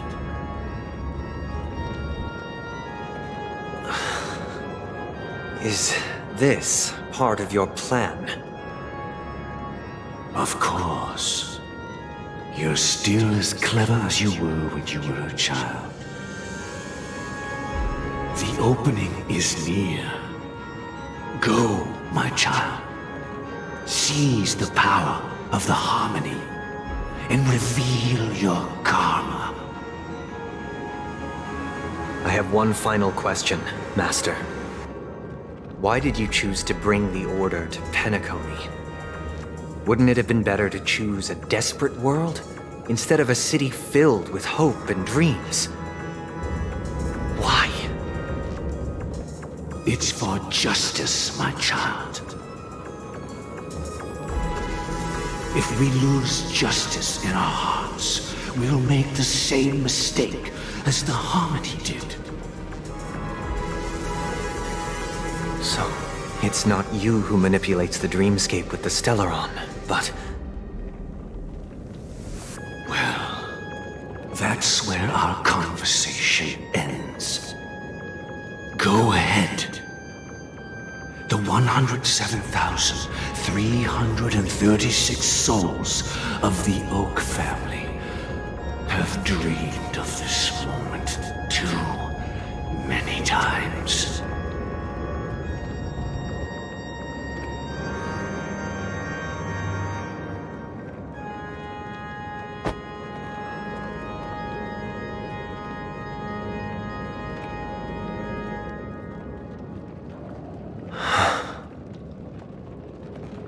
I shall ascend to the heavens, becoming the scorching sun. Bathed in my light, my people shall flourish, while all evil shall be eradicated.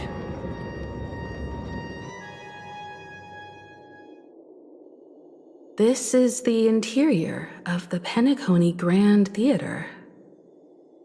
It's quite exhilarating to be flushed into the air by Soulglad. But why is the venue still closed when the Charmony Festival is about to start?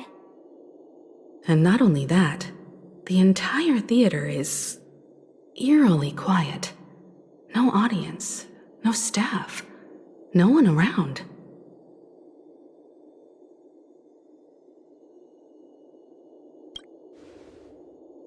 Even if we're late, a grand theater like this shouldn't be completely empty. Let's explore around. Be careful, everyone. Gosh, the atmosphere here is so creepy and unsettling. Even if there's no audience yet, there should be some staff around. Why is it so silent?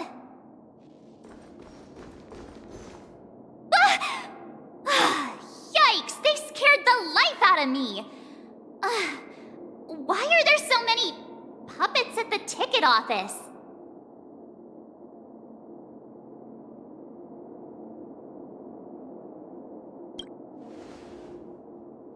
What? You're so annoying. Stop scaring me. Are these puppets part of the stage setup? Even so, it's so eerie that the entire front hall is empty. Something feels off. We're in the right place, right? There's no other grand theater in the dreamscape. So Sunday's messing with us? He said we'd have a final showdown on the stage, but why is there no one here? My apologies for the delay, March 7th. You scared me! Where are you now? I'm waiting for you behind the curtain. Following the Asdana tradition, I invite you to enjoy a stage play in 3 acts before the festival begins. History is a mirror reflecting the universe's true essence. Let's use this opportunity to delve into the rich history of Penacony and the eons. Within it, naturally, the future takes shape. Let us commence with the dawning of the world. After the Dusk Wars, darkness veiled the sky, and chaos consumed the earth. Enna the Order emerged, destined to restore all existence. That marked the first day.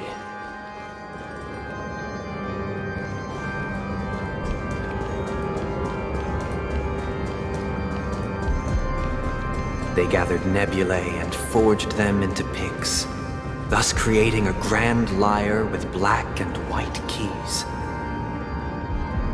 Strike the white keys, and the sun rose. Strike the black keys, and the moon rose. And so, the cycle of day and night arose. That marked the second day.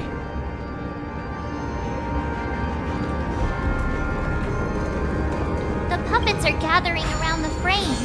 Are they expecting us to enter it?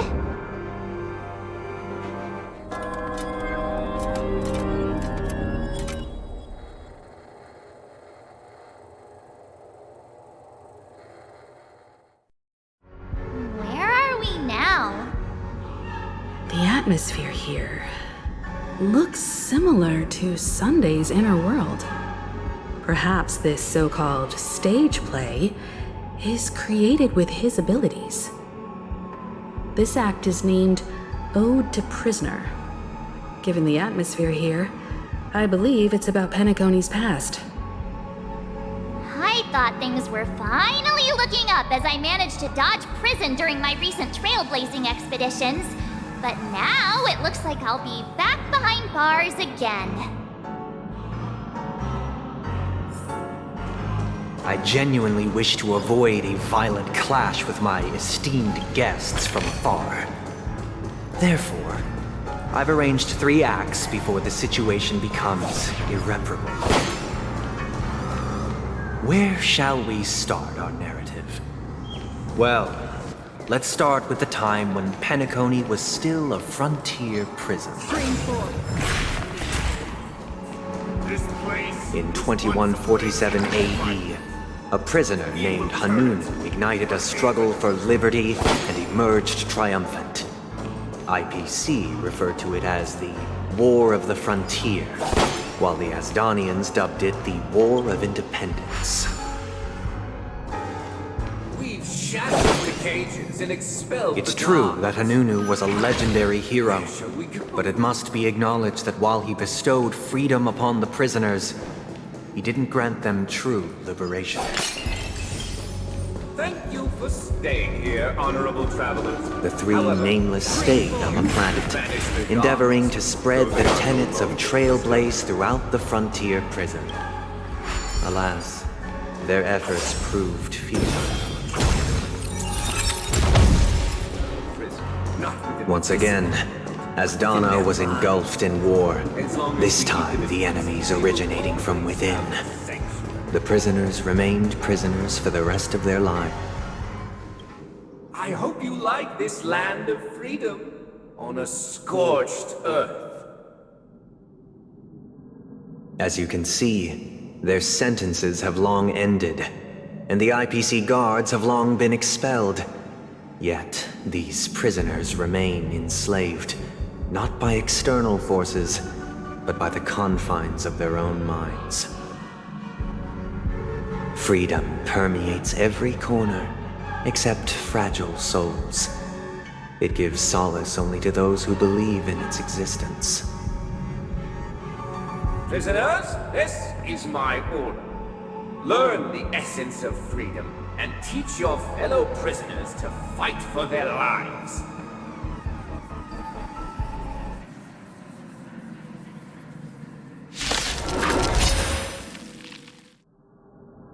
No one can restrain you anymore. You are free. Thus concludes the first act. Amidst a raging war, the frontier prison headed toward becoming Land of the Exiles. This must be how Penacony was constructed. With the aid of outsiders, the prisoners were finally liberated and established the Land of the Exiles. However, it appears that Sunday aims to convey the spiritual plight of the prisoners more than the physical aspects of imprisonment. This show is a bit too literary for my taste. But the battle part is quite easy to understand. Anyway, we've arrived at the exit. Let's go! These puppets... Where are they guiding us this time?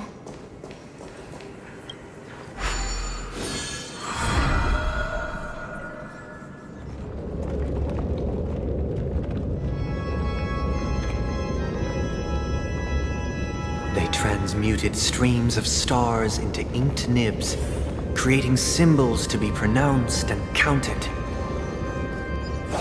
They molded stardust into flowing rivers, assigning the righteous upstream and the unjust downstream. Thus, all things were marked, and the world learned to discern between good and evil. That marked the third and fourth days. Look! Another frame!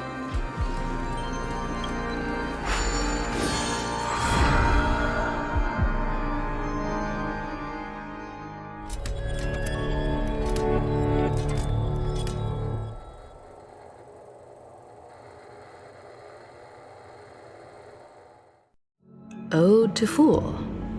This must be the second act. The surroundings are different from before. The stage decorations look a bit tidier now. Behold the ensuing tale, a struggle for power.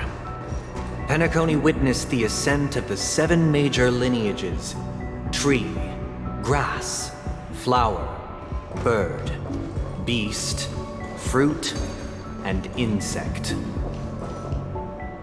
Peace never truly graced Land of the Exiles. The history in this era is rich and intricate, so please allow me to present it in allegorical form.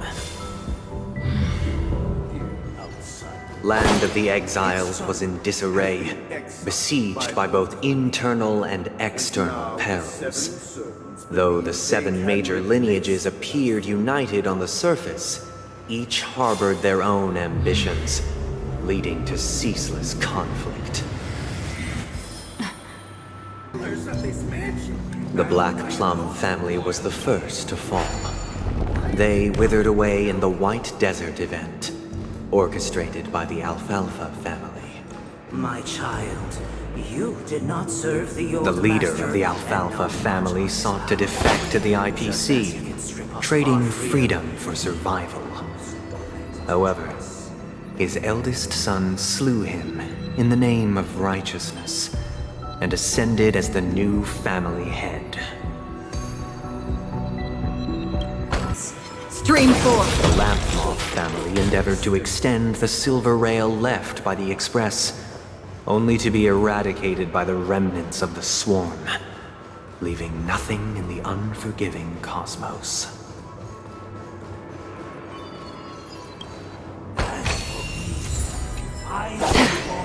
Only when Gopher Wood led the family to Land of the Exiles and earned recognition from all 5 major lineages did Penacony earn its new name, the Land of the Dreams. Dear outsider, I beseech your aid in purging this mansion of the poison spread by the lurking instigators. You want us to help you? What do you need? I wish they could regain their reason and cast away the shackles of hypocrisy. This is the second act. Looks like it's about Penacony's journey to becoming the Land of the Dreams, during which the family plays a crucial role. But this new master seems like a bad guy to me, don't you think? Perhaps this is the truth Sunday is trying to express, if you read between the lines. The Harmony changed Penacony just as the guards once did. Looks like we've gotta help those guys kneeling down over there calm down a bit, right?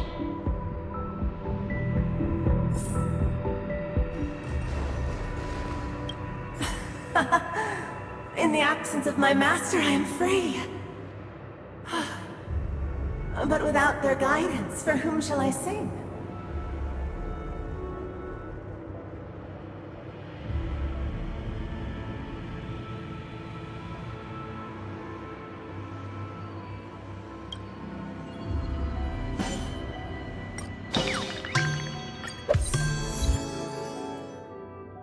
I shall sing for my new master, just as their noble voice once resonated throughout the cosmos.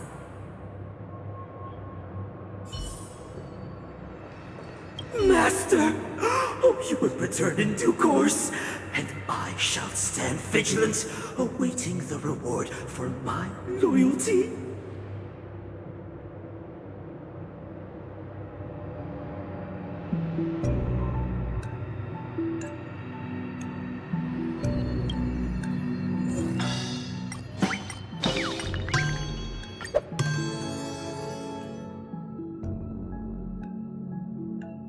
Master, now that you have gone, I shall wait no longer for my reward. I shall seize what is rightfully mine. Once, I stood as the most loyal guard among all the servants.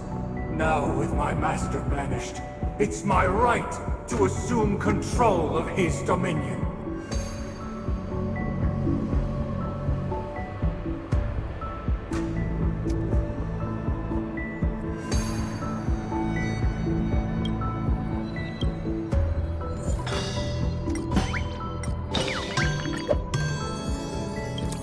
former master has long departed. But why do I still fear the remnants of his creation?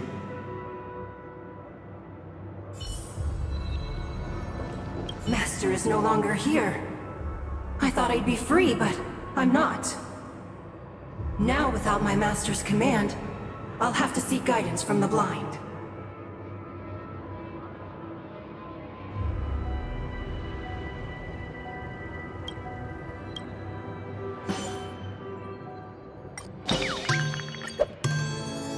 Master is no longer here. I must seek a new master and serve them faithfully.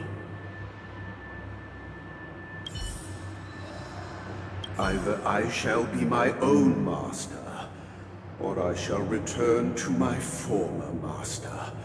I shall not submit to a new master under any circumstances.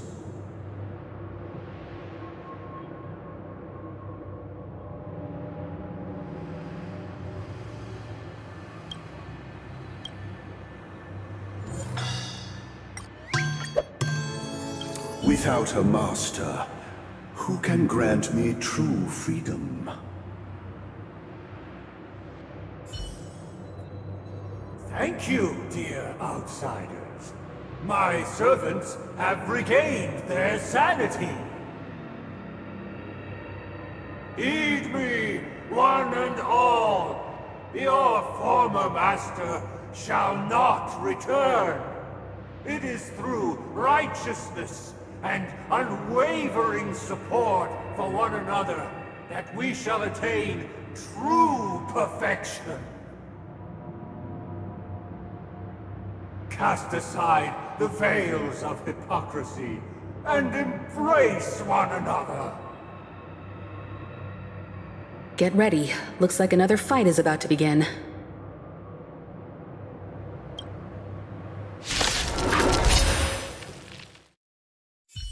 Alas, they remain but slaves till the very end, with the illusion of freedom. Thus concludes the second act. Amidst an illusory harmony, Land of the Exiles charted its course toward becoming the planet of festivities. This is how Penacony fell under the family's control. Since the arrival of the Harmony, the Land of the Exiles has undergone dramatic changes, not all of which have proven beneficial. This guy really loves dramatic scenes. Bet he comes from a whole lineage of stage performers. They used the planetary rings to establish the law, forging a code of conduct among the masses. A grand lyre with black and white keys served as an instrument, while symbols of articulation and numerical notation took the form of musical notes. The downward flowing river became a melody, and the canon of law dictated the form. Thus, all mortals found their unique place within this symphony. That marked the 5th and 6th days. This guy is really into these puppets.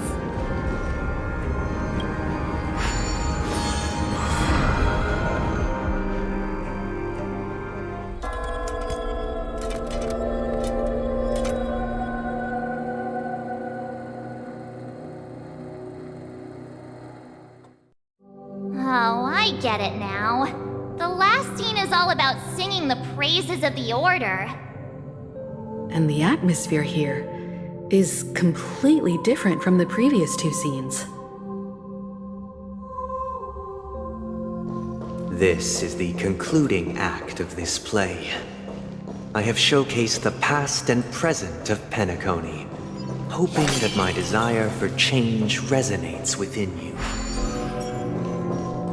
And now, I shall reveal its future to you. Responsibility for the people. If the people lack foresight, we will make choices on their behalf and bear the responsibility. Hey, aren't we we supposed to kick off a short story and have a fight here just like we did in the previous acts? Why aren't any of these puppets saying anything? Perhaps we'll need to complete the story ourselves, just like we did before. So, do you think their mind needs tinkering or something?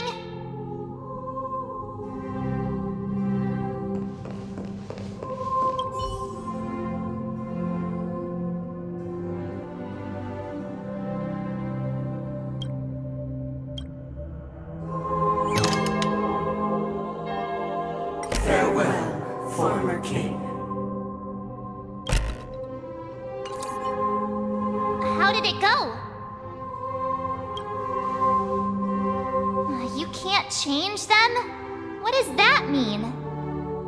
My apologies for my negligence.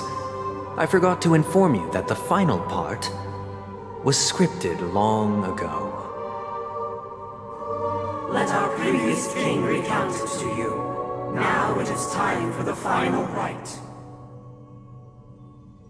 Prepare for battle. Looks like we'll have to fight again.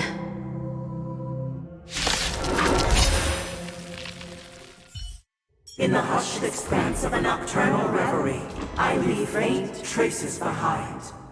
No need to remember me, or to recall the essence of dreams. What is mine shall wane, while you shall transcend its delicate nature.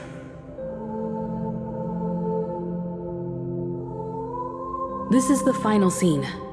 It's much more straightforward. He wants to expel the Harmony and establish an empire based on the Order. Let's go. Once this stage play concludes, it'll be time for the main event, the Charmony Festival.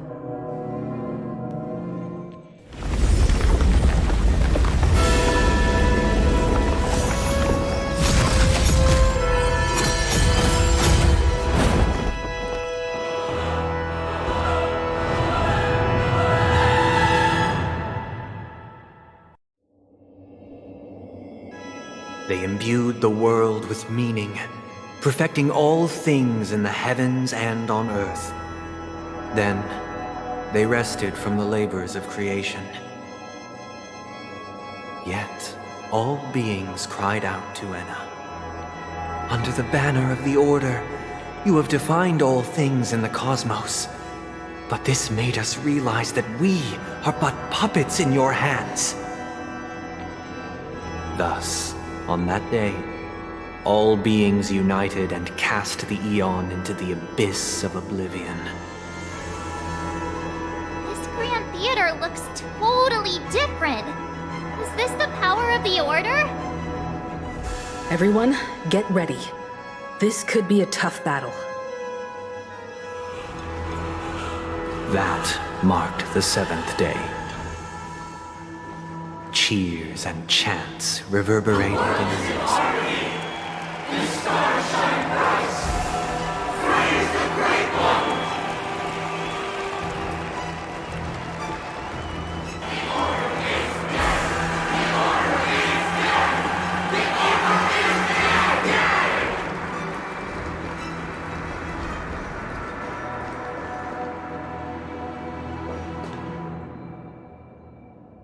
Look, there he is!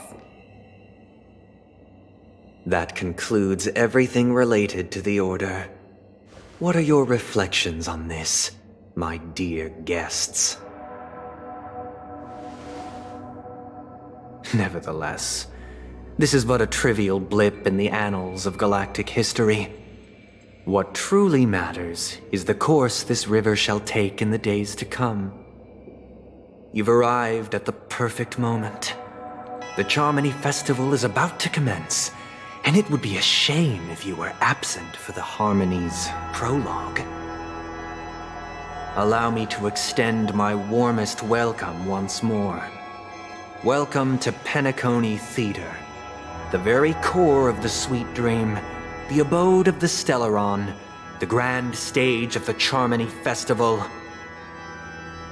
and the very place where the future of Penacony shall be determined through conflict.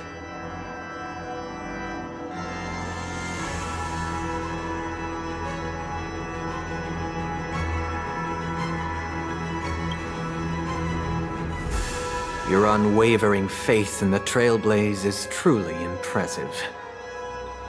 True goodness can only be achieved through faith.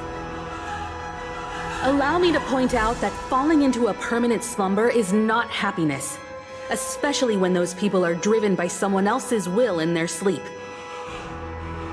Do you still believe that the Order only seeks to control the universe as their puppet, Himiko?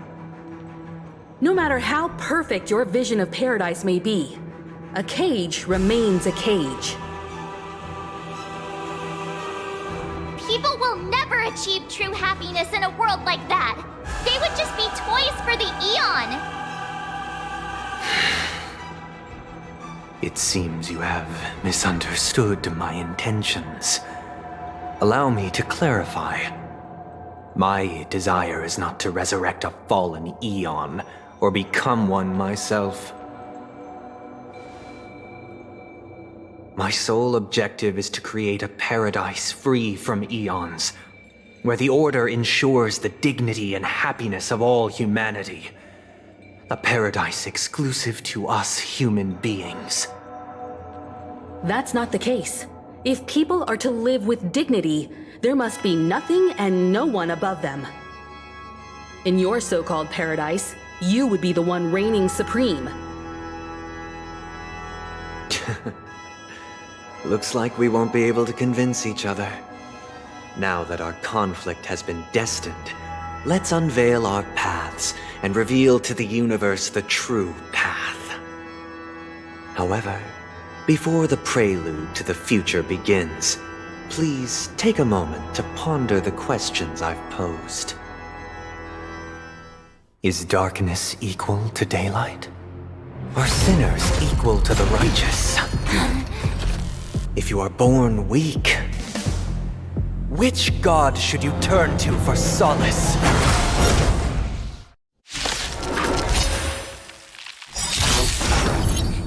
The Eon with great might, under the banner, all things in the cosmos.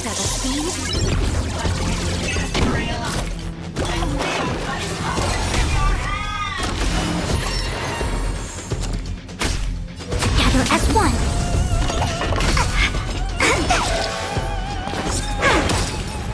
Luck of the draw, please. And victory! Luke. Ditto. My turn. Time for a buzz. Ice converge and awaken.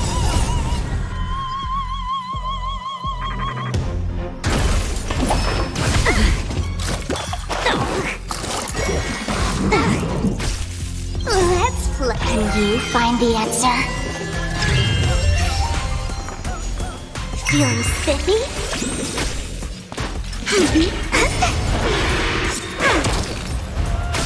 Can I have fun? Time for a buzz. Together as one. Yin and yang.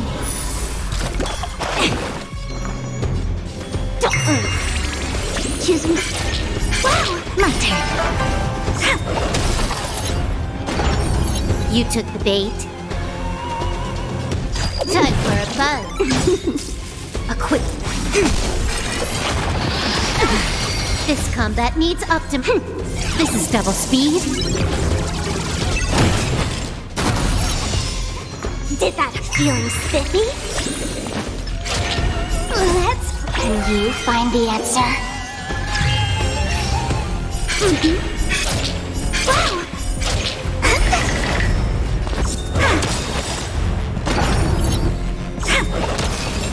Luck of the draw, please. And victory!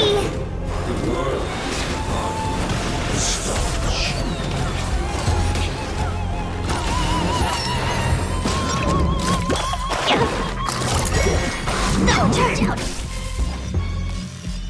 Time for a buzz.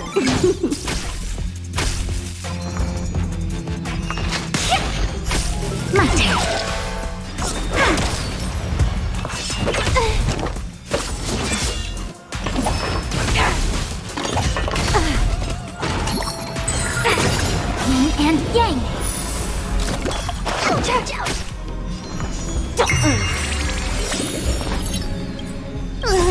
Can you find the answer? Gotcha.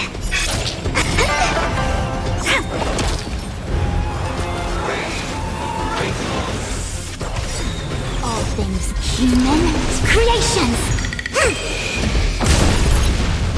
Converge and awaken. Time for a buzz. No matter. This combat needs up. This is double speed.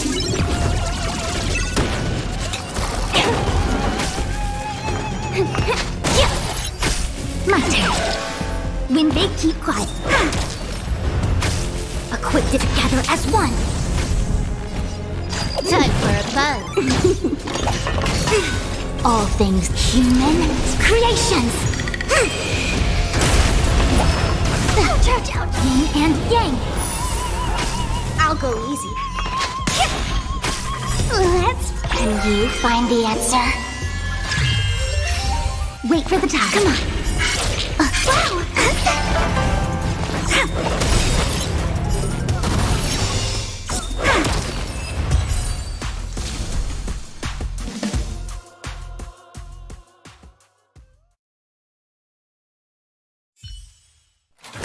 I already know your decision. I now permit you to gaze into the sun. On these 107,336 stones, the almighty and powerful strings of harmony are at my disposal! The supreme tuner, harmonious choir, Dominicus!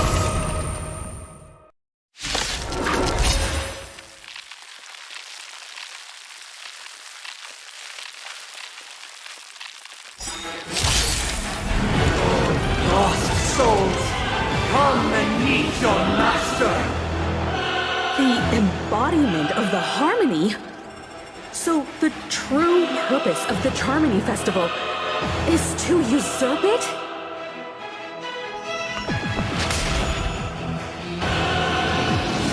Luke. Converge and awaken! Time for a buzz. Come on, my turn. Luck of the draw, please. And victory! Why is it accepted as you are? Answer me this. Why could the harmony and the order merge into one? Because neither side could tolerate discord. Yin and yang. Together as one. Can I have fun this time? Time for a buzz. Let's play. Can you find the answer? This combat. This is double speed. Noisy. Ouch!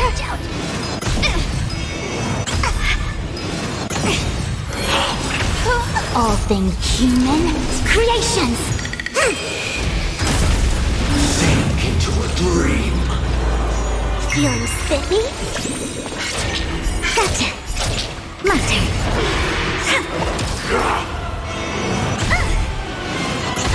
I see through converge and awaken.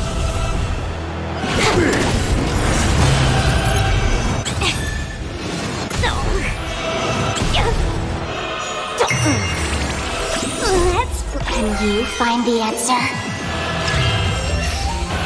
Speak on. Gotcha.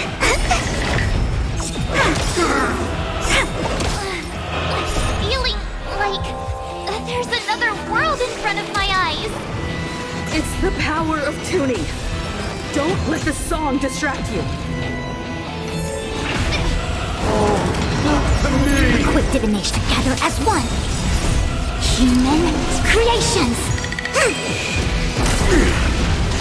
Time for a buzz.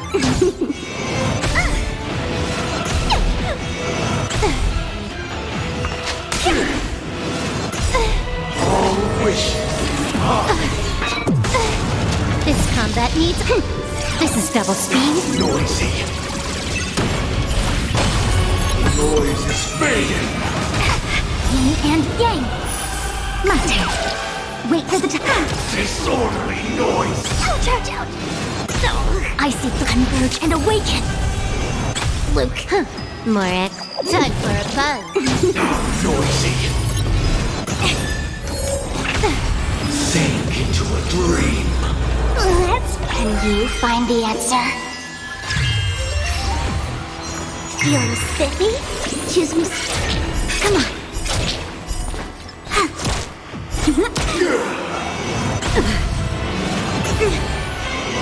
No matter. Together. A quick divination. Together as one. Human creations. Noisy. I'll go. Can I have time for a buzz?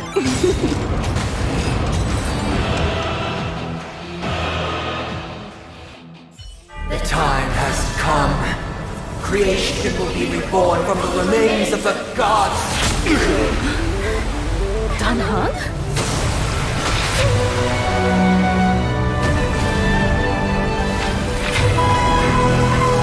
Radiant spirits, heed my word. Show no mercy!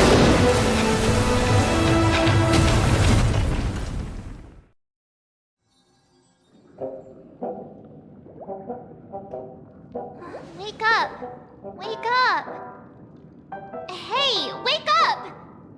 The sun's frying your butt! Are you alright? Can you hear me? Do you remember your name?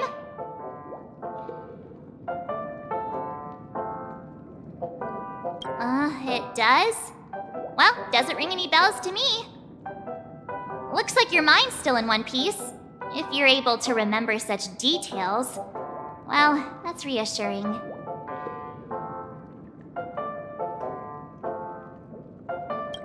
It's a long story. Simply put, Dan Heng used the Jade Abacus of Allying Oath when we were in the middle of a fierce battle and summoned the general to help us just in time. And then we returned to reality. Look, this is your room. Everyone else has also returned from the dreamscape. Himeko and the rest are at the lobby discussing matters with the general. And now that you're awake, we should tell the crew that you're all right. Come with me. Not going to come chat with me, sleepyhead. That voice. Is that Black Swan? Hey, we meet again, sleepyhead. What's Miss Black Swan doing here? Nothing, Miss March. I noticed she was awake and wanted to check to see how she was doing. Though the strike from the general was timely, its destruction was also immense. When emanators collide, ordinary people inevitably suffer. But, luckily for them, the dreamscape is my home turf. Thankfully, I managed to get everyone out before the harmonious choir collapsed. Oh, so that's what happened! Thank you, Miss Black Swan! Don't mention it. After all, I wouldn't want to see such precious memories vanish. You're heading to see your friends, aren't you? Would it bother you if I walked with you for a short while? Of course not. But you're not planning on doing something like last time, are you? Why would you think that? I've never harbored any ill intentions. Well, not when you are around, anyway. Himeko and Mr. Yang are probably still busy. Let's go look for Dan Heng first!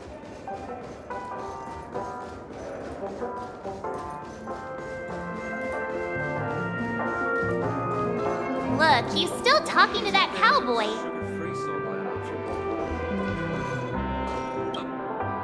You're awake. How do you feel? Well, fork me. You must be that Stellaron they were talking about.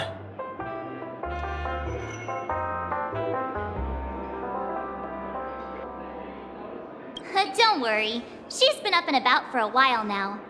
But hey, Don Hung, why don't you introduce this cowboy to her first?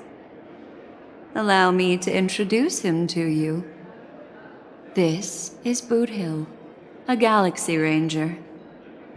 During our pursuit of a certain person, we crossed paths and just so happened to uncover a shocking plot being concocted by Mr. Sunday. Which is why we sought you out, to help the Astral Express save the world together. No need for thanks. The Galaxy Ranger's principle is correct every injustice one sees. That's how you lot in the Cienjo put it, right, Don Hung? More or less. Wait, hold on a sec. This is the first time I'm hearing about this certain person. Who are you chasing? And why would that lead you to the Express? Good question. It's, who was it again? Don Hung. Do you remember?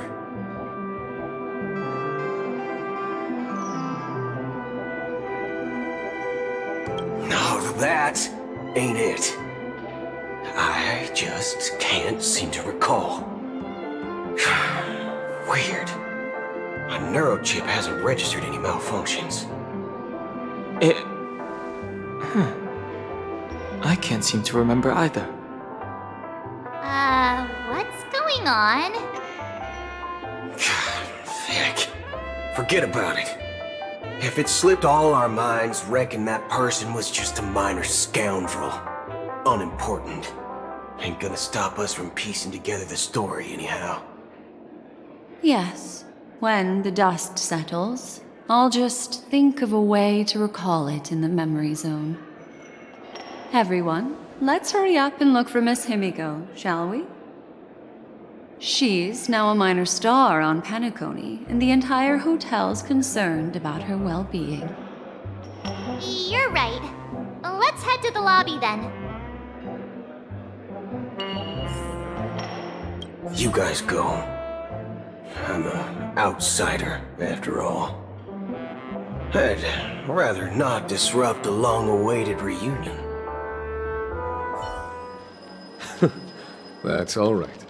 In these times of conflict for the sake of utmost safety, it is only right that the Alliance steps forward to mediate on behalf of the Astral Express.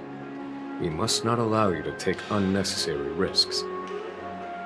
Furthermore, despite the IPC's eagerness for success, it prioritizes peace above all. And the family, trapped though it may be, professes a desire for harmony. The Alliance has always won people over with reason. I firmly believe both parties can indeed put aside their differences and come to a peaceful agreement. The General possesses a deep understanding of the greater good. With the Cienjo Alliance mediating, peace for Penacony is within reach. You flatter me. But ultimately, it's been all down to the Express. Without your efforts, this sweet dream paradise would have been claimed by the last remnants of order before there was even a shot at peace. Well, would you look at that? Here comes the big hero.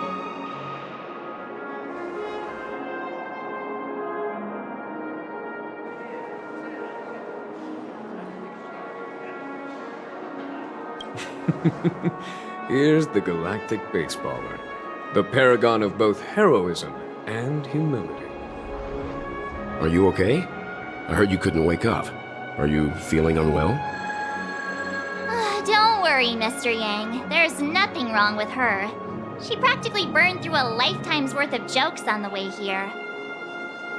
What about you, Mr. Yang? I heard that even Miss Robin wasn't spared.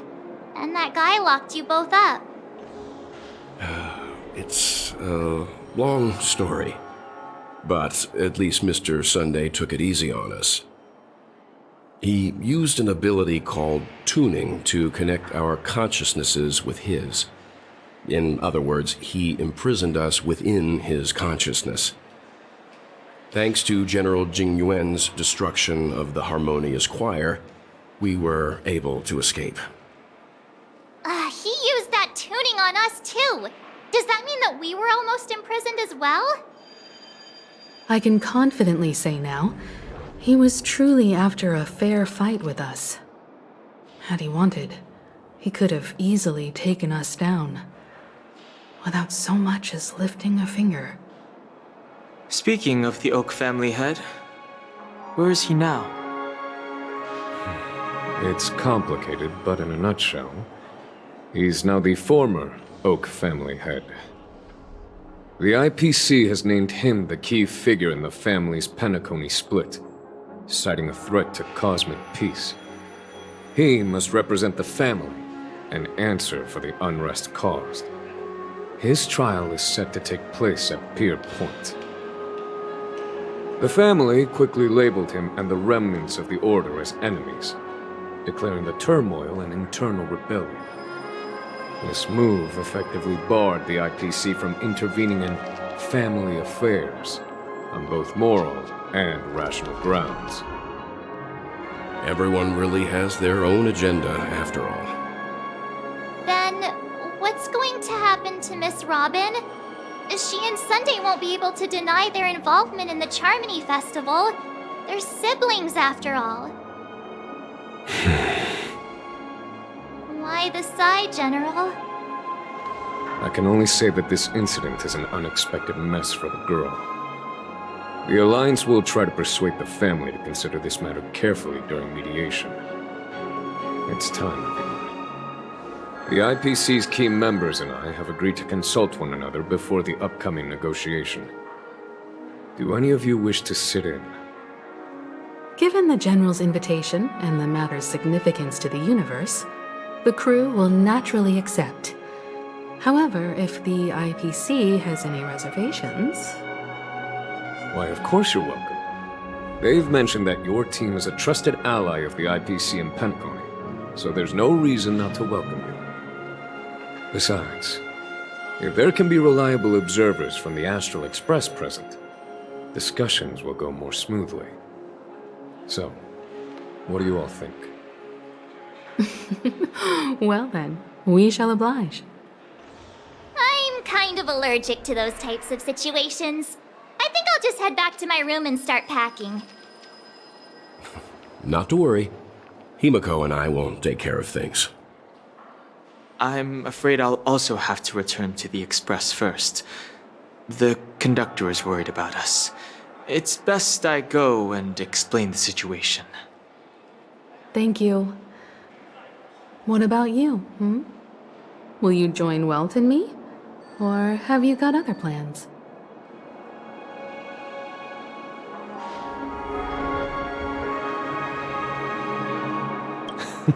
Great. Although I'm not too sure of the reason, the representatives from the IPC have insisted on her presence. Allow me to lead the way. Follow me, please. Mr. Aventurine and Miss Topaz are here too. Oh, and who is that over there? The Intelligentsia Guild's Dr. Ratio. This assembly is quite something.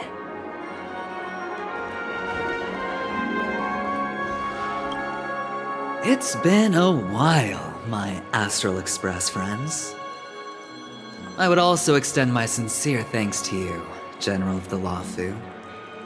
The presence of everyone here assures that the talks will likely reach a conclusion that satisfies all sides. Oh. Looks like everyone has come with expectations. Care to share? Of course. Topaz, if you please. Sure, leave it to me. In summary, it's good news. After much deliberation from the Strategic Investment Department's Council, the absolute majority of members have agreed to the following resolutions. In light of long-term considerations for interastral peace, and by authority of Pier Point HQ, the Strategic Investment Department, on behalf of the Interastral Peace Corporation, will permanently relinquish its claim on Penacony sovereignty and offer unconditional support of the family's rebuilding efforts on Penacony. Now that's something.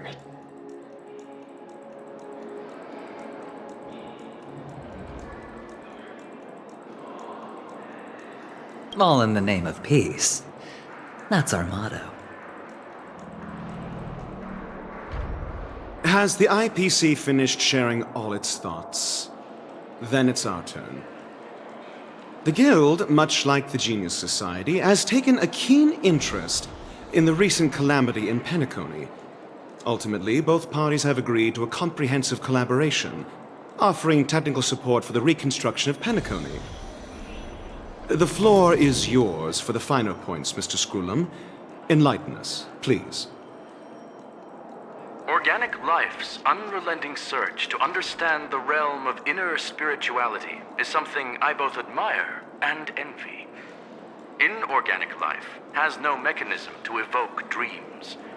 But when my mechanical impulses are activated, my inspiration circuits will start to operate, and I will enter a state defined as imagination. Every time, within the realm of imagination, there emerges a fire from the shadows. It is warm, bright. I frequently ponder this flame might represent the essence of intelligence, a cluster of inspiration ignited by high temperatures. The future direction of the universe may well lie within it. Alas, they are nothing but projections of my thought system to me. Desired, but unattainable. But after learning of Penacony's accomplishments, I have come to realize that the flame is not beyond my grasp. After deliberations with my partners, we have decided to defer the progress of the Simulated Universe project, and instead assist the Intelligentsia Guild as technological consultants in the research of the dreamscape and memory zone, so that these assets may be better used to serve humanity. Not only that, we've also established contact with the Garden of Recollection through the IPC, and they've pledged their support for our research endeavors. I'm truly happy for the Dream Chasers on Penacony. The cosmos' brightest and, let's admit, dimmer intellects are now at their service.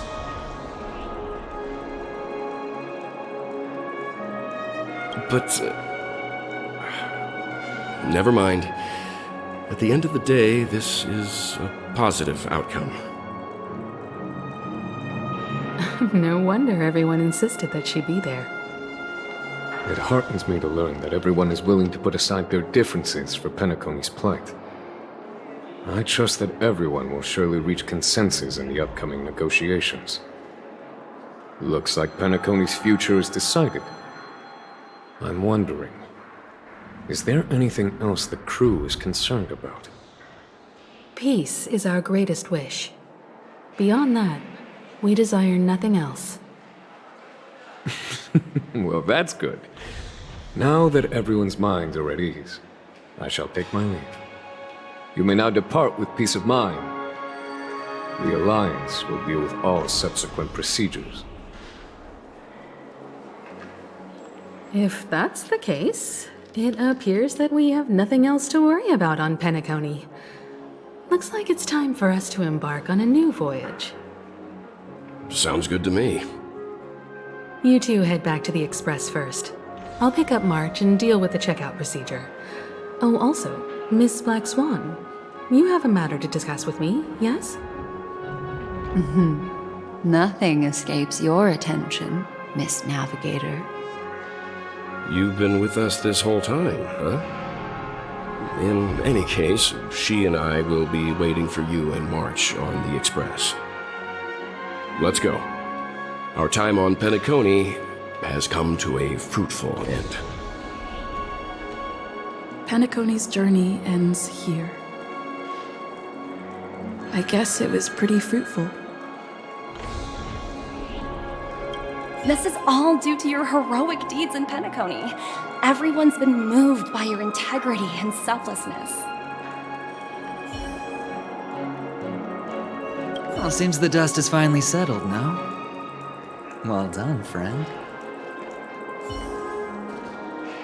I am truly happy for the Dream Chasers on Penacony. The cosmos' brightest and, let's admit, dimmer intellects are now at their service. The navigation meeting is about to start. We're all waiting for you. When did the Express become so lively? Ahem.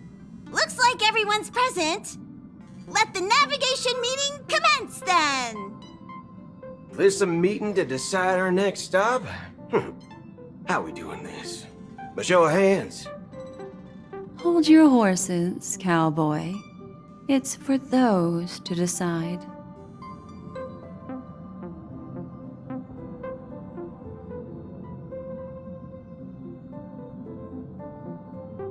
Allow me to explain. Mr. Boothill and Miss Black Swan submitted a request to temporarily travel with the Express for their own personal reasons. As you all may know, the Astral Express never declines any passenger whose heart yearns for the distant stars. Therefore, they will be traveling with us for a while until they reach their destinations. Whoa, the Express is going to be much livelier now. But, Miss Black Swan, you better not use your memo keeper abilities to pull any pranks. Understood, Miss March. I promise you, you'll never see me in your room while you're taking a break.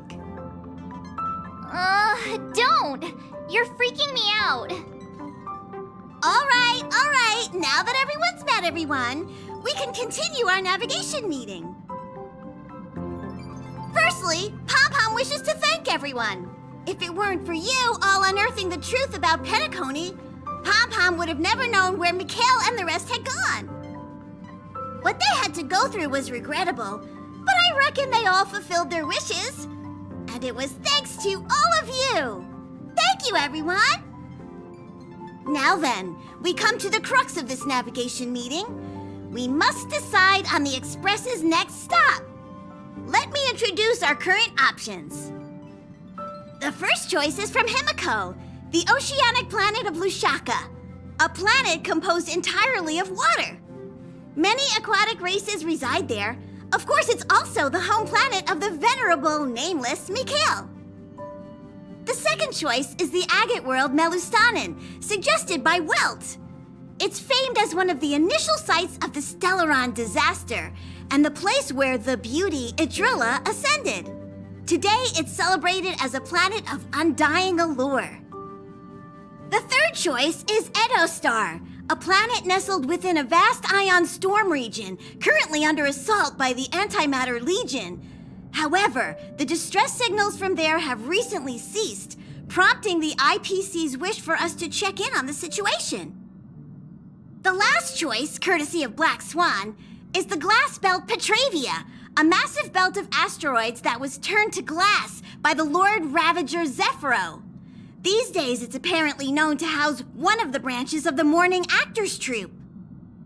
Ooh, so many options. I'm seeing stars already. Next up, everyone will select the destination that they wish to visit, and then we'll put it to a vote.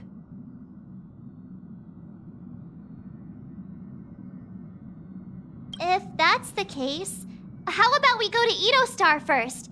If that planet really is in danger, then we should go help them out. March is right. Though the fact that the distress signals have ceased means we're probably too late. But I still think we should investigate the situation there. You and Dan Heng make good points. I'll throw in a vote for Edostar too. If that's the general sentiment, then we should indeed investigate. I vote for Edostar too. 4 votes for Edostar. 1 vote abstained. Looks like we have a winner.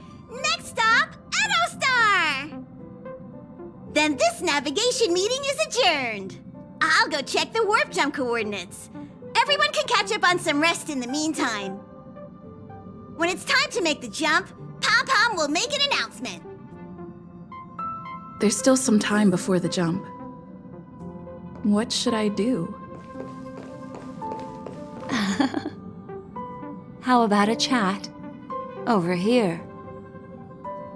Please let this trip be uneventful. Please let this trip be uneventful. Please let this trip be uneventful. Mumbling? I'm praying.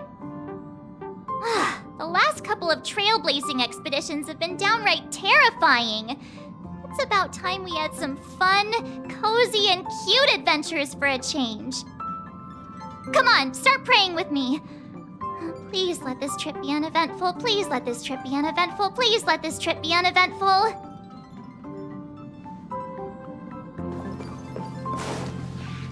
Huh.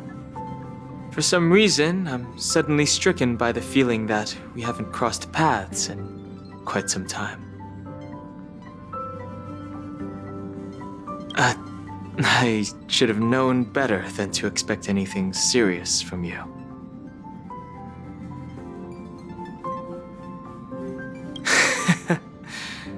Got it.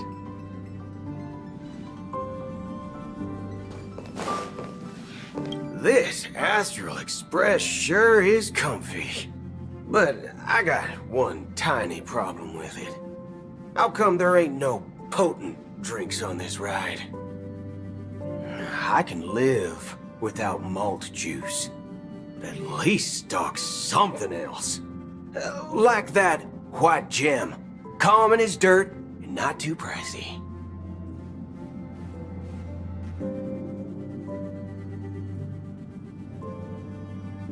Thanks, sister. Any low-cost swill will do. I ain't fussy. Ha! All these years out in the wild, and now I'm bunking in luxury. Gotta say, it's quite the treat.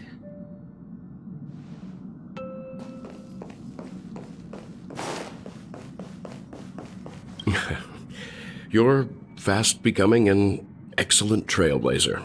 It's an honor to be able to watch you grow. Don't downplay your achievements. Everyone has witnessed your growth. I've known many warriors in my time, and only a few achieve the kind of growth you have. Back home, where I'm from, you'd be rated at least an S tier. It's not been easy for you these past few days. You've earned some downtime. I'm looking forward to seeing how you'll perform on our next journey. Come to think of it, this trip to Penacony was the first time we trailblazed together, wasn't it?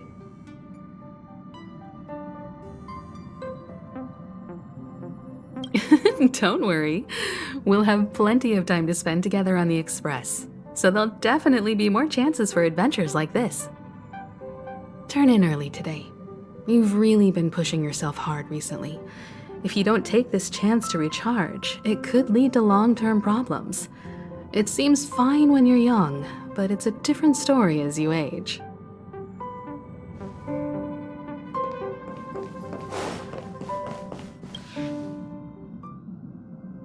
Oh, you're here. Seeing your reflection among the stars in the porthole really does seem somewhat surreal. How about it? This journey of beautiful dreams.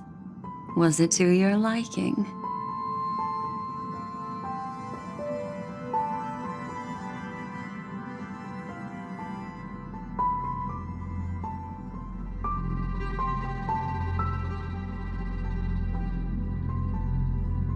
I can feel your obvious excitement.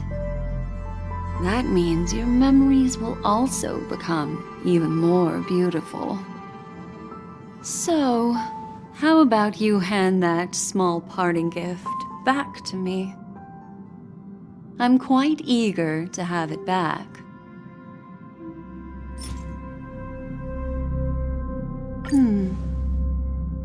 Oh?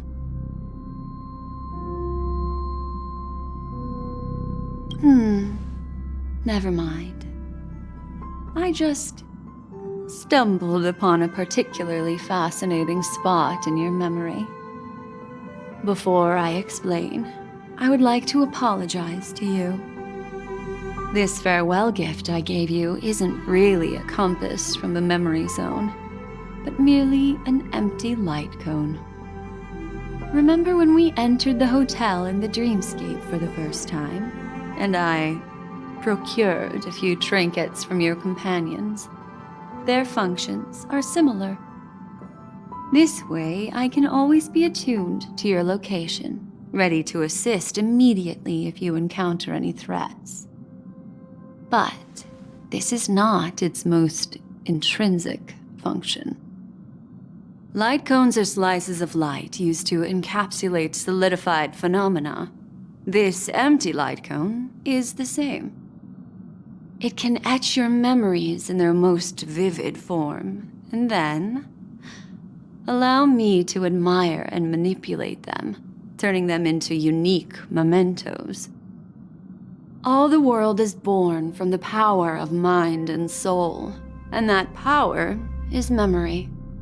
To prevent ourselves from being forgotten by the world, we must make the world remember us, or use our memories to recreate it.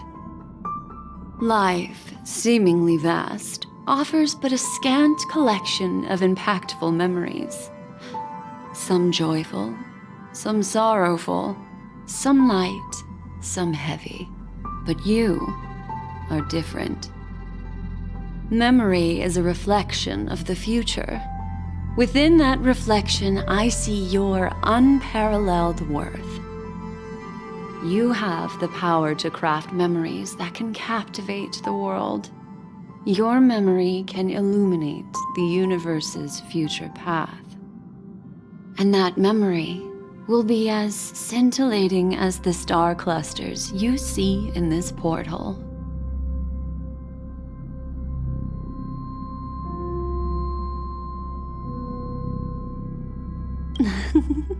How adorable. But do you know the deeper meaning behind it? The reason is simple. In this grandiose and ostentatious dream of the families, only you personally experienced the entire course.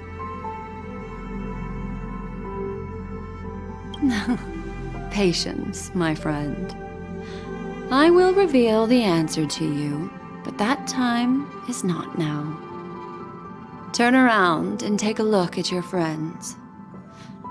Every one of them is reveling at the arrival of their next destination, all filled with hopes and expectations of their own present and future. Revealing everything at this moment would be a bit of a buzzkill, wouldn't it? I'm looking for an opportune time, a time when you're totally at ease. Perhaps when the night grows hazy and you're about to drift off would be the most opportune. How about one fine night? I will prepare the candles, aromatics, and even a cushy couch to create a cozy dreamland for you. And then I will tell you the answer in the form of a little bedtime story to lull you to sleep. Hi! Hello! Attention all passengers! The express is about to make the jump. Please be seated and hold on. It looks like we're finally about to set off. There are countless gleaming memories out there waiting for us.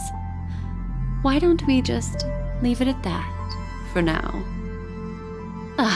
That's right.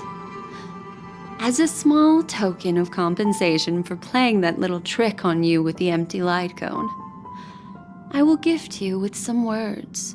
They hold great significance to me.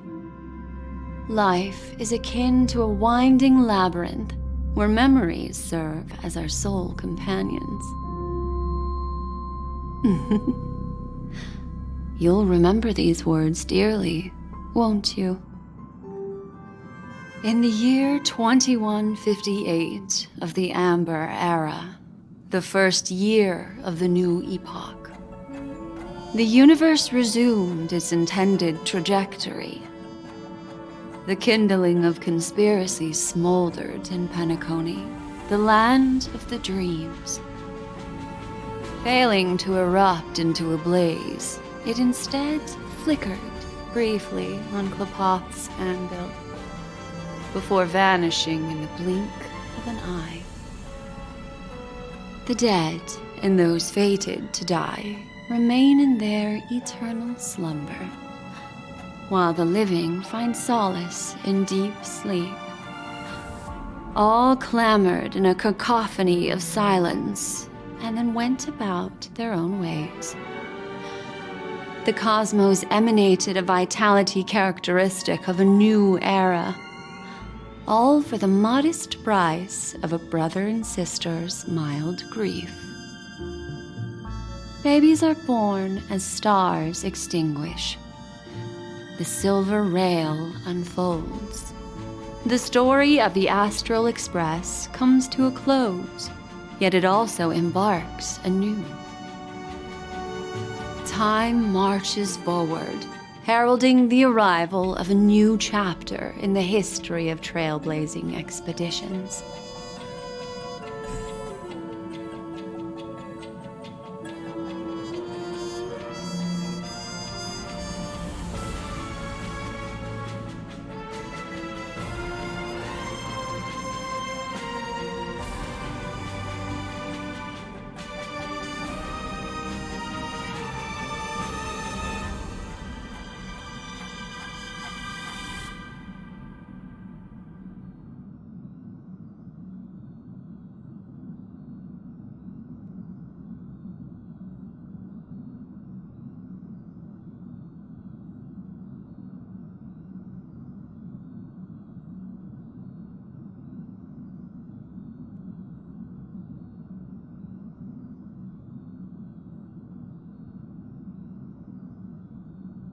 Countless shooting stars streak the sky tonight.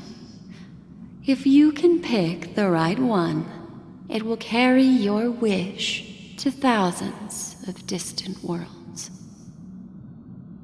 You're feeling very relaxed now, aren't you? So, then, it's time to tell you a little bedtime story.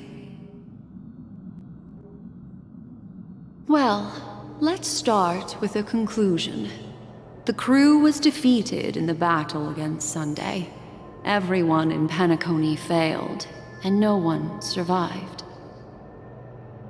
But don't panic. The truth, as horrifying as it may be, is not yet irreversible. There's still a glimmer of hope, and that's why I'm here. Next, I'll use this empty light cone that carries all your memories to relive everything that happened before. And when this story reaches its end, I'm sure someone as clever as you will notice that. There's a major flaw in the story you have experienced, yet within that flaw lies a glimmer of hope. Are you ready for it? Do you remember everything? When the clock turned back, the Express started a warp jump, sending you to a strange dream. You were bewildered back then, and then a Galaxy Ranger named Acheron showed you a way out. When you arrived at the Reverie Hotel, you met the doorman Misha and had a confrontation with Aventurine, an IPC representative. Thankfully, Acheron appeared again and helped you. After that, you saved Firefly and explored Penacony together. During the tour, you ran into Sparkle disguised as Sampo and accidentally entered a child's dream. There, I rescued both of you from death, but Firefly didn't return to reality. She realized the truth and tried to involve you in her plan, but that resulted in an accidental death. Even more unsettling, you soon encountered another murder. The 2 cases of death prompted you to investigate the truth behind the sweet dream. Despite your efforts to gather information about the 2 victims, you didn't make much progress. But you did learn about the watchmaker from Gallagher. Meanwhile, Aventurine was secretly carrying out his scheme, in which you were one of the pawns. In the midst of a fierce battle, Acheron revealed her true identity as an emanator of the Nihility and unsheathed her sword. That strike foiled Aventurine's plan and opened a passage between the sweet dream and the original memory zone. Upon your arrival at Dreamflux Reef, you learned the truth that death was actually dormancy, as well as the truth about the dreamscape, the Stellaron, and the bellboy, Misha. You split up with Sunday and Robin, looking for a way to seal the Stellaron. However, it turned out that Sunday and the Dream Master had their own hidden agenda. And you had to engage in an ultimate duel on the stage of the Charmony Festival. Finally, the story reached its conclusion. You emerged victorious, with the Trailblaze triumphing over the Order, and Penacony embracing a bright and peaceful future.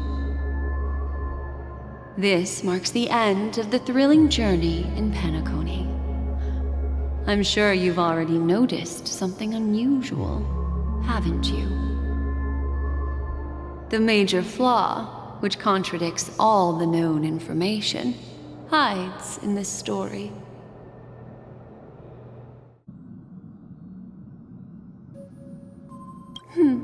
Little Misha. Or should I call him the Watchmaker?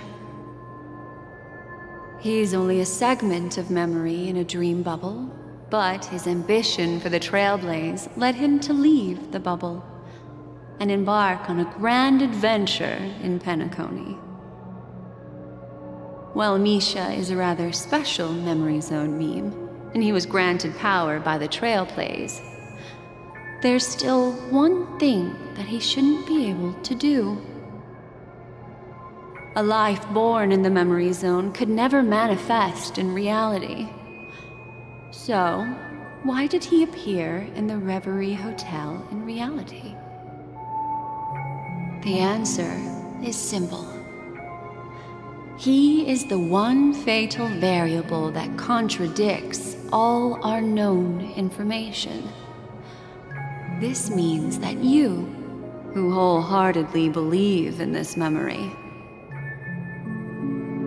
are still trapped in the dreamscape at this very moment. Wake up, sleepyhead.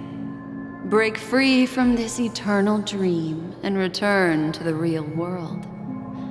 We'll find our answers there. The train is about to make the jump. 5, 4, 3, 2.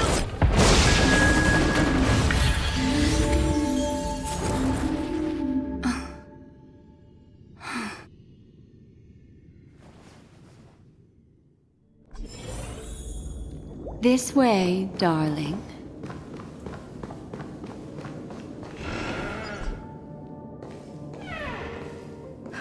Not another one.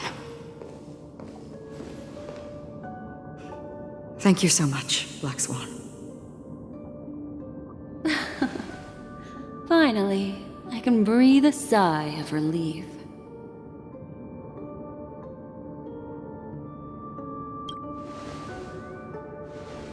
I understand you must be confused, and we'll do our best to shed light on the situation. However, before that, it's essential to know that this place is the rift between dream and reality. A place reserved only for those who have awakened from Enna's dream. Do you remember Sunday's ambitious plan? He intended to harness the power of the Stellaron, the collective will of over 100,000 Oak family members, and the desires of everyone in Penacony to usurp the harmony and restore the order. Unfortunately, it didn't stop there. From the early days of our journey into Asdana, we were already affected by the Stellaron. That strange dreamscape where we met. Maybe it was a sign that your thoughts were beginning to drift away.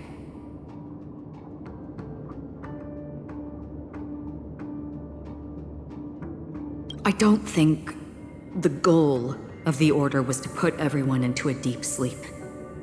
Quite the contrary. They used the Stellaron to catalyze the leakage of Asdana's memoria into the material world, allowing the dreamscape to blend with reality. And that included a lot of memoria from the Beyond the Sky Choir. As time came and went, the dreams eventually became indistinguishable from reality, and reality became an illusion.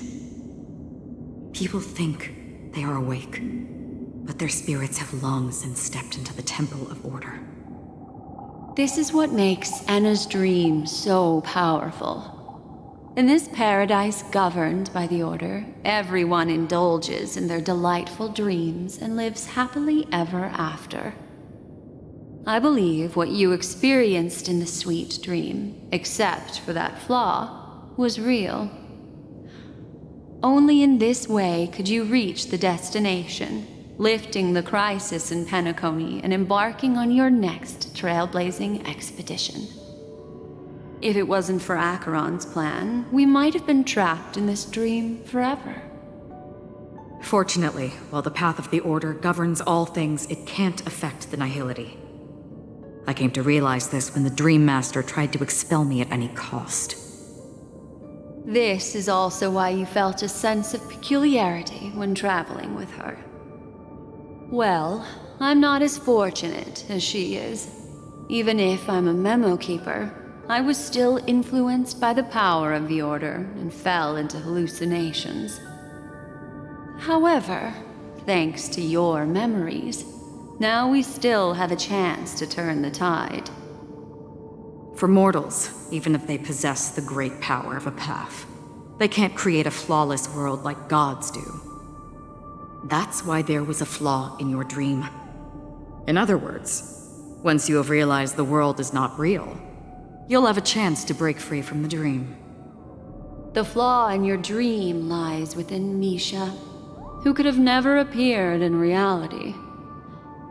When I turned the pages of your memories, I realized that I was in an illusion too.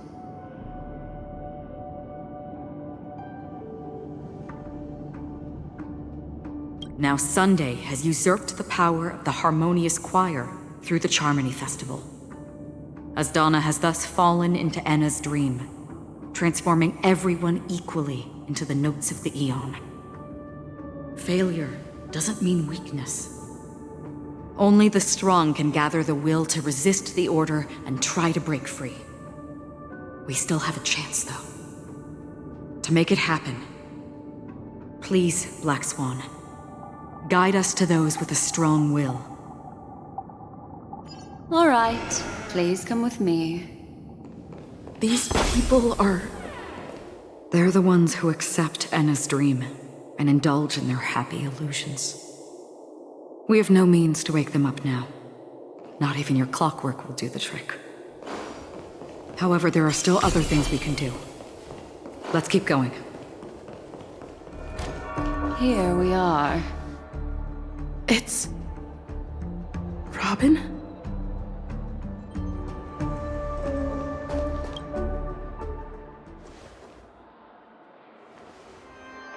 Finally, you've arrived. Let me introduce you to Robin. She woke up from Enna's dream by her own will, and it's this tough lady who led us here with her song. I woke up for the same reason as all of you. In the dream, I experienced something that could never occur in reality. Are we going to lock it up in a cage? I want to see it fly freely in the sky. Without us, this bird would be too fragile to survive on its own. Do you want it to die? No, but... Then let's take care of it together until it can return to the sky. Huh? Birds have wings because they're meant to fly. Even if they may crash on the ground one day, they shouldn't be trapped in a cage. Birds belong to the sky, so we should help them return there, right? The illusion was so impossibly blissful that I realized it was just a dream. And this is our final hope. Enna's dream is founded upon the harmonious choir, namely everyone's shared wishes. It will only materialize once the aspirations of all beings in Penacony merge as one. At present, it has become impervious due to people's desire to remain slumbering within the dream. And in order to destroy it, we must make everyone in Penacony want to wake up. Now comes the tricky part. How do we do it?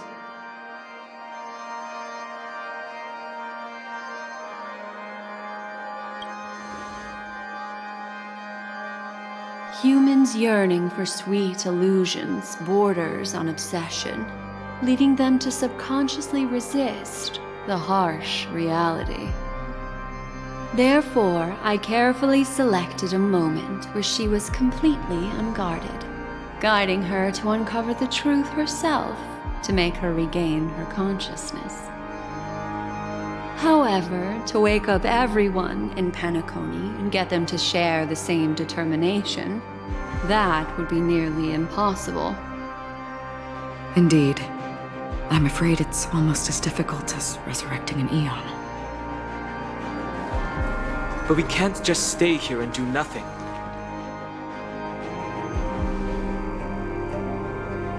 This is a critical moment for the whole universe. Who cares about some dumb number?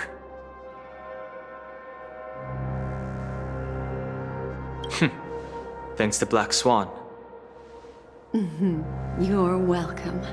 And thanks to the memo keepers in Penacony, too.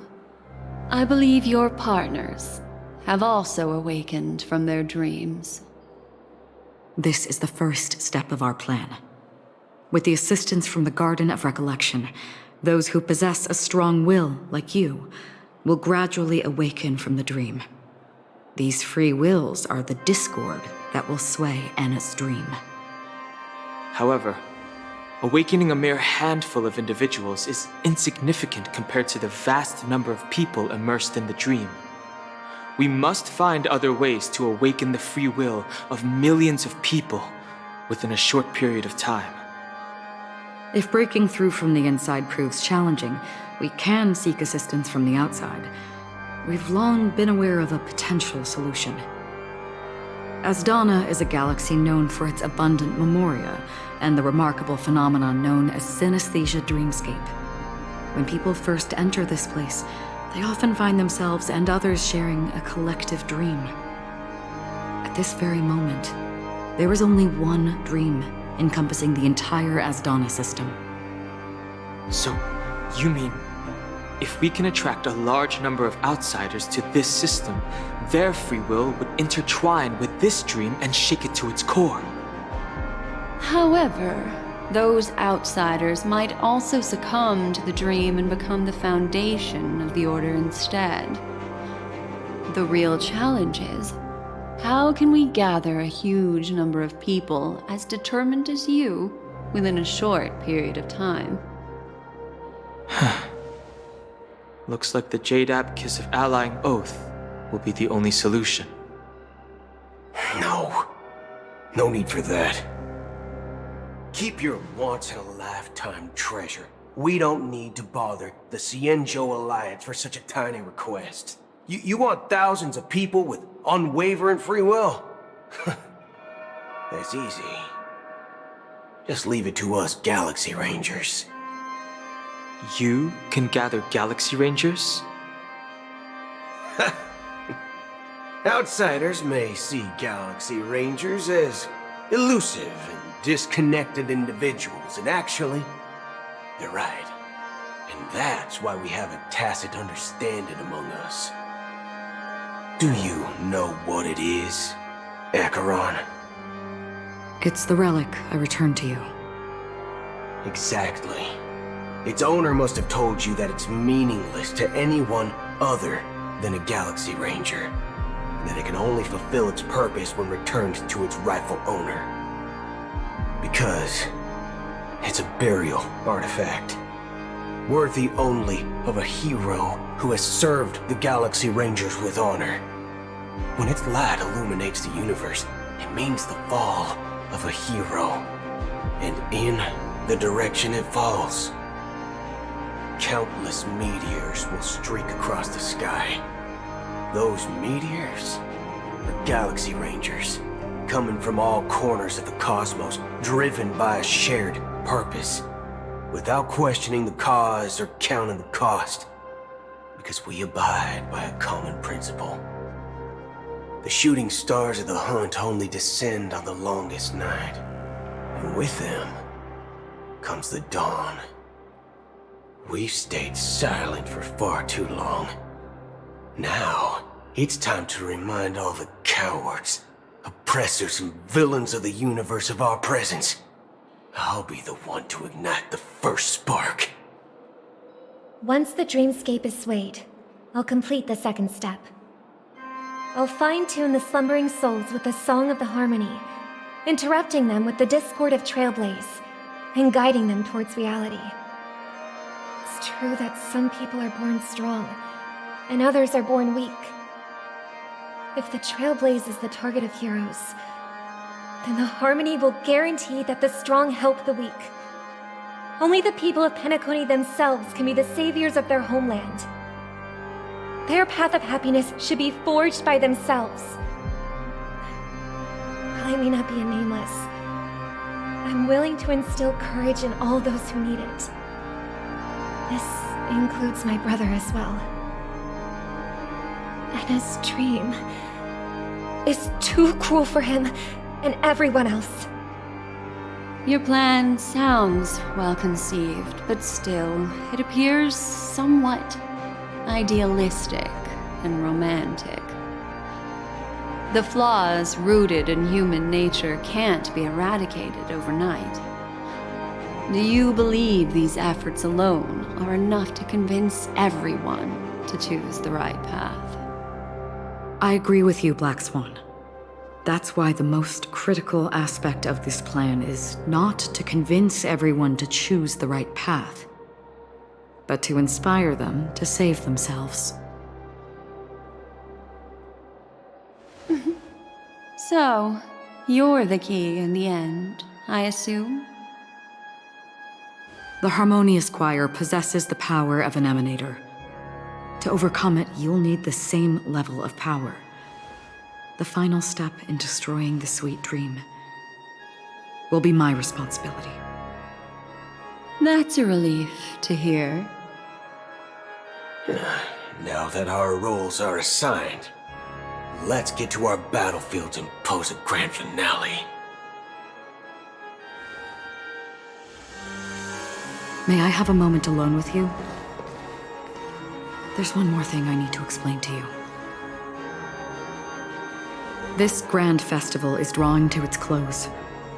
This is the starting point for the ultimate stage of our journey, just as it marked the beginning of all the stories in Penacony.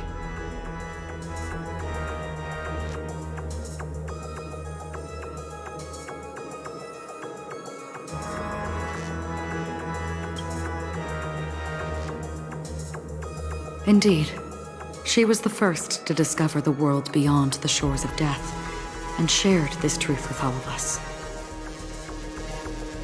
There's something you should know. We were able to locate you within this boundless dream, and find the key to breaking free from the dream. All because of one person's unwavering dedication. Firefly. She awakened from the dream ahead of others, discovered the Express amidst the stars, and brought us valuable information about the remnants of the Order. She may have been aided by the script, and it came at a cost. As you know, Firefly is a stowaway who entered the dreamscape in a different way from ours. Without the dream pool in the hotel or assistance from the family, she can only awaken from this dream in one way. A real death. We mustn't fail her determination. I'm not implying that we must win this fight no matter what, but our resolve should match that of that courageous lady. Are you ready?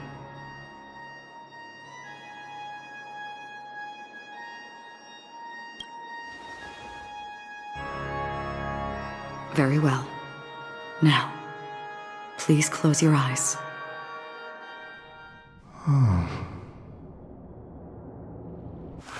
long has this reign been ongoing? If I remember correctly, it has lasted for decades, or even centuries. The unwavering determination of the Hunt followers persists even in death. But thankfully, we've guided those lost souls to their lives beyond. They were heroes in their time. And they won't be reduced to puppets of the Nihility in their death. You see, the shadows on the sea have vanished.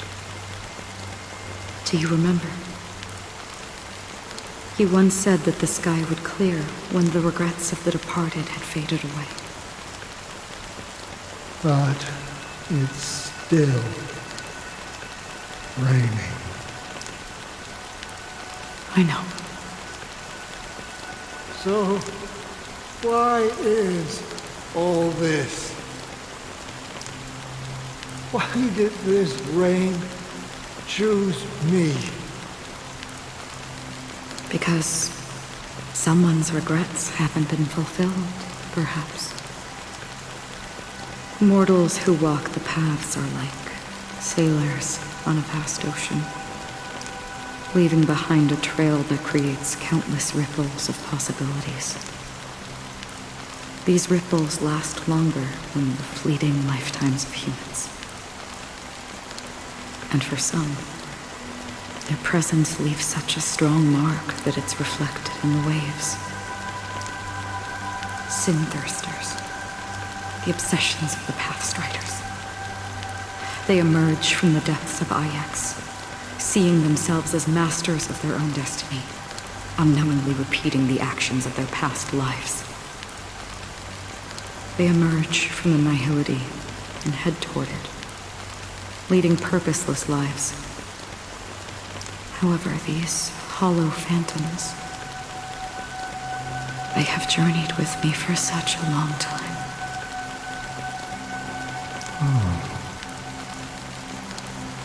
So this is how it is.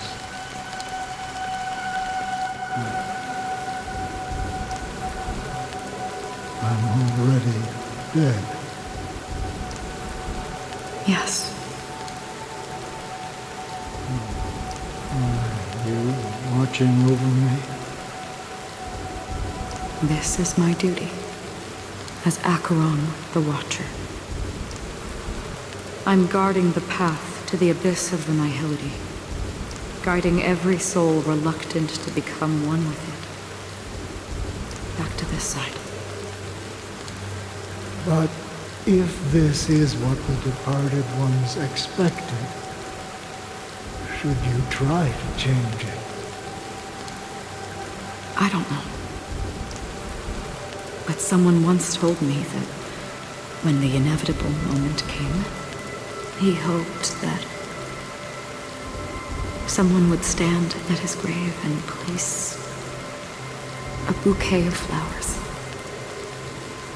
Even if It doesn't make sense at all. Some tasks have to be done, even if they are pointless. I have experienced that much already.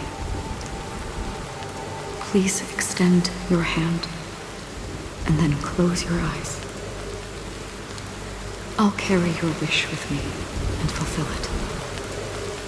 Only then will I be able to put an end to the final regret by the Dead Sea. Will I ever see them again? Yes, that is certain. Because it was you who told me about the Express, your 2 former companions. The expedition cut short by the swarm, your narrow escape from death, and your encounter with the Galaxy Rangers. And Penacony, the hometown to which you could never return. Yeah, for countless times I got rejected by the family and had to pass it by. But I knew that my companion was still there. Alone. Mikhail, are you still there? Take my hand and come with me. We will leave this place. You'll embark on a long, long journey, shrouded in darkness. But fear not, as a touch of red will be awaiting you at the end of the path. That's the color of existence. Follow it, and it'll guide you and illuminate the way out. By doing so, you'll eventually reunite in the warmth of the sunlight. Thank you. May death be the end of your boundless dream, guiding you back to the waking world. Welcome to the horizon of existence. This place is one of the thousands of manifestations belonging to the sleeping and shapeless. And it's also an exit out of the nihility for the awake ones. Let's bid our final farewells here.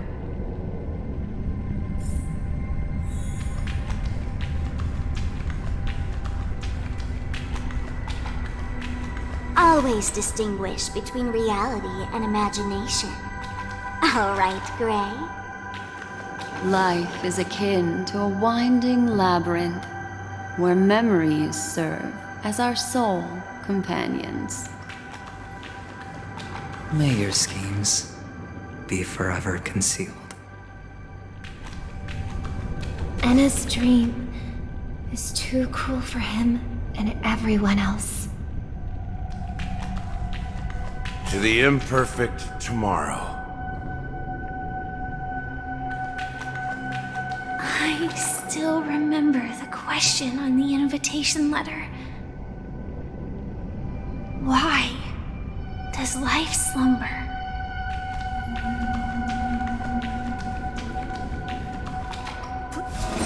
Why does life slumber? We don't know the answer yet, but we're about to awaken from this dream. Or perhaps such is the answer itself. Leave this place, return to where you belong, and awaken Penacony from this dream.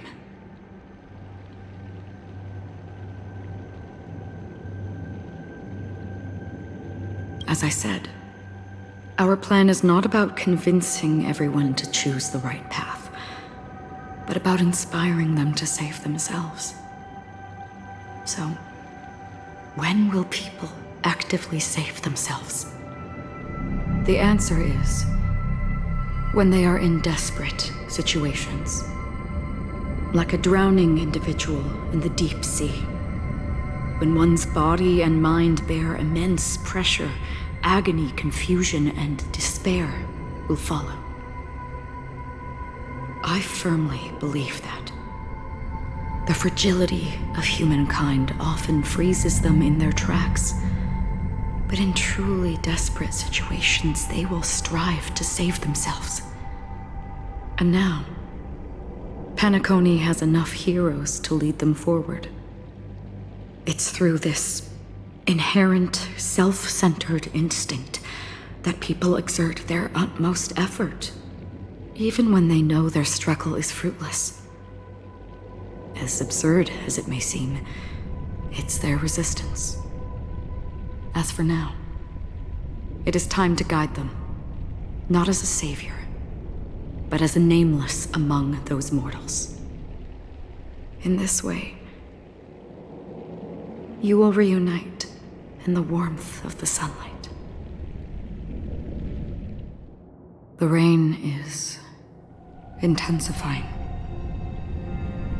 Before we part ways, please allow me to ask a few final questions.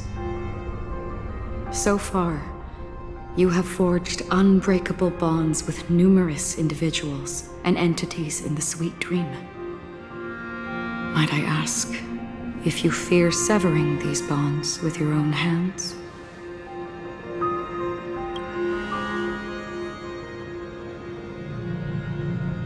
If there is a vast, lifelike dreamland that is virtually indistinguishable from reality, a realm without death, where everyone can attain the happiness and fulfillment they deserve, living blissfully ever after, I would ask, would you wish to stay?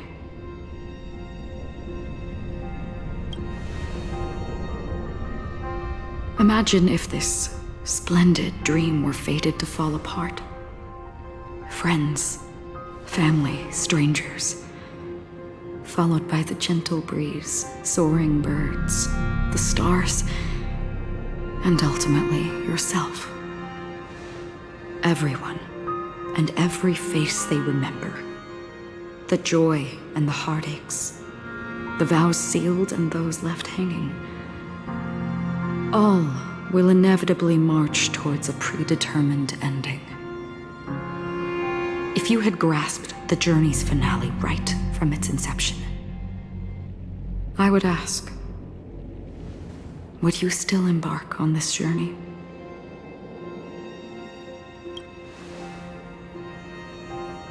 I'm glad. The answer itself doesn't matter. What matters is that you've made a decision. Listen, touch, and ponder. And therein lies the sensation. Cherish it, because that's what makes us exist.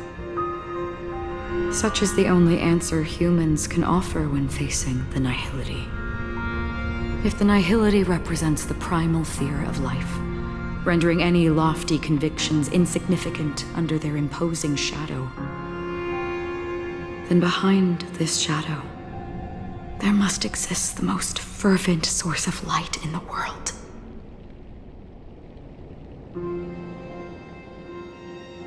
Just as every life that edges closer to death fervently approaches the end of the nihility, we must pursue that primordial light.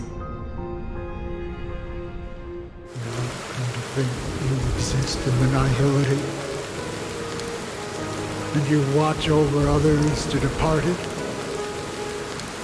Such a task is absurd and meaningless. Nevertheless, someone had to do it. As for the meaning you mentioned, even if it's a meaningless task, I've come this far, haven't I? Even if the future you forge may not even belong to you. It may not belong to me, but it definitely belongs to someone. What hardships you must have experienced. In that case, allow me to do something meaningless too. Please, do me the name.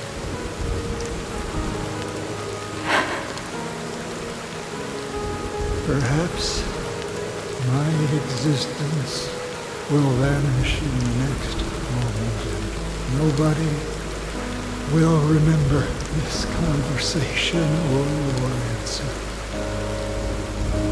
But I believe that your name should be remembered. And this universe will remember it as well.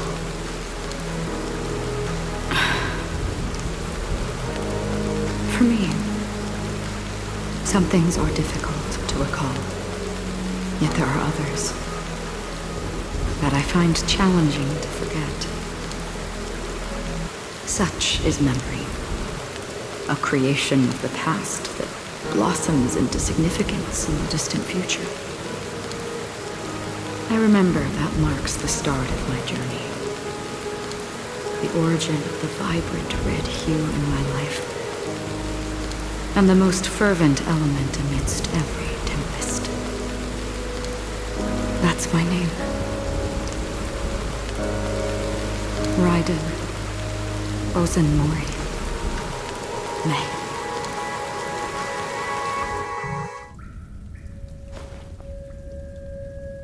The Golden Dream is getting restless.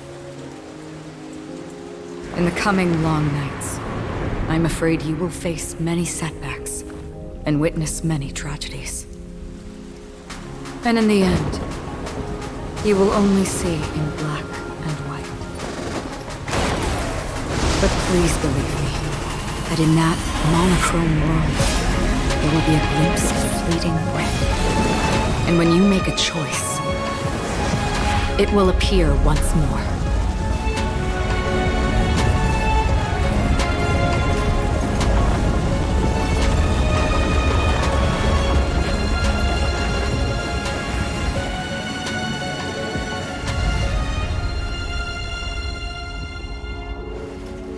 What you must do is ponder its significance, then return to the waking world.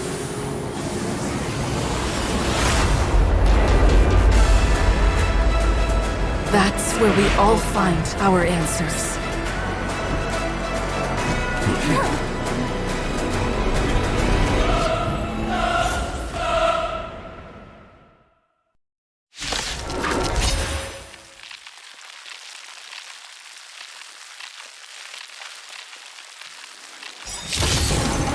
Have you broken free from the dream of order? We've done enough sleeping already. Let's show them a wake-up call. Let's you find the answer. Another journey begins. Destiny for Blaze. Together as one.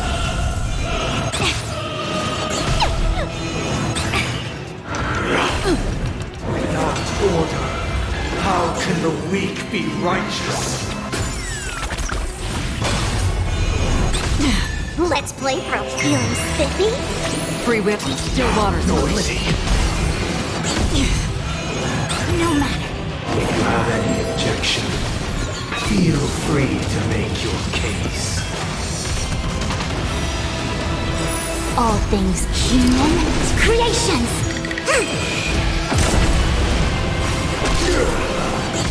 I'll take the lead. Wake up! I'll go. Enjoy eternal peace. Another journey begins. Destiny for oblivion.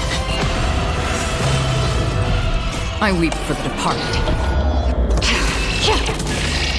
It too shall fall. Let's play our own melody. Let the show begin. Can you find the answer? Keep up with. Listen up. I came to converge and awaken. Let's play for a while. Free still waters of oblivion.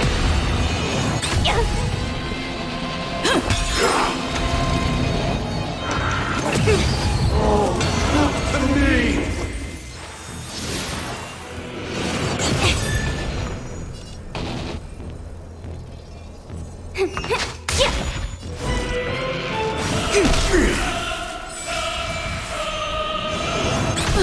Another journey begins.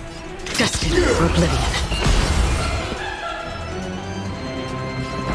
Wake up! Oh, wish. Again.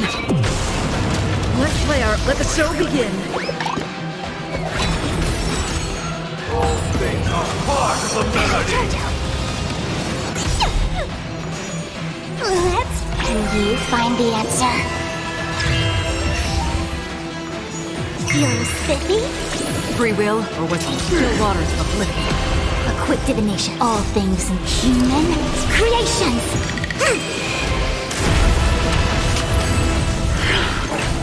Enjoy eternal peace. Yin and yang. Listen up. Noisy. I'll go easy, Mist.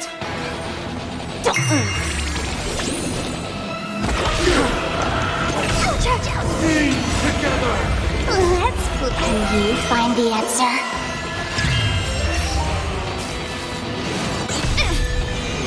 Again? I see through you. Converge and awaken. Still the same old. Wake up. All wish. No matter. Noise is fading. Yin and yang. All things human creations. Let's play for feeling spiffy. Another journey destined for oblivion. Disorderly noise. I'll take the lead. Listen up. Noisy. Let's play our. Let the show begin. A quick dip. Sink into a dream. No matter. Can you find the answer?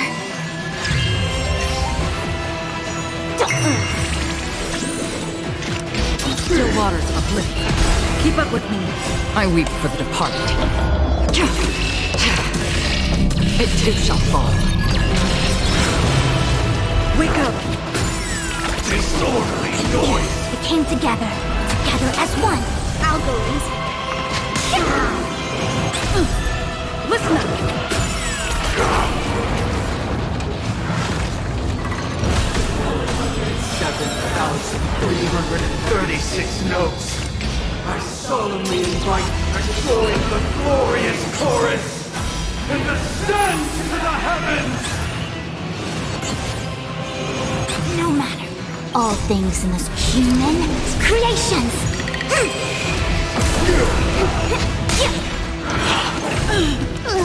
Can you find the answer?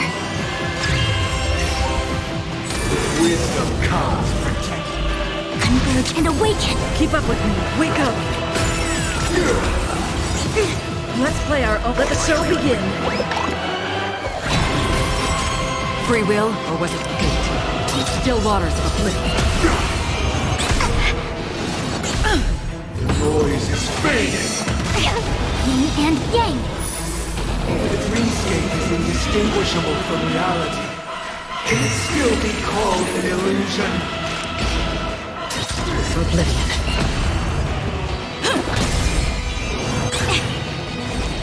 Together as one. This perfect melody I command. Recreate paradise anew!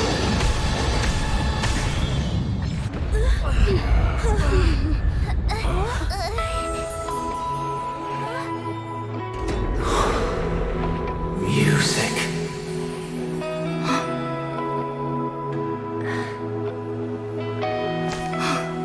There seems to be another kind of sound coming into the Order's symphony.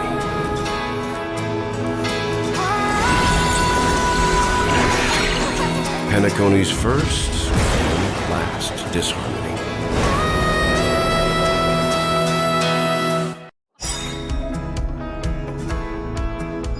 Those imprisoned in their dreams are awakening for freedom. Disorderly noise! Robin, is that you singing? You have heard their cries. This is not the paradise they hoped for.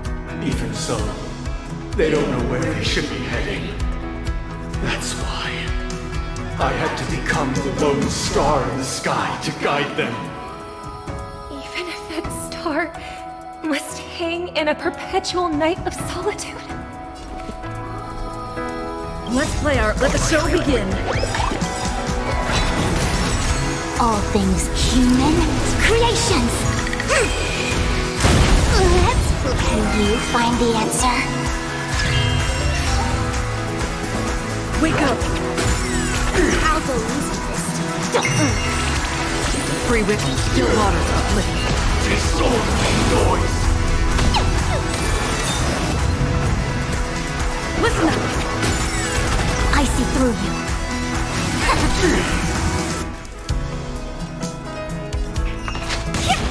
All things are part of the melody. Sink into a dream. Destined for oblivion. Wake up!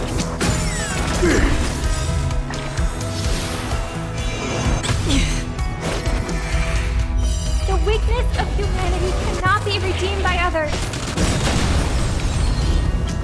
I weep for the departed. It too shall fall.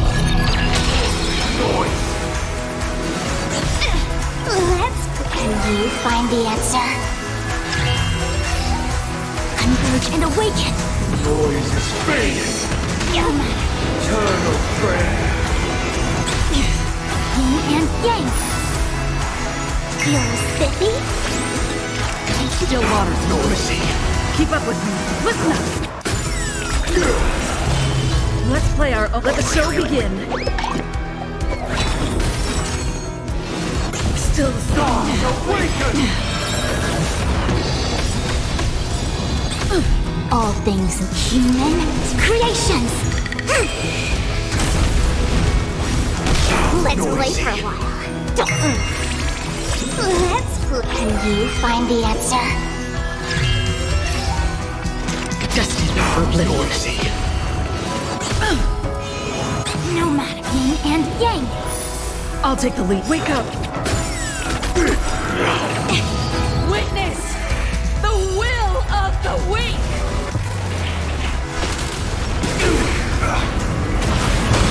It came together. Together as one. I'll go easy this time. Disorderly Still noise. waters of oblivion. Keep up, listen up! Disorderly noise.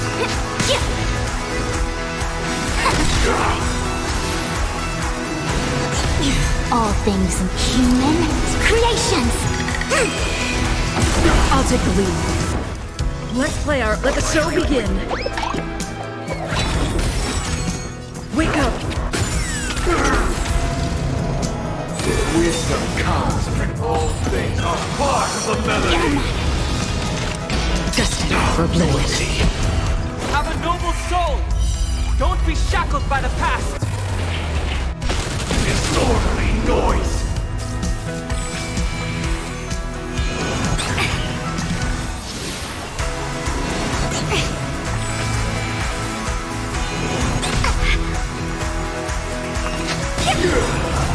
Can you find the answer?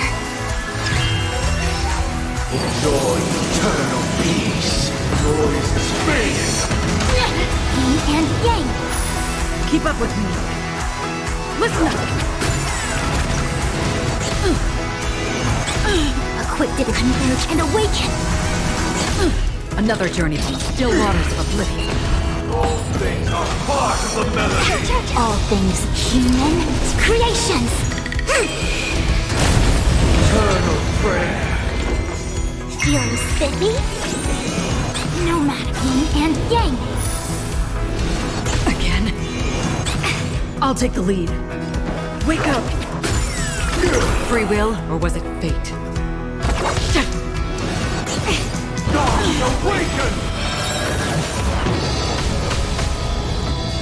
together as one.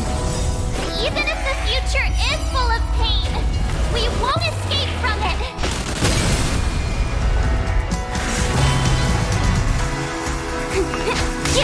Keep up with me. Let's play our own. Let the show begin.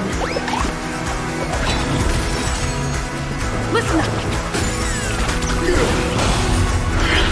Still the same. Uphold the truth, and you will. Let's pretend you find the answer. Destined for oblivion. I weep for the departed. It too shall fall. I see through you. Converge and awaken. Human creations.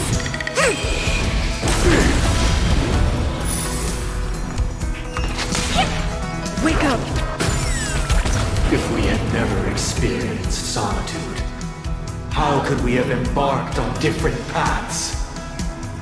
Now, our final talk has concluded. All the work of creation has been completed. The inevitable day has arrived. The embryo of philosophy will reshape for us all of reality. If your paradise can save more people, sever my path with your hands. Another journey begins.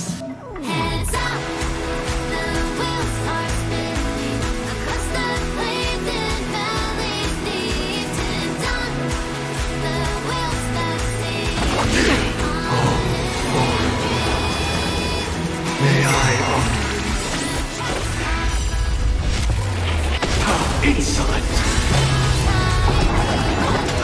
Equipped and together as one.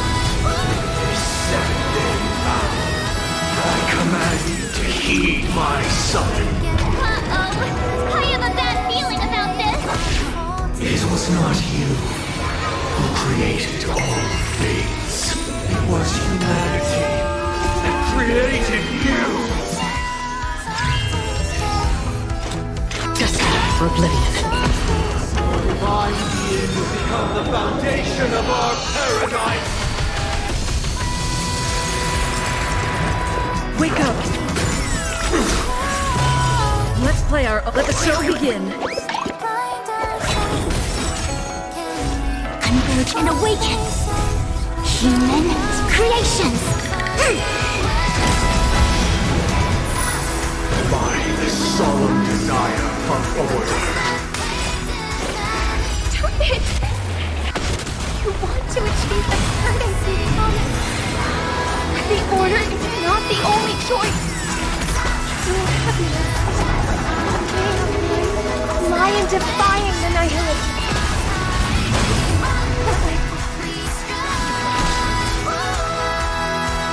Feeling spiffy? I'll take the lead. Wake up!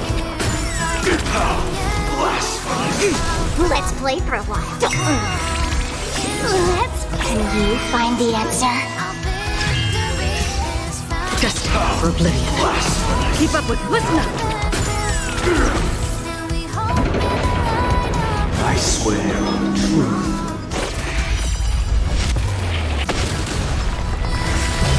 I see through you. Together as one. I swear on the calendar. I'll go easy.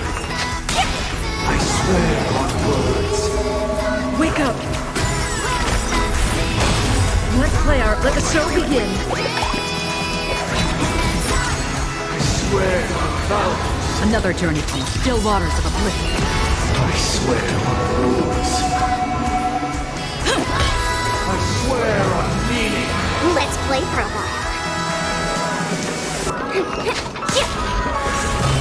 I swear on human dignity. Quick divination. Converge and awaken.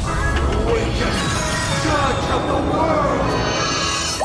Still the same again. All things human creations. Free will. Destined for oblivion.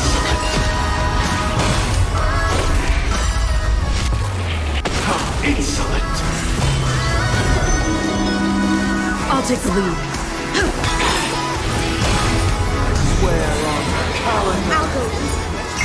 Could be. Can you find the answer? I swear on words. I see them together as one. I swear on values. Another one, still waters of oblivion. I swear on rules. Keep up with, listen up! I swear on meaning. Let's play pro. It came together. Justice for oblivion. I'll take the lead. Wake up! Algorithms don't.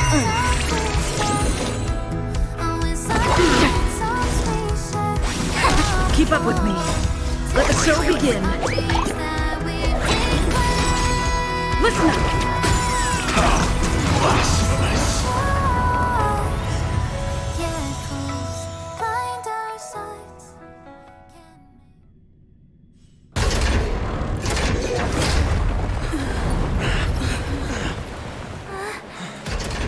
So, why does life slumber? Because someday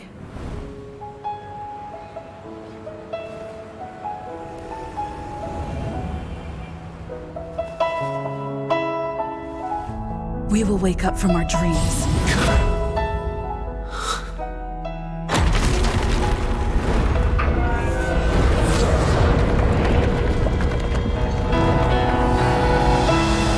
The night is still too short.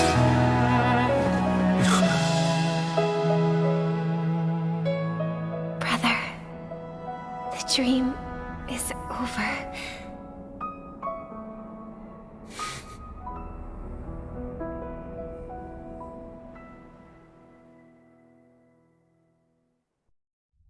In the first year of the AE 2158, a fiery conspiracy erupted in the land of the dreams, but soon faded in chaos and destruction. Whispers carried the tale of those fateful 48 system hours, when a sun teetered on the precipice of collapse. A paradise stood on the brink of destruction, and a world was poised to surrender to its new master. Amidst it all, a body decayed, a pack of vultures gathered, and a brother and sister were doomed for eternal separation. And so, an eon succumbed to slumber once more.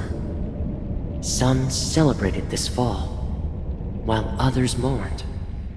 Among the insignificant witnesses, mere specks in the vast tapestry of the universe, it was said that this time, the Eon met their demise with dignity. As the cosmos bathed in the radiance of a pure dawn, a tempestuous storm brewed on the horizon. The chant of everything for the Amber Lord grew ever louder.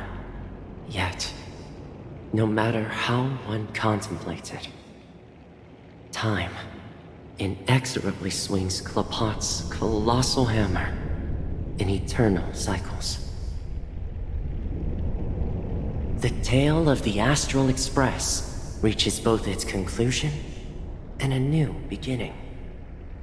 Time marches forward, heralding the arrival of a new chapter in the history of trailblazing expeditions.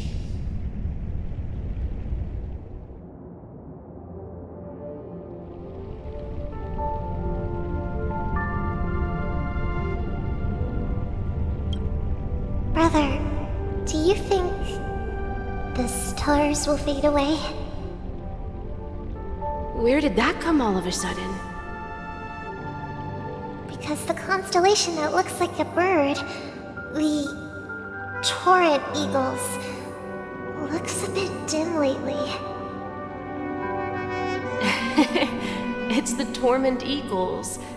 Don't worry, it's still there. It's located in the inner ring of Penacony and can only be seen when spring and summer overlap. As for the question you asked, I think stars do die, just like people. But do you know, sister? No star actually belongs to the present. The light we see from them is from a long time ago. Even after the stars perished, their light will travel millions of light years, spanning countless years, to illuminate the night sky of another world.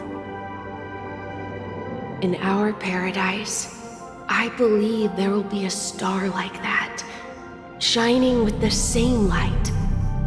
Its radiance will last forever, and its name will be happiness.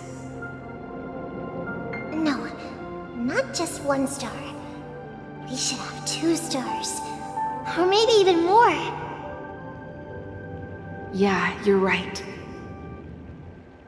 It's a deal. It's a deal, then. This is our promise, and nothing will sway our ideals.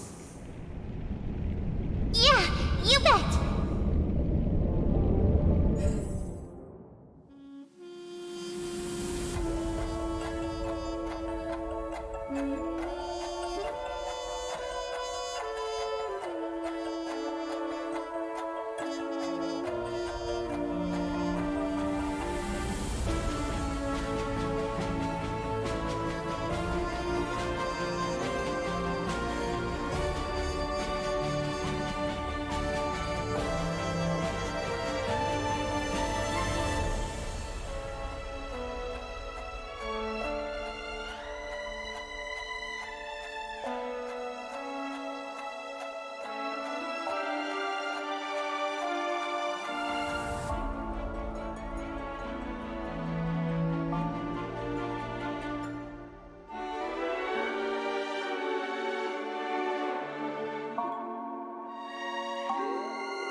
It's a pleasure to hear your voice again. Congratulations. You've become the biggest winner of this festival. Are you calling just to poke fun at me? No. I'm just impressed. Not only did you venture alone into Penacony and discover the truth of Dreamflux Reef, but you also managed to escape with the help of that Knight of Beauty. Remember the recording you received from your Trailblaze friend? It's now the most valuable chip in this game. However, this came at a high cost. Losing a cornerstone is a hefty price to pay. Diamond just called a meeting to discuss what to do with you. Just as I expected. So is Diamond planning to demote me, or kick me out of the 10 Stonehearts? Why don't you take a wild guess? Well, alright. Then I'll guess. He's going to promote me to P46? Alright. What will you wager? Are we talking about a real bet here? I don't want to wager anything just to escape your clutches. But if it's just a friendly bet, I'll put on the line what I did when we first met. I'll bet my life, ma'am. Interesting. But since it's Diamond's call, no one can predict the outcome. I'm on my way to Penacony. Once everyone is settled, we'll return to Pier Point for the final showdown. Sounds like I'll be out of the action for a while. Finally, a chance to kick back and relax. Yeah. Leave everything to me and Topaz, child. Thanks to you, as soon as the Jade Stone was delivered to the family's compound, we finished up our preparations. The seeds we planted have taken root. Soon, it'll be time to reap the rewards. Huh?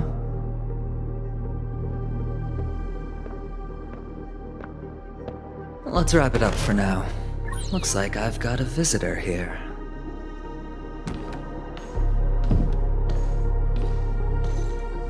Oh, so many surprises today. Didn't expect a Galaxy Ranger and wanted criminal to show up here. One who managed to take out 2 IPC members under the noses of our fleet. Do you understand what that means? Screw wubba boo, I just put him to sleep. Don't try to intimidate me with that nonsense. Besides, I've taken down more IPC lackeys than the residual value you squeezed. And I don't mind adding a few more zeros to my wanted poster. I have a question for you.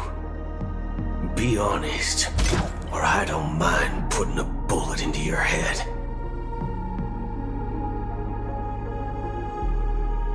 Tell me, where is Oswaldo Snyder?